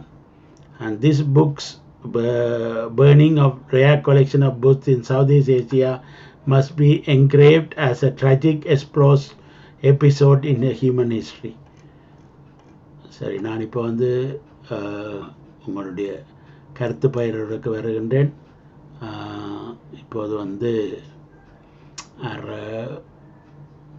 Rameswaran, நீங்கள் உங்களுடைய கருத்துக்களை நீங்கள் பயிர்றதுக்கான சந்தர்ப்பத்தை உங்களுக்கு தருகின்றேன். ராமேஸ்வரன் கதைக்கூடியா இருக்கா? வணக்கம். நான் இன்றைக்கு பல விஷயங்கள் பேசப்பட்டிருக்கும். நான் ஒரு வாழ்வியல் சுவடை இன்று இந்த இன அழிப்பு சம்பந்தமாக, மொழி அழிப்பு சம்பந்தமாக தெற்கு பகுதியிலிருந்து திரட்டப்பட்ட தமிழர்கள் சாட்சியாக ஒரு விடயத்தை பகிர பிரியப்படுகிறேன். அது 1977 ஆண்டு எங்கும் நிசப்தமாக இருந்த ஒரு காலை பொழுது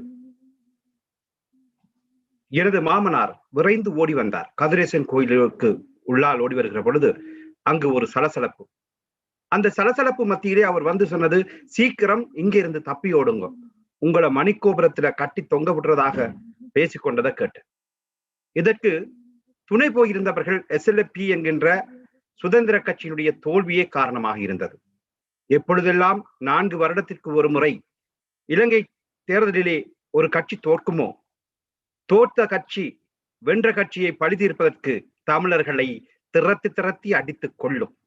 இதுதான் இலங்கை வரலாற்றில நீண்ட காலமாக நடைபெறுவது. நான் மிகச் சிறுவனாக இருந்தேன், எனக்கு அவ்வளவு தூரம் விவரமும் இல்லை.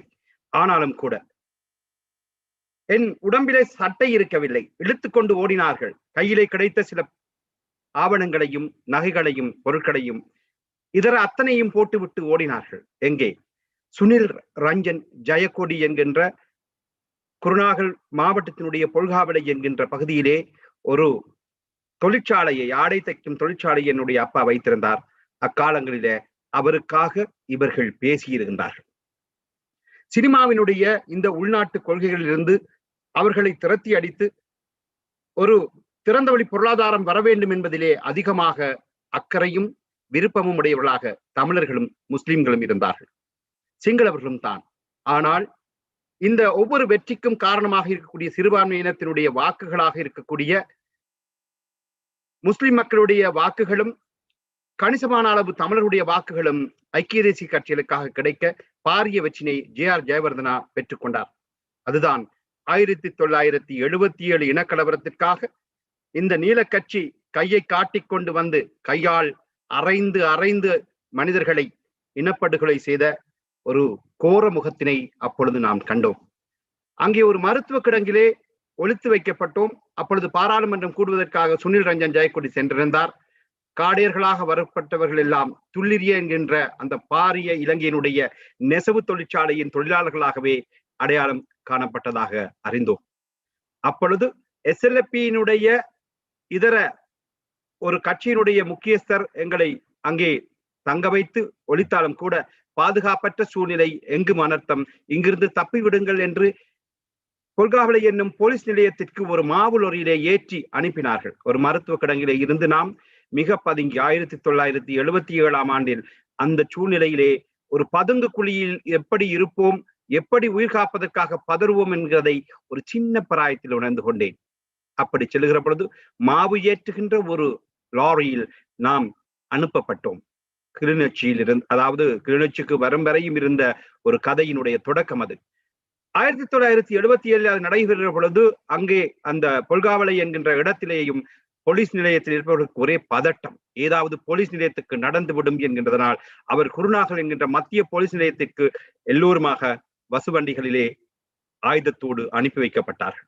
அனுப்பி வைக்கிற அந்த மக்கள் கூட்டத்தின் மத்தியிலே நானும் ஒரு சிறுவனாக போகிற பொழுது எங்கே எப்படி இவர்களை பராமரிப்பது என்கின்ற தவிப்புக்கு மத்தியிலே வசுவண்டிகளை ஏற்றி வடபுலமாக இருக்கக்கூடிய வன்னி பிராந்தியத்திற்கு அனுப்புவதுதான் சரி என்ற தீர்மானத்தை போலீஸும் அங்கிருந்த இராணுவமும், நான் நினைக்கிறேன், அவர்கள் உறுதி பூண்டு எம்மை அழைத்துக் கொண்டு வவுனியா என்கின்ற வவுனியா மகா வித்தியாலயத்திலே கொண்டு தரையிறக்கப்பட்டோம். எம் போன்ற அழுகுரலோடும் இறந்தவர்கள் கொஞ்சம் இருக்க எஞ்சியவர்களும் காயங்களோடும் பதறியவர்களாக கண்ணீரோடு வந்த மலையக மக்களுடைய கூட்டம், கொழும்பு பிரதேசங்களில் இருந்த கூட்டம், இதர தெற்கிலே தமிழர்களும் சிங்களமாக வாழலாம் என்கின்ற இருந்த அத்தனை மக்கட்கூட்டமும் சாறை சாறையாக அள்ளி வரப்பட்டார்கள். அங்கு ஒரு விஷயத்தை சுட்டிக்காட்டியாக வேண்டும். வவுனியா மகாவித்தியாலயத்தில் இறக்கிவிடப்பட்டதற்கு பிறகு எல்லோருமாக அங்கே இருக்கிற பொழுது எங்களை இறக்கி வைத்த அந்த போலீசும் இராணுவமும் எங்களை நோக்கி துப்பாக்கியால் சுட்டார்கள். இதனுடைய அர்த்தப்பாடை அப்பொழுது என்னால் புரிந்து கொள்ள முடியாமல் இருந்தது. என் அப்பா சொல்ல கேட்டோம், எல்லோரும் தரையோடு படுங்கள் என்று. ஆனால் அவர்களுடைய அது எச்சரிக்கையானது மீண்டும் அந்த பகுதிகளுக்கு திரும்பி வராதீர்கள் என்கின்ற ஒரு எச்சரிக்கையை தான் அவர்கள் கொடுத்து, அந்த அச்சத்தை தான் கொடுத்து சென்றார்கள் என்பதை இன்றளவிலும் நான் புரிந்திருக்கிறேன். அதற்கு பிறகு வவுனியா என்பது சிங்கள கிராமங்களோடு கூடிய எல்லைப்புறம், அது கூட பாதுகாப்பற்ற இடமாக இருக்கும் என்பதனால் வன்னி பிராந்திய பகுதிகளுக்குள்ளே அவர்கள் செல்லுகிற பொழுதுதான் ஆனந்த சங்கரி அவர்கள் அனைத்து எங்களுக்கு தேக்க இலையிலே சோறு குலைத்து வைத்து எல்லாம் ஒரு அடைக்கலமாக தாங்கள் இருக்க போவதாக அவருடைய ஆறுதல் வார்த்தைகள் 1977 குருகுலம் என்ற பகுதியிலும், திருநகராக ஜெயந்தி நகராக 10ஆம் வாய்க்காலாக இருக்கிற பகுதிகளுக்கு மத்தியிலே இருக்கக்கூடிய 7ஆம் வாய்க்கால் பகுதியிலே இடம்பெற்றது. குருகுலத்திலும் அதே நேரத்தில் அங்கு இருக்கக்கூடிய, நான் சென்ட் ஜோசப் நினைக்கிறேன், அங்கு ஒரு கிறிஸ்தவ தேவாலயம் இருக்கிறது. அவர்கள் ஞாயிற்றுக்கிழமைகளே இங்கிருப்பவர்களுக்கு மாமிச உணவோடு கூடிய உணவை வழங்குவார்கள். மற்ற நாட்களிலே குருகுலத்திலே சமைக்கப்பட்ட உணவுகளோடு வாந்தி பேதியும் இத்தனையோ வியாதிகளுக்கு மத்தியிலும் அந்த அகதிகளாக இருந்தவர்களை திரட்டி அடித்து, இன்று அங்கே இருக்கக்கூடிய வன்னி பகுதியில் இருக்கக்கூடிய அதிகமானவர்கள் அதற்கு பிறகு 83 வருகிற பொழுதும் இவ்வகையான ஒரு நிகழ்வு அந்த ரயில்வே, அதாவது மதவாச்சிலே வருகிற பொழுது ஒரு இடைப்பட்ட பகுதியிலே ரயில் திட்டமிட்டு நிறுத்தப்பட்டதும் அங்கிருக்கக்கூடிய காடையர்கள் எழுந்து வந்து வடக்கு கிழக்கில் போகிறவர்களுக்கு எல்லோருக்கும் அடித்து கொன்று, அதிகமானவர்கள் அச்சத்து நிமித்தம் காட்டை திசையிலே அங்கே இருக்கக்கூடிய மதவாச்சி காட்டு பகுதிக்கு ஓடினார்கள். ஓடியவர்கள் ஒருவரும் திரும்பி வரவில்லை. ஏனெனில் ரயில் பிறகு புறப்பட்டது. ஓடியவர்களை திரட்டி கொண்டே சென்று அவர்கள் கொன்றொழித்தார்கள் என்பது காலத்தில் அறியக்கூடிய ஒன்று. அந்த நேரத்தில் அவர்கள் இந்த தமிழர்களை அதிகமாக அடையாளம் கொள்வதற்கு இன்னும் ஒரு வழியை கையாண்டது என் தந்தை நான் சொல்ல கேட்டேன். அதாவது அவர்கள், என் தந்தைக்கு ஓரளவு சிங்கள மொழி பேச தெரிந்திருந்தது. ஏற்கனவே அவர் அங்கே தெற்கிலேயே வியாபாரம் செய்ததனால் 1983 அந்த நேரத்திலே தலைகளை பார்ப்பார்கள், மணந்து பார்ப்பார்கள். அப்பொழுது யாரெல்லாம் நல்லெண்ணெய் வைத்திருக்கிறார்களோ அவர்கள் தமிழ் என்பதை இலகுவாக இனம் கண்டு அழிக்கின்ற செயற்பாட்டையும் அவர்கள் செய்தார்கள். என் அப்பாவினுடைய அப்பா வரதிலாத என்ற ஒரு சிங்கள வார்த்தையை சொல்கிற பொழுது, என்ன தவறிட்டீங்களா, என்னையும் அடிக்கப் போகிறீர்கள் என்ற பொழுது தலையை மணந்து பார்த்திருக்கிறார்கள். அப்பாவுக்கு இயல்பாக அந்த தேங்கெண்ணெய் வைக்கிற பழக்கம் இருந்தது. அதனால் அவர் தப்பினதாக அவர் இறந்து விட்டார். ஆனால் அவருடைய சாட்சியம் என் மனதிலே சொல்லப்பட்டிருக்கிறது. ஆகவே இந்த வகையாக இன அழிப்பு என்பது நீண்ட காலமாக நடைபெறுகிறது. இவ்வகையில 1983 மற்றொரு விஷயம்தான், மத்திய மலைநாட்டில் இருக்கக்கூடிய அதிகமான இளைஞர்கள் வேலை செய்கிற ஒரு இடமாக செட்டியார் தெரு இருக்கிறது. அந்த செட்டியார் தெருவிலே அந்த வேலை செய்தவர்கள் அதிகமாக பயன்படுத்துகின்ற மற்றும் ஒரு திரவம், ஒரு ரசாயன திரவம், நெருப்பு தண்ணி. அந்த நெருப்பு தண்ணியை போட்டு உறைஞ்சு தங்கம் சரியானதா இல்லையா என்பதை பார்ப்பதற்காக எல்லா நகைக்கடைகளிலும் நெருப்பு தண்ணி இருக்கும். இந்த காடுகளுடைய அழிப்பு வருகிற பொழுது மிக பாதுகாப்பான வாய்க்காவல் அரண்களை உடையதாக இருக்கும் நகைக்கடைகளுக்குள்ளே இலகுவாக பூந்துவிட முடியாது. ஆகவே இந்த காடையர்கள் வந்து அடித்து துவம்சம் செய்கிற பொழுது இந்த மலையகத்து மக்கள், மலையகத்தின் தமிழர்கள், அவர்கள் இந்த நெருப்பு தண்ணியை போத்தல்களிலும் பலூன்களிலும் போட்டு எடுத்துக்கொண்டு கூரைக்கு மேலிருந்து இந்த காடையர்களை நோக்கி எரிந்ததனால் அவர்கள், கலவரத்திற்காக வந்தவர்கள் தாக்கப்பட்டு அந்த நெருப்பு தண்ணியின் தாக்கத்தினால் அவர்கள் ஓடினார்கள்.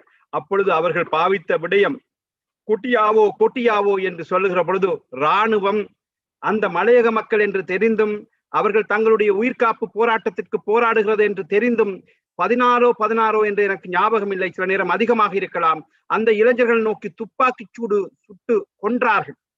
அதற்காக இந்திய வம்சாவளியிலே இந்தியர்களாக இருக்கக்கூடிய நகைக்கடை முதலாளிகள் அந்த ஒரு உயிருக்கு தன்னும் சரியான அந்த இழப்பீட்டை கொடுக்கவில்லை, அரசு கொடுக்கவில்லை, இராணுவம் அதற்கு பொறுப்பு கூறவில்லை. இன்றளவிலும் அந்த தொழிலாளர்கள் அந்த இந்திய வர்த்தகர்களால் பயன்படுத்தப்படுபவர்களாக இருக்கிறார்கள். இவ்வகையிலே இலங்கை தமிழர்கள் தான் அதிகமாக அளிக்கப்படுவதற்குரிய காரணியாக ஒவ்வொரு தேர்தலின் போதும் நடைபெறுகிறது. இப்பொழுதுதான் அந்த தேர்தலுக்கு பிறகு கொலை என்பது குறைந்து போயிருக்கிற என்கிற நிம்மதியில் தமிழர்கள் இருக்கிறார்கள். ஆனால் அதற்கு அவசியமே இல்லை என்ற அடிப்படையிலே ஒவ்வொரு நாளும் கொலைகள், ஒவ்வொரு நாளும் கடத்தல்கள், ஒவ்வொரு நாளும் இன அழிப்பினுடைய ஒவ்வொரு அங்கங்களும் நடைபெற்றுக் கொண்டிருக்கிறது. காலத்தில் இவற்றை அறிந்தவன் நான். காலத்தில் இன்னும் ஒன்றை சொல்லியாக வேண்டும். வடக்கு கிழக்குக்கு சென்ற இந்திய வம்சாவளி தமிழர்களும் முறையாக அந்த அரசியல்வாதிகளாலோ அல்லது வடக்கு தெற்கில் இருக்கக்கூடிய மக்களினால் சரியாக பராமரிப்பு செய்யப்படாமலும், அவர்களுக்காக குரல் கொடுக்காமலும், அவர்களுக்குரிய வாய்ப்புகளை வழங்காமல் இருக்கக்கூடிய ஒரு குறைகளும் இருக்கிறது என்பதனையும் இந்த சோகமான நேரத்தில் பதிவு செய்வதோடு, இன்றளவிலும் அந்த மக்கள் செய்த பல தியாகங்கள் போராட்ட காலங்களை வடக்கு அதாவது தெற்கில் இருந்து வந்த மக்கள் செய்திருக்கிறார்கள்.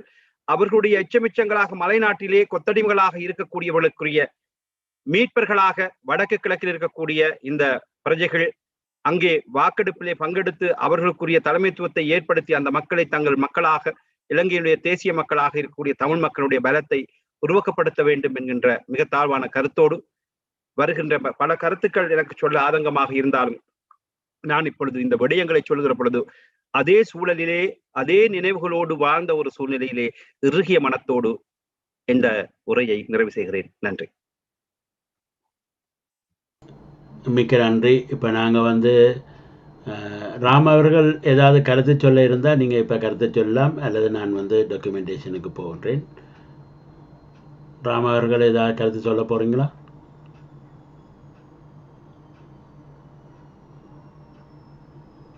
சரி, அவர் கருத்து சொல்லவில்லை. நாங்கள் இப்போது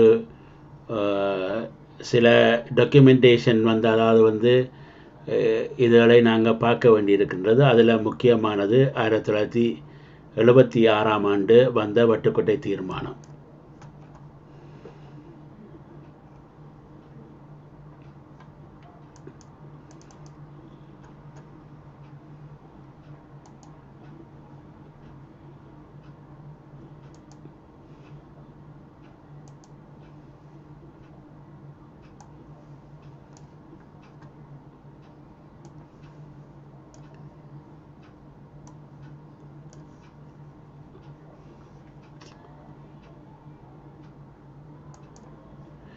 சரி, இப்போ வட்டுக்கோட்டை தீர்மானத்தை பார்ப்போம். Vaddukoddai resolution.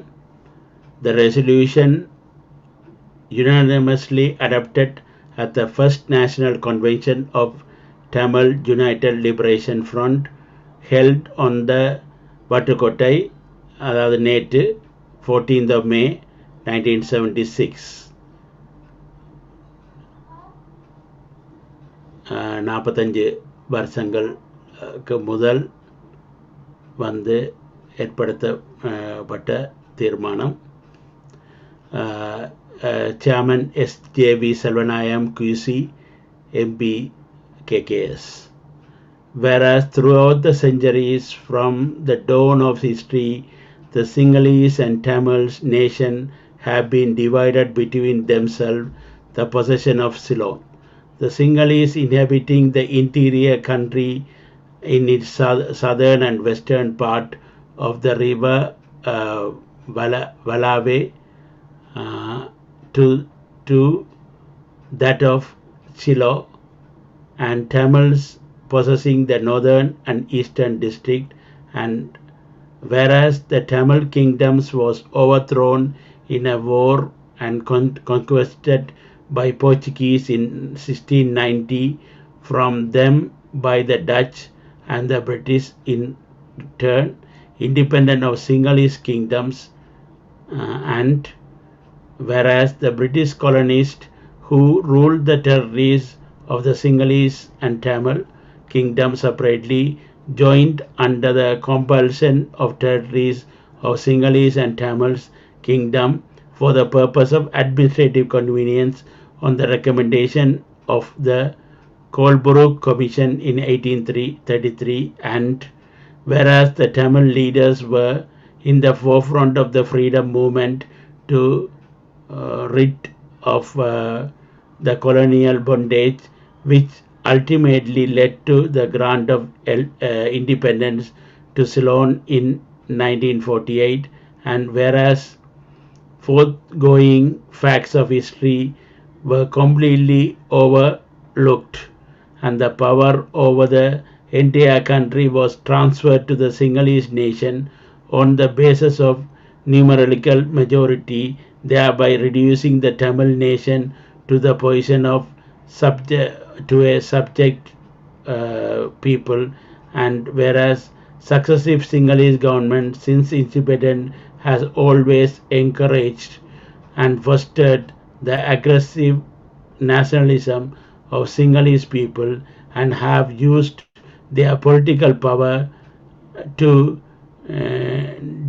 detriment to the Tamils by depriving one half of the Tamil people of their citizenship and franchise right, thereby reducing the Tamil representation in the parliament, making serious inroad into the territories of former Tamil kingdoms by the system of planned and state-aided Sinhalese colonization and large-scale regulation, and recently encouraged Sinhalese encroachment calculated to make the Tamil minority in their own homeland, making Sinhala only official language throughout the Ceylon, thereby placing the stamp of inferiority of Tamils and their Tamil language, giving foremost place to Buddhism under the Republican Constitution, thereby reducing Hindus, Christians and Muslims to second-class status in the country, denying the Tamils the equality of opportunity in the spheres of employment, education, land alienation, and economic life in general, and starving the Tamil areas of large-scale industries and development scheme, thereby seriously endangering their very existence. This is genocide. That is the third part of the third genocide, bringing the conditions of life calculated to bring about the extinction, endangering their existence, and is also part of the right to life and this thing. So this is genocide, and systematically cutting off their mainstream of Tamil cultures in southern India while denying the opportunities of developing their language and culture in Ceylon, thereby working inextricably toward cultural genocide of Tamils.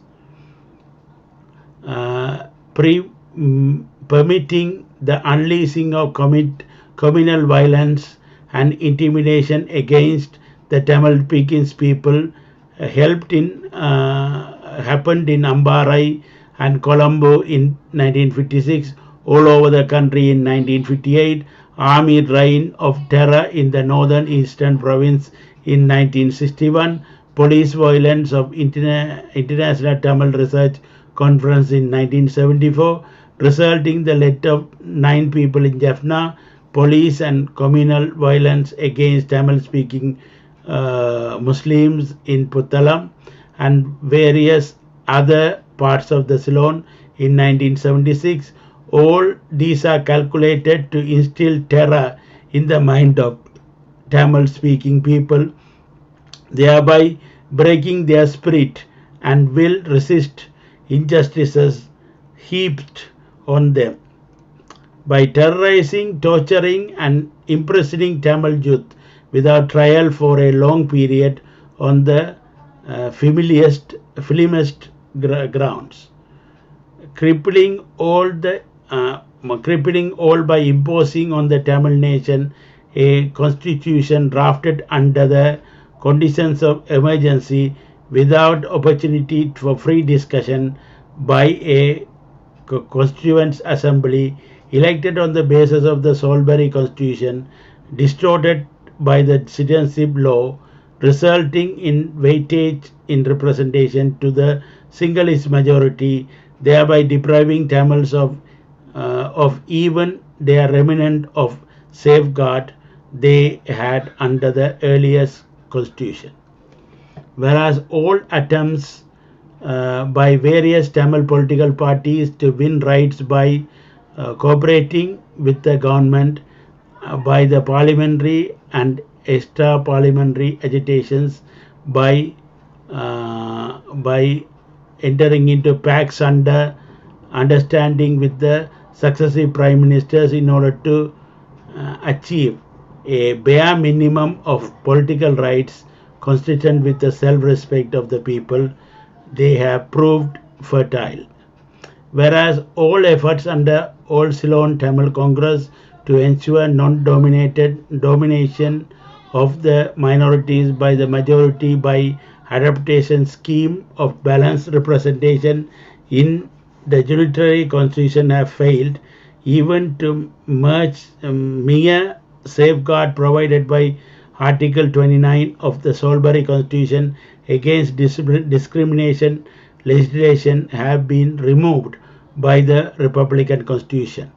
And whereas the proposal submitted to the Constituent Assembly by Ilangai Tamilarasu Katchi maintaining the unity and of the country while preserving the integrity of the Tamil people by establishing of the autonomous Tamil state within the framework of a federal republic of Ceylon were similarly totally rejected without even the courtesy of consideration on its merit.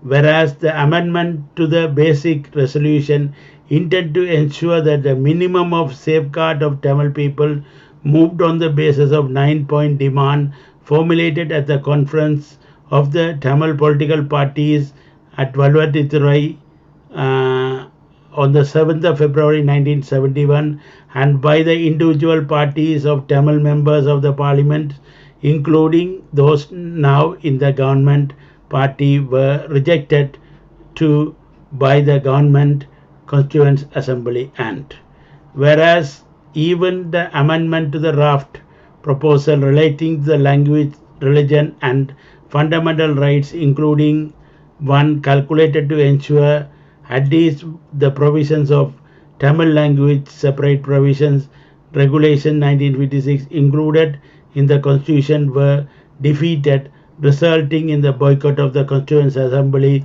by the large majority of the Tamil members of the parliament. Whereas the Tamil United Liberation Front, after rejecting the Republican Constitution adopted on the 22nd of May 1972, represented a 6-point demand to the Prime Minister and the government on the 25th of June 72 and gave 3 months time within which the government called to retake meaningful step to amend the constitution so to meet the aspirations of Tamil nation on the basis of 6 points and informed the government of it. If failed to do so, the Tamil United Liberation Front would launch a non-violent direct action against the government in order to win the freedom and right of the Tamil nation on the basis of self-determination. And whereas this last attempt at the Tamil United Liberation Front to win the constitutional recognition of the right of Tamil nation without jeopardizing the unity of the country was callously ignored by the Prime Minister and the government. And whereas the opportunity provided by the Tamil United Liberation leaders to vindicate the government's contention that the constitution had the backing of the Tamil people by resigning from his membership of the National State Assembly and creating a by-election was deliberately put off over 2 years in utter disregard to the democratic rights of the Tamil voters of the Kangasandurai. Whereas in the by-election held on the 6th of February 1975, the voters of Kangasandurai by a preponderant majority not only rejected the Republican Constitution imposed on them by the Sinhalese government, but also gave the mandate to the SJV Selvanayam QC, and through him the Tamil United Liberation Front for the restoration and reconstitution of free sovereign. I'll read again. Mrs. SJV Selvanayagam QC, and through him the Tamil United Liberation Front for the restoration and reconstitution of free sovereign secular socialist state of Tamil. So this is not a separation, this is reconstitution. Restoration எங்கள்கிட்ட இருந்த உரிமை 1833 எடுக்கப்பட்டது. அந்த உரிமையை திரும்ப பெற்றுக்கொள்வது தான் இந்த வட்டுக்கோட்டை ரெசல்யூஷன் சொல்கிறது. அதில் இதில் சில பேர் இண்டிபெண்ட் சொல்லினா அது இண்டிபெண்ட் இல்லை, உண்மையில் ரெஸ்டரேஷன் ஆஃப் தேர் ரைட்ஸ், அதாவது அவையோட இனேலியபிள் ரைட்ஸாக இருக்கிறத அவ திரும்ப எடுத்துக்கொள்கிறது. அயால் நாங்கள் வெளிநாட்டில் இருந்து போய் கேட்டது இல்லை, எங்கள்கிட்ட இருந்தது. ஒருத்தர்கிட்ட வீட்டை வாடகை கொடுத்துருந்தால் அந்த வீட்டில் அவர் அராஜகம் பண்ணுறாருன்னு சொன்னால் அந்த வீட்டை விட்டு அவரை எழுப்பி போட்டு நாங்கள் திரும்ப போய் அந்த வீட்டை ஒக்கிபை பண்ணுறது தான் இந்த ஸ்டேட்மெண்ட், இதில் சொல்லப்பட்ட ஸ்டேட்மெண்ட். அதை நாங்கள் வழங்கி கொள்ளணும் என்று சொல்லிக்கொண்டு அங்கே தமிழில் சொன்னதை சொல்லிக்கொண்டு the first national convention of Tamil Liberation Front meeting at Pannagam, Vattukotte constituency on the 14th of May 1976 hereby declare that the Tamils of Ceylon, by virtue of their great language, their religion, their separate culture and heritage, their history of independent existence as a separate state over a distinct territory for several centuries till they were conquered by the armed might of the European invaders. They are not conquered by Sinhalese, they are conquered by the armed might of superior weaponry by the Portuguese, and they are with the superior weaponry. They did, that is why they are. இப்போ எங்கள் உலகத்தில் இருக்கின்ற என்ன சொல்கிறது, இப்போ இருக்கிற modern வெப்பனரி மாதிரி இந்த பெரிய நாடுகள்கிட்ட இருக்கிற வெப்பனரி மாதிரி அப்படியான வெப்பனையை கொண்டு வந்து தான் தமிழ் மக்களை வின் பண்ணினவன். இந்த சிங்களீஸ் எங்களை இன்வைட் பண்ணி எங்களை இது பண்ணல, அதை வடிவாக தெரிஞ்சு கொள்ளணும் நாங்கள். Might of the European invaders, and above all their will exist as a separate entity ruling themselves on their own territory, are a nation distinct apart from the Sinhalese, and this convention announces to the world that the Republican Constitution of 1972 had made the Tamils as a slave nation ruled by the neo-colonial masters, the Sinhalese, who are using powers they have wrongly urged to deprive the Tamil nation of their territory and language, citizenship, academic life, opportunities and employment and education, whereby destroying all the attributes of nationhood and Tamilhood. இதை நாங்கள் தூக்கி கொண்டே எல்லா நாட்டில் இருக்கிற எல்லார்ட்டையும் போட்டு நாங்கள் என்னத்துக்காண்டி முதலாவது இந்த 74ஆம் ஆண்டு அவர் சொன்ன அந்த இதை we had to hold them responsible. அதை நாங்கள் ஒவ்வொரு சிட்டிசன்ஸ், இப்போ நாங்கள் பிரிட்டிஷ் சிட்டிசனாக இருக்கிற இந்த பிரிட்டிஷ் கவர்மெண்ட் தான் இதை செய்ததுக்கு ரெஸ்பான்சிபிலிட்டியை நாங்கள் கொடுக்க வேணும், எங்களோட ரெஸ்டரேஷனை நாங்கள் பார்க்க வேணும். அதில் இதை விட்டுட்டு நாங்கள் என்ன செய்கிறோம்னு சொன்னால் என்ன போய் ஐநாவில் இருக்கிற விஷயங்களை காய்ச்சி கொண்டு திரிகிறோம், அங்கே அது கிடைக்க போகுது இதை கிடைக்க போகுது. And while taking note of the reservation and relation to the commitment to the setting up of separate state of Tamil expressed by the Ceylon Worker Congress as a trade union of plantation workers, majority of whom live and work outside the northern eastern areas. The convention resolves that the restoration and reconstitution of free, sovereign, secular, socialist state of Tamil based on the right of self-determination inherent in every nation has become inevitable in order to safeguard the very existence of Tamil nation in this country. The convention further declares that the state of Tamil shall consist of the people of the northern and eastern provinces and shall also ensure the full equal right of citizenship of the state of Tamil to all the Tamil speaking people living in any part of the Ceylon and also Tamils of Elam origin living in any part of the world who may opt for the citizenship of Tamil. This is the biggest declaration. The next one, that the constitution of Tamil shall be based on the principle of democratic, decentralized, so the entire non-domination of any religious or territorial community of Tamil be by any section. இது வந்து very important. இதைத்தான் அவ வந்து இந்த முஸ்லீம்ஸுக்கு சொல்லப்பட்டது. Decentralised form of governance வந்து அவர்களுக்கும் கொடுக்கலாமென்று சொல்லப்பட்டது. இதில் 2வது பியில் இருக்கின்றது. 3வது, in the state of Tamil caste shall be abolished and observance of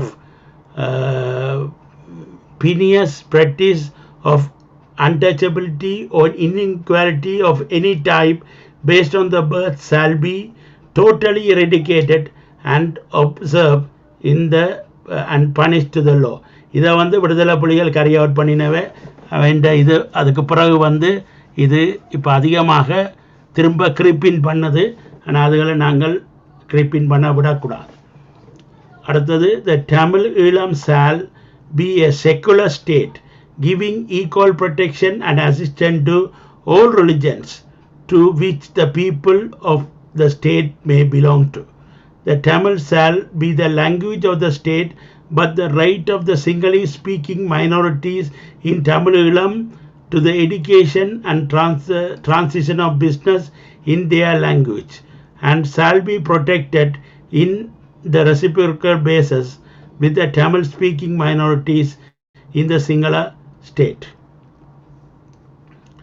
So the Tamil shall be a socialist state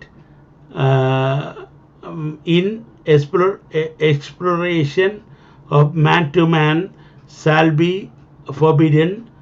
The dignity of labor shall be recognized by means of production and distribution shall subject to public ownership and control while permitting private enterprise in branches within the limit of prescribed law.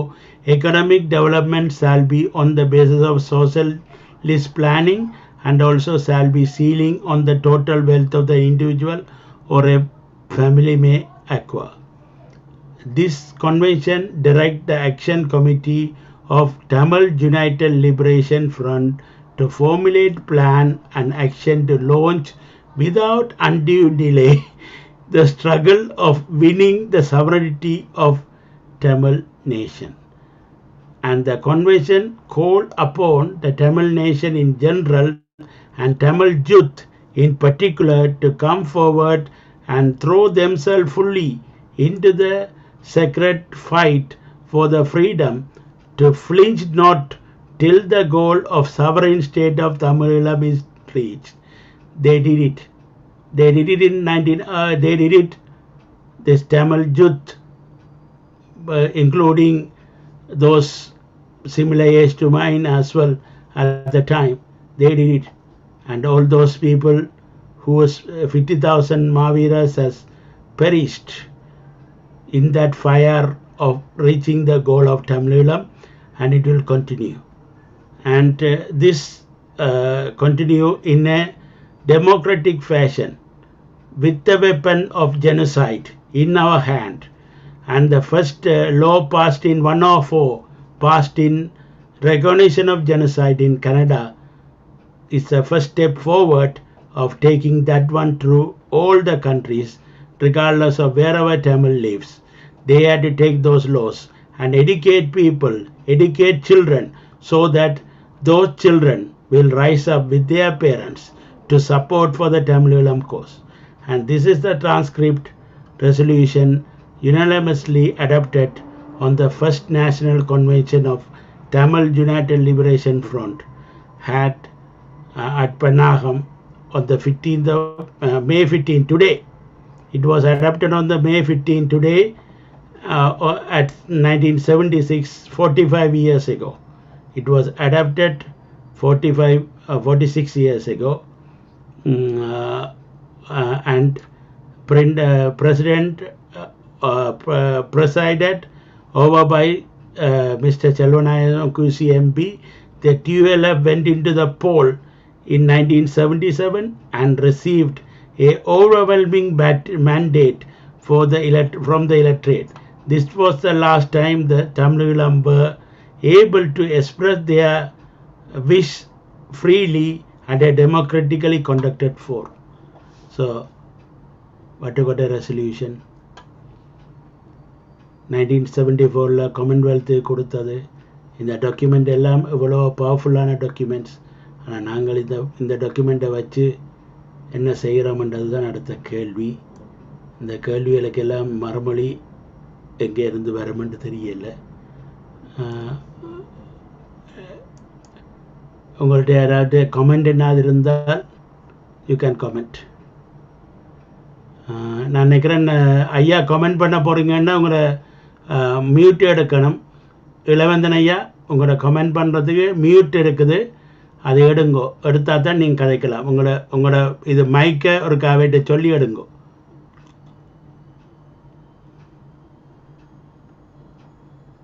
மைக்கை ஒரு own பண்ண சொல்லுங்க. அவே நான் உங்களோட mute பண்ணிட்டேன். அப்போது ஒருக்கா மைக்கை எடுங்க ஐயா. ஓ இளவந்த ஐயா நீங்கள் சொல்லுங்க. இப்போ கேட்குது, சொல்லுங்க. காலத்தின் அருமை கருதி சொற்சுருக்கத்தோடு பொருட்பொழிவோடு வள்ளுவர் நிலையிலே நான் சில கருத்துக்களை சொல்ல வைத்தேன். நீங்களும் மற்ற அறிஞர்களும் பட்டியல இளைஞர்களும் விரிவு தேவையில்லை. அப்படியே உண்மையை சொல்லியிருக்கால் கூட்டி குறைச்சி பேச அந்த அளவுக்கு உள்ளத்தால் பொய்யாதவர்கள் உலகத்தால் உள்ளமெல்லாம் உடன் என்று பேசுகின்ற அளவுக்கு உங்களுடைய சிந்தனையும் செயல்பட கேட்கிறேன். இதுல நான் மிக தெளிவா சொல்ல விரும்புகின்றது, அறவழி போராட்டம், ஆயுத போராட்டம் இன்று உலகின் கவலைக்கின்ற அளவுக்கு உள்ளே வாய்க்கால்களோடு வரலாறு முற்றுப்பெறவில்லை. அது புதிய வடிவம் படுத்தித்தான் 1920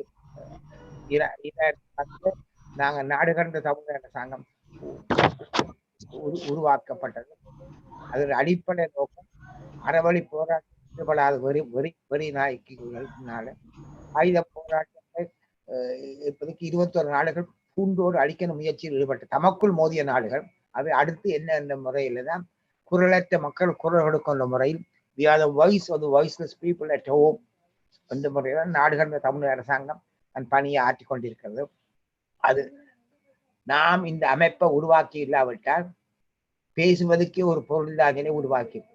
நாடு இந்த தமிழக அரசாங்கம் உருவாக்கப்பட்ட போது எங்களுடைய சம்பந்தர் அவர் சொன்னாராம், நாடு கடந்ததோ நாடு கடக்காதோ என்று எள்ளி நகையாட கூட்டினை பார்த்தோம். அவர்கள் இந்த 12 ஆண்டுகள் என்ன செய்தாலும் அந்த விரிவு எனக்கு தேவையில்லை. ஆனா நாடு கடந்த அரசு இந்த பணி ஆற்றி வழித்தான் நீங்கள் எல்லோரும் ஒன்றாக கூடுகிறோம். மக்கள் சின்ன சின்ன கருத்து வேற்றுமை இருக்கலாம், ஆனால் அடிப்படையிலே நீங்கள் அழகா சொன்னீங்கள். வட்டுக்கோட்டை தீர்மானம், விட்டு கொடுக்காத தீர்மானம், இல்லாத ஒன்றை கேட்கவில்லை, இருந்ததை இழந்ததை மீண்டும் நிலைநாட்டுகிறோம். What we had, what we lost, we want to regain and reassert. comes within the category of restoration or reconstitution அளவுக்கு நாங்கள் இதை நிலைநாட்டி இருக்கிறோம். அது இப்பொழுது 45 ஆண்டுகள் உருண்டு ஓடிவிட்டன. இந்த இடத்திலே சொச்சுருக்கத்தை நினைவு வச்சு கொண்டு பேசுகிறேன். நாடு கடந்த அரசு பலவற்றை செய்திருக்கிறது. எங்களுடைய சில மில்லியன் கையொப்பங்களை பெறுகின்ற அளவுக்கு உலக நாடுகள் முழுவதும் செயற்பட்டு இருக்கிறது. மீண்டும் சொல்கிறேன், ரிஃபர் ஸ்ரீலங்கா ஐசிசி 2021 என்ற முறையில் publish by the transnational government Tamilagam March 21 வெளியிட்ட கருத்துகள் ஆழம் மிக்கவை. அவற்றையெல்லாம் நான் வாசிக்கப் போவதில்லை. அவையெல்லாம் இப்பொழுது வெளிவந்தபடி இருக்கலாம். நண்பர்கள் உதவியாளர்கள் எல்லாம் செயற்பட வேண்டும் என்று விரும்புகின்றோம். அடுத்து நாம் எழுதுகின்ற தன்மை ஜெனிவா சாகா சொலிடாரிட்டி ட்ரைபல் போர்சஸ் என்ற முறையில் ஜெனிவா சாகா சொலிடாரிட்டி ட்ரைபல் போர்சஸ் என்ற முறையில் ஏப்ரல் 22 இலங்கை கொழம்பு தெரிகிற கரிகாலம் தலை சிறந்த ஒரு வழக்கறிஞர் என்னோடு அன்பு போட்டி போட்டுகின்ற அளவுக்கு தந்து செல்வாவோடு அன்பாக பழகினார். தந்து செல்வா பற்றி, நாகநாதனை பற்றி, பலரை பற்றி எல்லாம் தமிழிலும் ஆங்கிலத்திலும் அவர் வரைந்த கட்டுரைகள், வரைந்த வெளியீடுகள் எல்லாம் நினைவுக்கு வருகின்றன. அந்த முறையில் ஏப்ரல் 22 ஜெனிவா சாகா சொலிடாரிட்டி ட்ரைபல் போர்சஸ் என்றும் ஏப்ரல் 20 மே முதலில் Selva patriarch of a persecuted people என்று சொல்லும் முறையில் எளிய கருத்துக்களை எண்ணி பார்க்கிறோம். அடுத்து எங்களுடைய since 1948 ஸ்ரீலங்கா டிசெப்ஷன் கண்டினியூஸ் என்று கியூபா எளிய கட்டுரையும் நாங்கள் எழுதி பார்க்கிறோம். அவையெல்லாம் எங்கள் காலத்து அனுபவங்களை நான் ஒன்றையும் வாசிக்கவில்லை. அவற்றையெல்லாம் நீங்கள் எடுத்து படிங்க. தேதிகள் சொல்லிய வச்சால் இதில் வெளியிட்டு வந்திருக்கின்றன. ஒருவரும் மிஞ்சுகின்ற அளவுக்கு உள்ளத்தில் தந்த செல்வதெல்லாம் ஊரவனம் ஒரு இயக்கத்தில், அதாவது ஊரியவர்கள் தான் இப்பொழுது பேசுகிறார்கள். ஊரியவருடைய கட்டுரைகள் தான் நீங்கள் வெளிவந்திருக்கணும். இதை அடுத்துகின்ற போதும் நாங்களும் பெருமைப்பட வேண்டும். ஈழ முரசிலே வந்திருக்கிறது தமிழர் குடித்த மே மாதம் என்றும். இதுல கவனிக்க வேண்டியது, நாம் படுற பாடு வீண் போகவில்லை என்பதை எங்களை மிஞ்சுகின்ற அளவுக்கு கவனிக்க வேண்டும். எங்களை மிஞ்சுகின்ற அளவுக்கு கனடாவில ஏறக்குறைய 4 லட்சம் மக்கள் மக்கள் எண்ணிக்கை வேறுபடலாம். ஆனால் அதன் விளைவு தமிழர் குருதி மே 18 குடித்த மே 18 சொல்லி எங்களை மிஞ்சுகின்ற அளவுக்கு அடுத்த தலைமுறை, 2ஆம் தலைமுறை, 3ஆம் தலைமுறை செயற்படுகிறது. தமிழர் இனப்படுகொலை அறிவூற்றல் வாரம் விஜய தணிகாசலம் தனிநபர் பிரேரணை ஒன்றாரிய சட்டமன்றத்தை கொண்டு வந்து நிறைவேற்றி இருப்பது எம்மை பொறுத்தவரை செங்குருதி சிந்தாத சிந்தனை புரட்சியை எண்ணுகிறோம். நானே மீண்டும் வலியுறுத்துகின்றேன். இவர் இதற்கு போட்டியிடுகிற போது, ஐயா உங்களுடைய வாழ்த்துக்கள் எனக்கு தேவை என்று சொன்னார். நான் சொன்னேன், என் வாழ்த்துக்களில் என்னை மிஞ்சிய வளர்ச்சியை 2ஆம் தலைமுறை 3ஆம் தலைமுறை நிறைவேற்ற வேண்டும். அது தமிழர் இனப்படுகொலை என்பதனை விஜய தணிகாசன் நிறைவேற்றி இருப்பது எங்களுக்கு நெஞ்சம் நிறைந்த ஈழமரசில் வந்திருக்கு.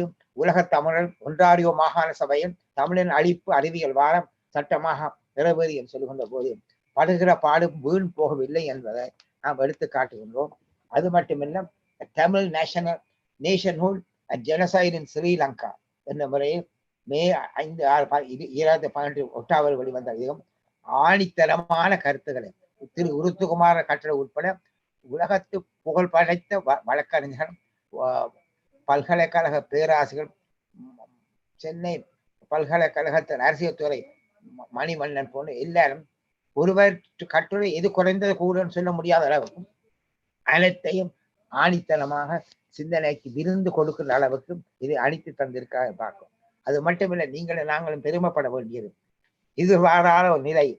ஸ்ரீலங்கன் ரிப்போர்ட்டர் ஏப்ரல் 21 அது ஆளுங்கட்சியின் பேப்பரா இருக்கலாம் இந்தியா, ஆனால் வந்துள்ள செய்தி எங்களுக்கு எதை எப்படி எடுக்கணும்னு தெரியும். அந்த முறையில university of Toronto Tamil campaign received 250,000 donation from SJV and EJ Chelvanan Charitable Foundation. Gift brings into view a goal of 3 million to establish a chair in Tamil studies at the University of Toronto on Amaral and the Selva Paladu. The foundation has donated Sri Lankan politician SJV Chelvanan, politician Tavarum, statesman, and then papers to the University of Toronto. Adatu Wisdom Teki, Vice President of the University of Toronto and Principal University of Toronto, அவருடைய பலம் வெளிவந்திருக்கிறது. அடுத்து கவனிக்க வேண்டியது அப்பாத்தோட Muttulingam, director தமிழ்ச்சா and award winning author, and Sivan Ilango president of the Canadian Tamil Congress. இவரெல்லாம் சாதாரண மக்கள் எல்லாம் என்னை விட சில ஆண்டுகள் இளமை இருந்தால் என்னை மிஞ்சுகின்ற அளவுக்கு எங்கே நான் தோல்வி காண்கிறோம் அங்குதான் வெற்றி காண்கிறோம். அதாவது அடுத்த தலைமுறை வெற்றி செயற்படுகிறது. அவர்களுக்கு நான் இப்போ சொல்லி வைக்கிறேன். அந்த செல்வாவோடு ஏறக்குறைய 40 ஆண்டுகளுக்கு மேலாக பழகின கூடி தெரிந்த வாழ்க்கை. அவர்களுடைய பற்றி நான் எழுதிய நூல்கள் ஆங்கிலத்திலும் சரி, தந்தை செல்வா சாம்பியன் ஈழம் தமிழ் கோஸ் என்ற முறையிலும், தந்தை செல்வா ஈழத்தம் மக்கள் தந்தை என்ற முறையிலும், தமிழிலும் ஆங்கிலத்திலும் எழுதிய நூல்கள் எல்லாம் என் கையிலே இருக்கிறது. இவற்றையெல்லாம் நான் எவ்வளவு காலம் வாழப்போறோம் தெரியாது. ஆகவே இந்த ஆவணங்கள் தந்தை செல்வா பற்றி நாம் எழுதினால் மட்டுமில்லை, கரிகாலன் போன்றவர்கள் எழுதிய கட்டுரைகளே நான் நினைவிற்கொள்ளும். அவற்றெல்லாம் எந்த அளவு தொகுத்து வைத்திருக்கிறேன். இவ்வளவு காலம் அவற்றை நான் என் வீட்டில் பேண காண முடியுமோ தெரியவில்லை. ஆகவே இப்பொழுது வெளிப்படையா சொல்கிறேன், நான் டொரண்டோ பல்கலைக்கழகத்துக்கு என்னிடம் ஏதிலே பணம் கொடுப்பது கொண்டுமில்லை. ஆனா இந்த ஆவணங்களை ஆணவம் அற்ற நிலையிலே நான் இவர்களுக்கு கொடுத்து அவர்கள் எப்படி எடுத்து செல்வார் என்பதுதான் கேள்வி. நாம் பத்திரமா வைத்திருக்கிறோம். நாடு கடந்த அரசாங்கத்தின் அலுவலகத்திலும் இருக்குது, என்னுடைய இல்லத்திலும் இருக்கு, வேறு இடங்களிலும் இந்த ஆணவமற்ற நிலையில் ஆவணப்படும் டாக்குமெண்டேஷன் பார்ட் ஆஃப் ஹிஸ்டரி சொல்லலாம். ஆகவே வரலாற்று உணர்வு உரிமைக்கு வித்தல் சொல்றாங்க. பேசுகிறதான் சில வேலை காற்றில கலந்து வரும், எல்லாம் எழுத்துல வலிக்கும்னு சொல்ல முடியும். Books like the soul articulate audible voice of the past. The body and the material substance of it has altogether vanished like a dream. உடலும் உடல் சார்ந்த அனைத்தும் அழிந்து போற நிலையில் அழியா பெரும் களஞ்சியமாக விளங்குவது நூல்கள், ஆவணங்கள். அந்த ஆவணங்கள் எங்கள் இருக்கிறோம். பெருமைக்கு ஒன்றும் பேசவில்லை. திரு இளங்கோவுக்கும் தெரியும், திரு அப்பாசுரை முத்துலிங்கம் தெரியும். அவற்றையெல்லாம் நான் இந்நேரம் உங்கள் தருவது காய்த்தமில்லை. என் வீட்டிலே வந்து எடுத்து சொல்லுங்க. நான் கொண்டு வரதுக்கு எனக்கு வாகனங்கள் வேணும். நிச்சயமாக இவற்றை நாங்கள் செய்வோம். இதுதான் எங்கள் ஈழத்த மக்களுக்கு நாங்கள் செய்கின்ற மிகப்பெரிய பணி. ஆகவே நாங்கள் ஆண்டுகள் உருண்டோடலாம். நம்பிக்கை இழப்பதற்கும் காரணங்கள் இருக்கலாம். நம்பிக்கை இழக்காத முறை நான் செய்கின்ற பணியை பண்ணி பார்க்கிறோம். யாழ்ப்பாண நூலகத்தை பற்றி பேசப்பட்டது. அந்த நூலகத்தில் அளிக்கப்பட்டது வரலாறு பற்றி கனடாவில் பெரிய ஒரு மாநாடு வைத்த போது தமிழ் வின் இதன் நான் பேசிய பேச்சு, பேராசிரியர் பேசிய பேச்சு, மற்றவர்கள் பேசிய பேச்சு எல்லாம் அதுல தொகுக்கப்பட்ட எல்லாம் நான் கொடுத்தரலாம். ஒரு பணம் தர தேவையில்லை. அன்போடு அளிக்க யாழ்ப்பாணம் சொன்னது போல் சிறந்த நூலகமாக விளங்கியது. திட்டமிட்டு அளித்த காட்சி, வெளிப்படுத்த அளித்தாட்சி, கல்ச்சுரல் பெருசை. நான் ஜெர்மனிக்கு சென்ற போது வரலாற்று பார்த்து அந்த நிலத்துக்கு கீழே ஜெர்மன் வரலாற்று தொகுக்கின்ற முறையில் இருப்பதை நான் கண்ணாரை கண்டேன். உலகம் வாலிமன் நில உலகம் சுற்றும் கிழவன் அவை ஜெர்மனியும் சரி, பிரான்சிலும் சரி, இவையெல்லாம் காக்கப்பட வேண்டும் முறையில் செய்வதற்காக அவற்றை நான் நல்ல முறையில் பயன்படுத்த வேண்டும். நானும் பெறுதில்லை, நாடு பெறுகின்ற முறையில் மேத செல்வ நாயகம் தொடக்கி வைத்த பணியினை எங்களுடைய வேலுக்குள்ள பிரபாகரன் நிறைவேற்ற முயன்ற போது வெறிகொண்ட 21 நாடுகள் உட்பட இந்த வரியாற்றல் செய்திருக்கின்றன. நாங்கள் ஒருவரை பிரித்து தீர்க்க வரவில்லை. ஒரு காலத்தில் அறிஞர்கள் சொன்னார், நாங்கள் ஈழத்த மக்களை கைவிட மாட்டோம் சொன்ன கூற்றினை நான் நினைத்து பார்க்கிறேன். அப்பொழுது கிருஷ்ணன் சொன்னார், mister Annadurai, you unnecessarily interfering in the internal affairs of a small country and loving them. சிரித்து கொண்ட அண்ணா தனக்கு உரையிலே கிருஷ்ணன் பார்த்து சொன்னார், who am I to match your intellectual attainments and your politics?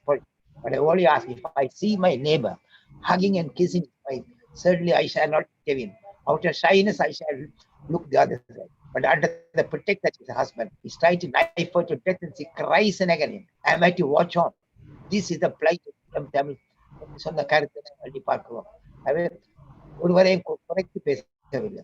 Indira காந்தியோடு 83 நான் சந்தித்த போது நான் சொன்னது, Tamil Eelam independence and Indian security inseparable. Saving Tamils is saving India. Allowing Tamils to perish, India will perish. இது பல இந்திய பத்திரிகைகள் அம்மையோடு சந்தித்த போதும் ஒன்றையும் பேசுவதற்கு முன்பு சிரித்துக் கொண்டு சொன்னார், we have been making a very interesting statement. Can you please repeat it? Madam, I don't remember all what I said. No, you spoke of Tamilulam independence. Tamilulam independence and Indian security inseparable. Saving Tamils, saving India. Allowing Tamils to perish means India will perish in turn. What a lovely repeat wherever you go, you understand? In a Vartana. Remember, Mr. Vilavendan, I have used about genocide, the Indian Parliament, Kutani and Park. Indira Gandhi. What do you think of Thinkamani? Madam, I did not tell you the importance of Thinkamani. The man who holds Thinkamani holds the key to the Indian. What part you can play when you get you when you are so friendly with us, naturally you have a holding Thinkamani. And holds a key to the Indian Ocean. This is what Napoleon. I agree with you on that. அடுத்து சொன்னாலும் உங்களோட பிரச்சனையில அவங்களுக்கு தெரியும். அவர் இந்த சின்ன குறியீட்டு தெரியும். I am conscious there's a determined, calculated move by this successive Sinhala governments to make you a microscopic minority or a non-entity, non-homeland. We shall resist, and we will not allow that to take place. And of course, what has taken place in Sri Lanka is not mere killing, but genocide இனப்படுகொலை. அதன் பின்பு இந்திய அரசியலில் எந்த ஆட்சி அதோட மகன் உட்பட இந்த இனப்படுகொலை என்று சொல்ல கையாள்வதில் எந்த தயக்கமும் எங்களுக்கு புரியவில்லை. இந்திய துணைக்கண்டத்தின் தலைமை அமைச்சர் போராட்டத்தின் உச்சகட்டத்திலே அடிக்கடி அடைத்து பேசுகின்ற காட்சியும் எங்களுக்கு தெளிவாக சொல்லுகிறார். என்று சொன்ன அளவுக்கு எண்ணி பார்க்கிறோம். அதை நாம் மீண்டும் உரைக்கிறோம். அதை எங்களை பொறுத்தவரை தமிழீழம் என்ற குழந்தையை நாங்கள் தான் பெறுவதாக உறுதி கொண்டிருக்கிறோம். குழந்தை பெறுகின்ற போது ஏற்படுகிற நோயை போக்குவதற்கு நாம் உலக நாடுகள் பங்களிக்க வேண்டும். அந்த முறையில் தான் நாங்கள் இந்திய துணைக்கண்டத்தை நினைவு பார்க்கிறோம். தமிழகத்தை எண்ணிப்பாங்க 55,000 சதுர மைல் 8 கோடி மேற்பட்ட மக்கள் தமிழ் மக்கள் வாழலாம். நீங்கள் எல்லாரும் ஒன்றாக நாங்கள் தான் போராடுவோம். நாங்கள் தான் உயிரையும் கொடுப்பது காய்ச்சல். நீங்கள் பக்கபலமாக இருந்து செயற்படுங்கள். அதைத்தான் அறிஞர் அண்ணா சொன்ன மிக தெளிவாக சொன்னார். We are there helping hand. We are not going to think of invasion or anything. இந்த கருத்து ஏறக்குறைய நல்ல நிலையிலே இருந்த போது கடல் கடந்து வாழ்கின்ற தம் மக்களின் கண்ணீர் துடைக்கின்ற காவல் தெய்வம் என்று நாம் கருணிக்கப்பட்ட மகளுடைய திருமணத்தில் 1986 அவரை சிரித்துக் கொண்டு சொன்னார் இளவேந்தன். தமிழகத்தில் வருகிற பட்டி தொட்டி எல்லாம் அவருடைய குரல் கேட்கும். நானும் பேராசிரியர் பெருந்தகையும் அவனை விருந்துதான் விளைச்சிக்கல் என்னென்று அறிந்து விட்டோம். எங்கள் பணி தொடரும் என்று சொன்னவர். கடகடந்து வாழ்கின்ற தமக்களின் கண்ணீர் துடைக்கின்ற காவல் தெய்வம். இந்த கூற்றினை சொன்னார். நாமும் என்னையும் புகழ்ந்து பேசினார். புகழ்ந்து பேசுவதற்கும் உங்களுடைய பணி தேவைப்பட்டிருந்தன. ஆனால் இதே கடகடந்து வாழ்கின்ற தமக்கள் கண்ணீரை துடைக்கின்ற காவல் தெய்வம் காக்கின்ற தெய்வமாக விட்டாலும் கைவிடுகின்ற அளவுக்கும் அதையும் மன்னிக்கிறார். ஆனால் கைவிட்டது மட்டுமில்லை, வெறிகொண்ட சிங்கள இனம் அங்கு தாக்குற நடத்தும் போது 2009ஆம் ஆண்டு சிதம்பரம் என்ற அமைச்சர், வெறிகொண்ட அமைச்சர் மக்கள் அவரையும் எனக்கு தெரியும். அவர் அம்புவதாக அடித்து 2 மணி நேரத்தில் உண்ணா நோன்பனை முடித்தவர். திரிவனன் உண்ணா நோன்பு பண்ணிக்கிறோம். மட்டக்களப்பு அந்த தாயுடைய எண்ணத்தை பார்க்கிறோம். உலக வரலாற்றிலே உண்ணா நோன்பு உயிர் விட்ட வரலாற்று நாங்கள் எங்களுடைய கலைஞரை கருணாநிதி உங்களுக்கு பெயர், கருணை உங்களிடம் இல்லை, நிதி மட்டும்தான் உங்களுக்கு இருக்கிறோம். இதனால் யார் இந்த மண்ணிலே சாகாம இருக்க போகிறோம், எல்லாரும் இறுக அடைக்கும். ஆகவேதான் அண்ணா உள்ள உயிர் ஒன்றுதான், அது எந்தோ ஒரு நாள் போவது உண்மைதான் என்று பேசிய பேச்சை நீங்கள் அண்ணாவடி இருந்தால் ஈழம்பாள் நீங்க துணை நிலவரம் உங்களுக்கு தெரிந்தது. நீங்கள் போய்விட்டீர்கள். இப்போது உங்களுடைய மகன்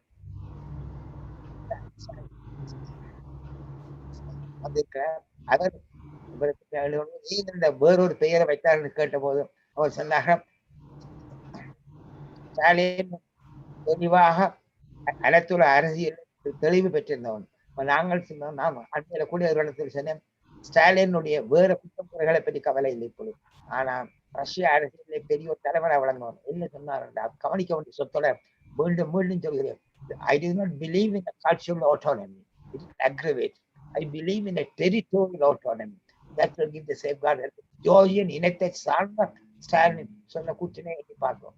அவன் ஸ்டாலினுடைய பெயரை தாங்கி உங்களோடு நாங்கள் பகைக்க வரவில்லை. உங்களை அரவணைத்து கொண்டு போகிறோம். நீங்களும் பழையவற்றை நாங்கள் மன்னிக்க ஆயத்தம், ஆனா மறப்பதற்கு ஆயத்தம். இந்த முறையில் இப்பொழுது திராவிட முன்னேற்ற கழகம் ஒரு பக்கவேலமாக பல அறிஞர்கள் இருக்கிறார்கள். உங்களை மிஞ்சுகின்ற உணர்வோடு இருப்பவர்கள் இருக்கிறார்கள். நீங்கள் ஆட்சியை நாங்கள் பக்கபலமாய் அதே நேரத்தில் அதிமுகவுடைய சிலருடைய சிந்தனை நமக்கு தெரியும். அவர்களையும் நீங்கள் அழைத்து கொண்டு போங்க. அதே நேரத்தில் எல்லாரையும் மிஞ்சுகின்ற அளவுக்கு செந்தமிழன் சீமா ஆற்றுகின்ற பணி வரலாற்றிலே பதியப்படுகிற பணி. அத்தோடு அவரை மிஞ்சுகின்ற அளவுக்கு எங்களுடைய வேலுப்பிள்ளை பெருமானுக்கு தஞ்சம் கொடுத்தது மட்டுமில்லை, வேலுப்பிள்ளை பெருமானை பற்றி பெரிய நூல்களில் நின்றது நெடுமாறன் எண்ணிப்பார்.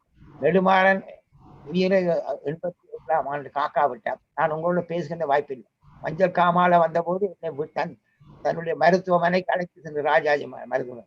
அப்பொழுது எங்களுடைய பேபி சுப்பிரமணியன் அவரை அழைத்து ராஜாஜி மருத்துவமனை மாதக்கணக்கில் வைத்தில பார்த்தது மட்டுமில்லை, நான் இந்த தீர்த்ததுக்கு மருந்து கொடுக்க அவர் சிரித்து நான் சகோதரன் பணம் பேசுவது அந்த அளவுக்கு நின்று நெடுமாறும் என் உயிரை காப்பது மட்டுமில்லை, பல உயிர்களை காப்பதற்காக பட்ட பாலை நான் நினைத்து பார்க்கிறோம்.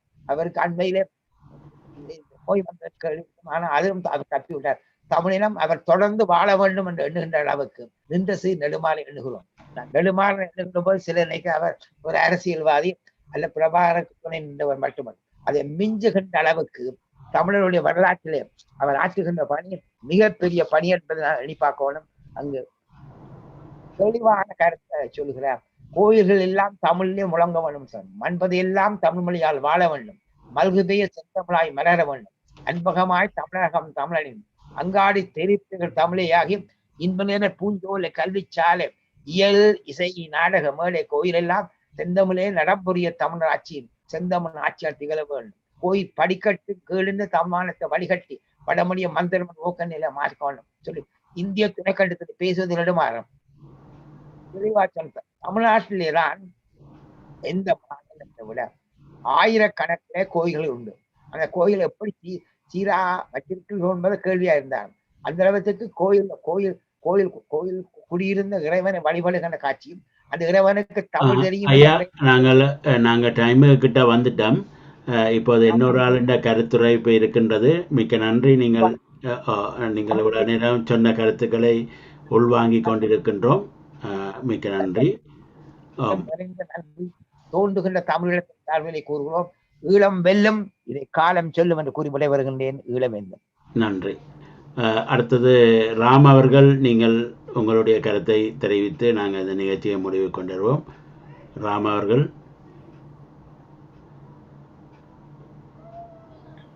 ராம், உங்களோட மீட் எடுத்துருக்காதீங்கோ. ஆரம்பம் பண்ணா ஏதாவது கடைசி பாயிண்ட்ஸ்கள் ஏதாவது சொல்ல வேண்டியிருக்கா?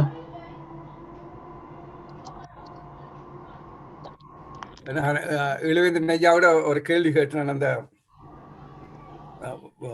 முருகானந்தம் என்ன கேட்டிருந்தார், நான் அந்த ஆயுத போராட்டம் ஆரம்பித்த காலத்தில் அதற்கு ஆதரவாக சில கூட்டமைப்பை சேர்ந்தவர்கள் ஆதரவு தெரிவிப்பதாக இருந்து ஆனால் கடைசியில் அவர்கள் காலவாரி விட்டுதான் உண்மை. அது சரியா நான் சொன்ன கருத்து என்று இளவேந்தன் ஐயாவை கேட்க விரும்புகிறேன். கவலையோடு செல்ல வேண்டும். தமிழ் தேசிய கூட்டமைப்பு அங்கும் இங்குமாத்தான் ஈடாடியது. சிலர் அதற்கு தெளிவாக என்னை பொறுத்தவரையில் நாம் தமிழ் தேசிய கூட்டமைப்பும் பொறுப்புகளை தகவலாக வழங்குகிறோம். நானும் எப்போது சிலர் எல்லாருடைய பேரும் சொல்வது கடினம். தமிழ் தேசிய கூட்டமைப்பில் கட்டு செல்வான குற்றம் எவரு ஊறி இருந்தார்களோ அந்த அளவு திணிக்கிறாங்க. ஆனால் ஈழத்தான் முடிந்த முடிவென்று சொல்லி போட்டு அவர் எப்படி திசை மாறி போக முடியும் என்பது உங்களை மிஞ்சுகின்ற அளவுக்கு எங்களுடைய கவலை. இருந்தாலும் தட்டி கேட்கின்ற அளவுக்கு இடிப்பார் எல்லாரால் கெடுமன்ற முறையிலும் உங்களை போன்ற அறிஞர்கள் எல்லாம் கூட்டாக குரல் போது உலக அரங்கிலே எங்களுக்கு நான் சொன்ன நாடு கடந்த அரசின் பணி வாய்ஸ்லெஸ் பீப்புள் என்ற முறை அனைத்து பிரிட்டன் உட்பட அனைத்து நாடு உள்ள தமிழரும் இங்குள்ள தமிழர் ஒன்றாவது கண்டே எங்கோ பகைவர் மறைந்த நிலையை எம்மால் உருவாக்க முடியும். இப்ப பட்டுக்கொண்டு தீர்மானம் நிறைவேற்றி 45 ஆண்டுகள் உருவாகி நிறைவேறுகிறது. அது உங்களை கெஞ்சி மன்றாடி கேட்கிறது. நீயும் பெருசில்லை, நானும் பெருசில்லை, நாடு பெரிது என்று பிரபாகரன் சொன்னதுக்கு அமைய நாங்கள் யாரா தவறுறாம் அவரை தட்டி கேட்கும், அவர்களையும் எம்மோடு இணைத்துக் கொண்டு இங்குள்ள தமிழர் ஒன்றாக எங்கோ பகவன் மறந்தார் உள்ளது தமிழீழம் அது அடைந்து தமிழ் தேசியத்தின் வடிவமாகத்தான் நாங்கள் செயல்படுகிறோம். ஈழம் வெல்லும், இதை காலம் சொல்லும் என்று கூறி விடைபெறுகிறேன். வாய்ப்பினை தந்த நன்றி. தற்செயலான சொற்கள் கூடி பேசிவிட்டேன். நான் பேசவில்லை, என் தமிழ் பேசி என்று கூறி விடைபெறுகின்றேன். நன்றி ஐயா. நான் இந்த இன்னொரு ஊழியத்தை கூற தவிர்த்து விட்டேன் நினைக்கிறேன். அந்த யாழ் நூலகம் எரிக்கப்பட்டது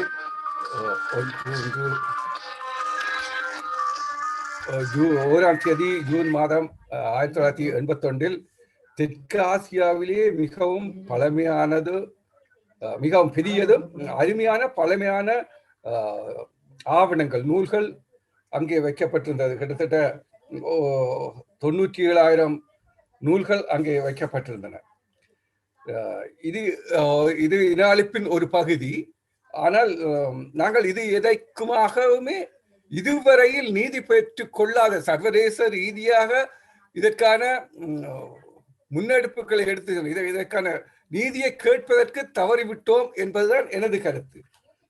இனிமேல் சரி, இந்த எளிய சமுதாயம் இதற்காக இந்த குமுதினி படகு இது அதுபோல் நூற்றுக்கணக்கான அல்ல ஆயிரக்கணக்கான கொலைகள் நடந்து அந்த கிராமங்களில் இந்த அதிகமாக கிழக்கு மாகாணத்தில் அந்த தமிழ் மக்களை பூர்வீகமாக நீண்ட காலமாக வாழ்ந்த அந்த நிலப்பரப்பிலிருந்து வெளியேற்றி விட்டு அதே இடத்தில் வெளியேற்ற என்று சொன்னால் சும்மா இல்லை, அவர்களை அந்த அவர்களுடைய வீடுகளை தீயிட்டு எரிப்பது அல்லது அந்த மக்களை வெட்டி கொலை செய்வது, அப்படியான செயல்களுக்கு செய்து அந்த மக்களை அங்கிருந்து வெளியேற்றி விட்டு அந்த இடத்தில் சிங்கள காடர்களை கொண்டு குடியேற்றினார்கள். இன்றும் அது தொடர்ந்து நடந்து கொண்டிருப்பதாக அறியக்கூடியதாக இருக்கிறது. வவுனியா காட்டு பகுதிகளில் ஆயுத பயிற்சி கொடுக்கப்பட்டவர்களை கொண்டு குடியேற்றப்படுவதாக அறியக்கூடியதாக இருக்கிறது. இதை தடுப்பதற்கு இலங்கையில் இருக்கும் அரசியல் தலைவர்கள் யாருமே அன்று தமிழரசு கட்சி அல்லது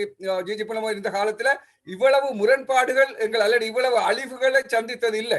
ஆனால் இவ்வளவு இன்று லட்சக்கணக்கான மக்களையும் போராளிகளையும் இழந்த பின்பும் நாங்கள் இதற்காக நீதி பெறுவதற்கோ அல்லது இன்றைக்கு அங்கே இலங்கையில் இருக்கும் அரசியல் தலைவர்கள் உறுதியாக நின்று சில செயற்பாடுகளை செய்வதற்கோ பின்னிப்பது ஏன் என்பது மிகவும் வேதனைக்குரிய விடயம். அது மட்டுமின்றி அந்த நடந்த இனப்படுகொலையை அங்க உள்ள ஒரு சிலர் மூடி மறைக்க முனைவதும் இலங்கை அரசாங்கத்துக்கு கூலிகளாக செயல்படுவதையும் நிறுத்திக் கொள்ள வேண்டும் என்று நாம் இந்த புலம்பெயர்ந்த நாடுகளில் உள்ள அனைத்து தமிழர்களுக்கும் அவர்களுக்கு ஒரு அழுத்தத்தை ஏற்படுத்த வேண்டும் என்று கூறி நாம் இந்த திரட்டி வைத்திருக்கின்ற ஆவணங்களை இங்கே உள்ள பல்கலைக்கழகங்கள், வெளிநாடுகளில் உள்ள பல்கலைக்கழகங்கள், நூலகங்கள், இங்கே உள்ள பத்திரிகைகள் இவற்றிற்கும் இங்கே உள்ள அரசியல் தலைமைகளுக்கும் தெரியப்படுத்த வேண்டியது எமது இளைய சமுதாயத்தின் கடமை என்று கூறி அதை செய்வார்கள் என்ற நம்பிக்கையுடன் எமக்கான நீதியை பெற்றுக் கொள்வதற்கும் பரிகார நீதியை பெற்றுக் கொள்வதற்கும் எமக்கான நிவாரணத்தை பெற்றுக் கொள்வதற்கும் தமிழீழத்தை மீட்பதற்கும் அனைவரும் ஒன்றுபட்டு செயல்பட வேண்டும் என்று கேட்டுக்கொண்டு எனது உரையை நிறைவு செய்கின்றேன். நன்றி. சந்தர்ப்பத்துக்கு ஐயாவுக்கு இரவு வணக்கம். ஐயா சத்தம் பெற இல்ல. நன்றி ஐயா, நன்றி எல்லோருக்கும். இப்போது முருகானந்தம் நாவை கேட்கின்றேன், ஐயாவை கேட்கின்றேன். உங்களுடைய கருத்தை நீங்கள் பதிவு செய்ய பதிவு செய்துட்டு நாங்கள் அந்த நிகழ்ச்சியை முடித்துக் கொள்வோம். முருகானந்தம்.